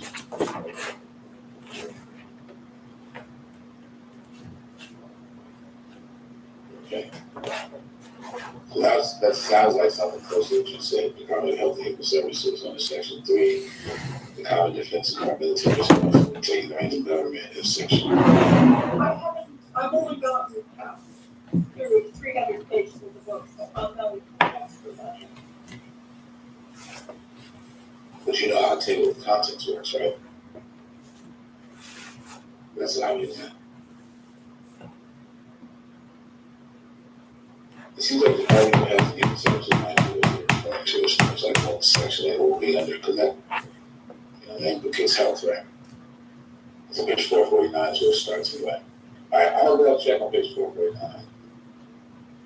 See if I can scale it through. 449, 449. 449. Okay. 449. And 449. Department of Health and Human Services, okay. Our U.S. Department of Human Services is just a separate country. We're a separate country. It's approximately $1.6 trillion budget. We're ranking the world's 5th largest national budget. For good or ill, age activities personally impact the lives of more Americans than do those of any other federal agency. Under President Trump, HHS was dedicated to serving all Americans from conception to natural death, including those individuals and families who face economic and social well-being challenges. President Biden, the mission has shifted to quote, promoting equity in everything we do, end quote, for the sake of quote, population sharing a particular characteristic, end quote, including race, sexuality, gender identification, ethnicity, and a host of other categories. As a result of HHS having lost its way, the U.S. life expectancy instead of returning to normal after the COVID-19 pandemic continued to drop precipitously two levels constantly since 1996. The white populations alone losing 7% of their expected lifespan in just 1 year. Nothing less than America's long-term survival is at stake. Accordingly, HHS must return to serving the health and well-being of all Americans at all stages of life instead of using social engineering that leaves us sicker, poorer, and more divided. There's an overview. Goal 1, protecting lives, conscious and bodily integrity. And that's what we do in abortion. Goal 2, empowering patient choice and providing autonomy. Goal 3, promoting stable and flourishing married families. Goal 4, preparing for the next health emergency. Goal 5, instituting greater transparency, accountability, and oversight. That's better. We want a working together, stand over and having a lot of children. The Secretary should pursue robust something that should protect my right to life. If there's a goal 1 is probably where there's going to be a national abortion. All right, goal 1, protecting life, conscious and bodily integrity. The Secretary should pursue a robust agenda to protect the fundamental rights of life, protect conscious rights, and uphold bodily integrity rooted in biological realities, not ideology. In the moment of conception, every human being possesses inherently worth in our humanity does not depend on our age. We must ensure that all HHS programs and activities of governments and institutions funded by it increases choices for patients and program beneficiaries, and furthers pluralism and tolerance. The Secretary must protect American civil rights by ensuring programs and activities follow the letter and spirit of religious freedom and conscious protection laws. Radical actors inside and outside government are promoting harmful identity politics that replaces biological sex with race, sex, and identities. This destructive dogma, in the guise of equity, goodness, America's fundamental liberties, as well as health and well-being of children and adults alike. The Secretary must ensure that HHS programs protect children's bodies. The HHS education and care of the children. All right, nowhere in there does it say the National Abortion Day. First thing that by the way, this is kind of a sidewalk. The first thing so far that I read in there was the stuff about recognizing life from day 1. And so the Secretary must ensure all ages going to the deep respect for innocent human life from day 1 until natural death. Abortion and euthanasia are not health care. Part of this is a little concerning for me that they're saying explicitly it's not health care, but in many cases. Well, one of the cases like extreme risk. Yeah, what I'm saying is that's not what they say, right? So like, Yeah. this is the thing that we always think about our discourse is the willingness to just leap to the worst conclusion possible. It's like, yo, like slow down, like that's not what was said. Now I haven't read this entire section to be fair, so maybe somewhere else it says it. The goal here is to like, if people want to make these hyperbolic, or not, if people want to make these claims about these alarmist claims, let's say, about what Private 2025 wants to do, let's find it in the text. That I think is a worthwhile exercise. It's so obvious they're saying what they want. They did. They didn't say the thing people say. So that's what I'm saying. Like, They want to enslave women. They didn't say that though, right? Like that's what I'm saying. Like that's something that you're embellishing. And it's not a lot of people do that, right? Like, they say, oh, like you're actually a Muslim, so therefore you want to be incubators. So it's like, okay, We're Republican. Why would you come to that conclusion? There are lots of other reasons to believe in not wanting an abortion other than you want women to be Adrian, here's the thing. If you want to do this thing that you're doing right now, I'm saying find it in the text and prove it, please. That's all I'm asking. I don't have a lot of patience today. Now I'm not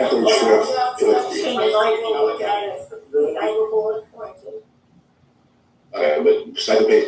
Please look into me where it's empowering you're gonna have an actual question. patient choices and providing I know it's funny. That's interesting because that's the kind of section I would expect the pro-choice people to have some sense. That's kind of cool.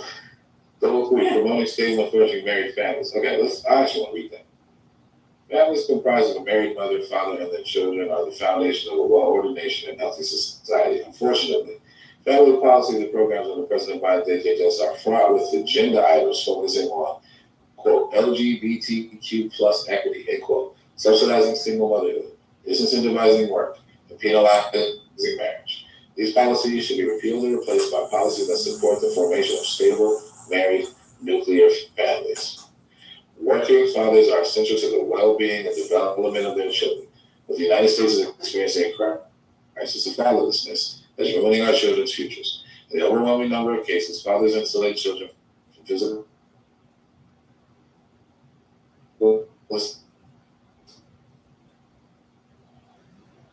sexual abuse, financial difficulty, poverty, teen pregnancy, poor educational outcomes, high school failure. Manufacturers in the world, right here in America. We manufacture them and we sell them. This is our number one source of GDP, if I'm not mistaken, is military weapons to the rest of the world. Yeah, was that the same thing? Was that the same situation 20 years ago? It is today. Actually, I would argue it probably was. Okay, great. So it was the same 20 years ago, as far as our standing and military capabilities against goat herders, and you see how that worked out. Goat herders.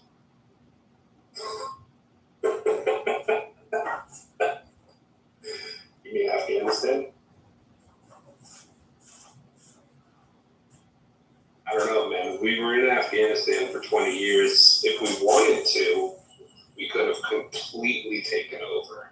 The fact of the matter is, we chose not to because of some sort of like quote unquote like honorable duty. Yeah, some sort of honorable duty is the only thing that really prevented us from fully taking over the Afghani government and installing a puppet regime, which we did actually. Whatever you would have done on the government level doesn't still deal with people who are in the mountains with the goats and the AK-47s. I don't think that it's true that China is the only country that can fight a war on two fronts either. I think we have to. I didn't say they were the only ones. I said they were.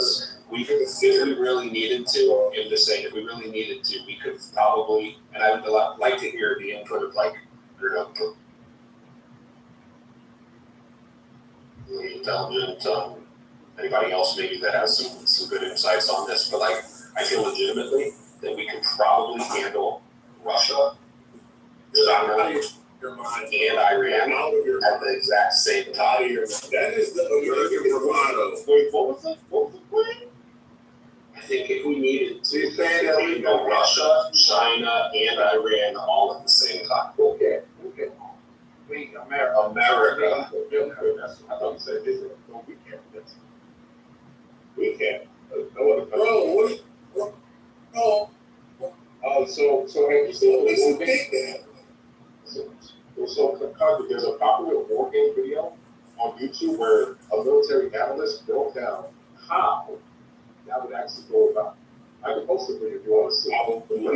He goes through the. Now it doesn't mean that it will absolutely happen in real life, right? Because you're right. There could be a situation where we lose.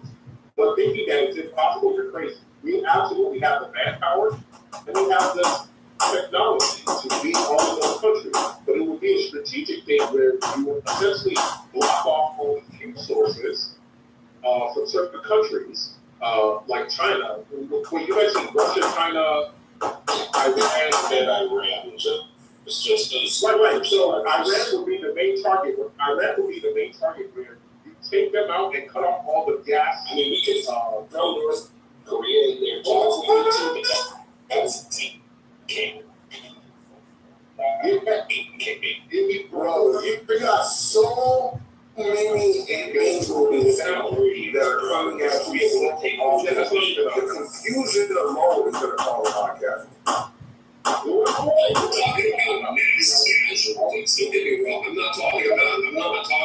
casualties. Talking about suffering is something to investigate about, but at the end of the day, we would be able to hold our own. Chuck Norris is standing with his shirt torn off in the middle of land. Is that what we're talking about? Concrete. India alone will try to wipe out China. In a situation like this, India alone. Yeah, where is India and Pakistan at in this? India is mortal enemies with China. Mortal fucking enemies. You think in this situation they're not doing anything to China? Come on, bro. They're mortal enemies. That's why I said you should watch the video. You should watch the video. It breaks off this down. I don't know if they're mortal and I don't know. They are. India and China I are mortal. know they say a border and it's in contention about the border, but I don't know anything other than that. No, it really boils down to street food and who got the best street food.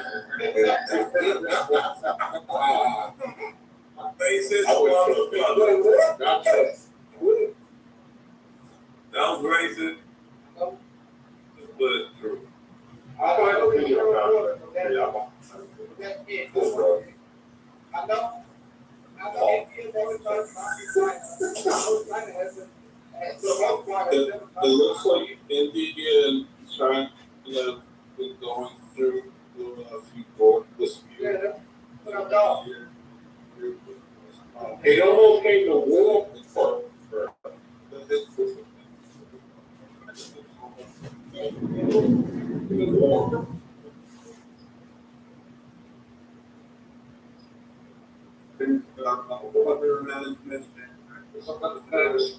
The point is that India wouldn't take the chance to cripple China if they could.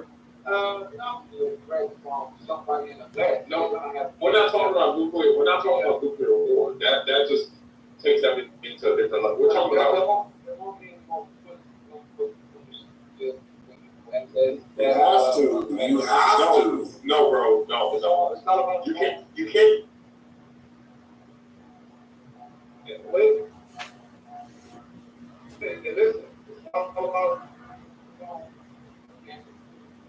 Yeah, but the thing is, drones are great, but there's a lot of EMP technology that's going to come to the market that takes a lot of that stuff out. So there's always a counter technology to any nukes, all of that. Y'all remember when Batman walked? Remember that scene where Batman walks like up the stairs, and then like people are trying to take pictures, and then he pulls out that the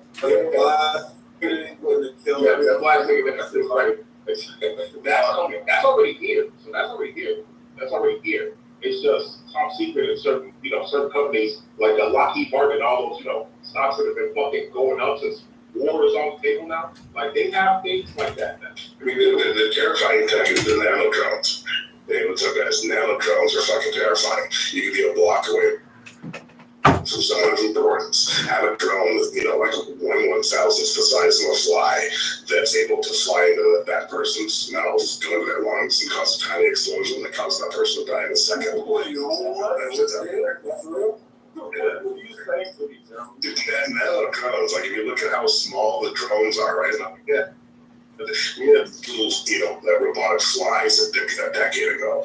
That's just gotten smaller, right? Like, I think Samsung just introduced EV batteries where in like 9 minutes you can get 600 miles. If you take that battery pack and shrink it down to a nano drone, what's terrifying is not a nuclear bomb, but 100,000 nano drones that go through the air and literally can be breathed in. You can't even see the fucking things, and when they're inside your body, they just cause a small explosion in an artery somewhere that fucking kills you.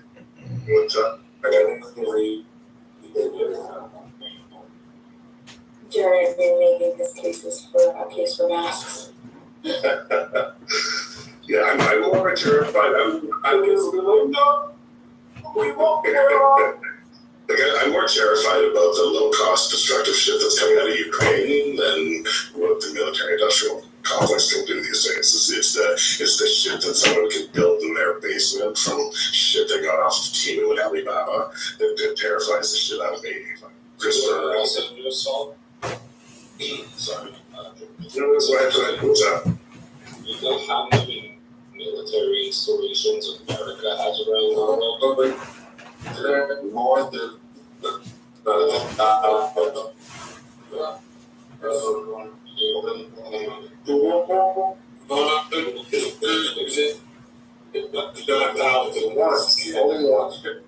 Jeremy, what you're explaining. Nope. In a small little coastal county. In a small little coastal country. No, they have one in one country named Germany.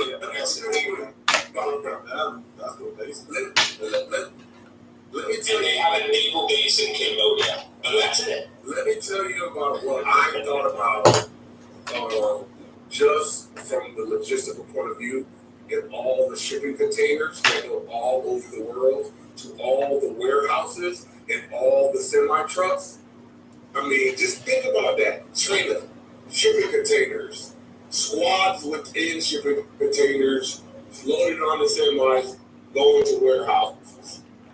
How many of those warehouses are Chinese with squads in them waiting for that?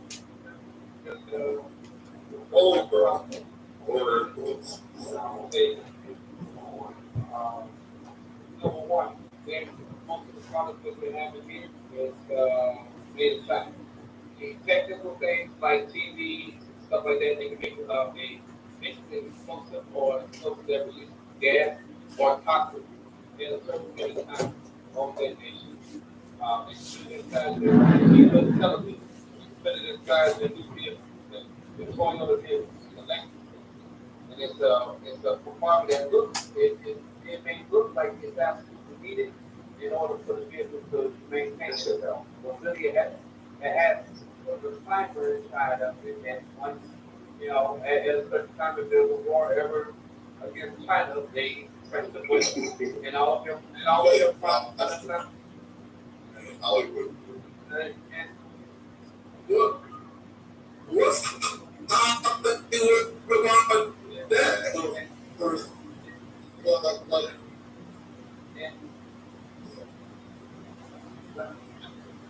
So, like, our military powers doesn't come from, like, our defensive mechanisms that our coastline is massive. Like, people look at, you hear a lot about Iron Dome and stuff, that's nothing compared to what we have. Absolutely nothing. No one can invade us.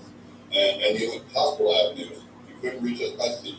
But secondly, if you were going to try ground invasion through, like, say, Mexico, that shit ain't going to go over well, because that's just, then you will have guys that pick up trucks with Budweiser cans and shooting motherfuckers. unless you're 20,000 Mexicans are going to come over every day. But I mean, as much as that, we would just be able to destroy that. And then you'd have to get through the terrain. So logistically, moving any kind of strong military on the U.S. shores is just impossible right as a juncture. Moving any kind of then you've got on the U.S. shores is then what people complain about is our bases around the world. And people at home will say, oh, well, we don't need to do this. That is the source of our power.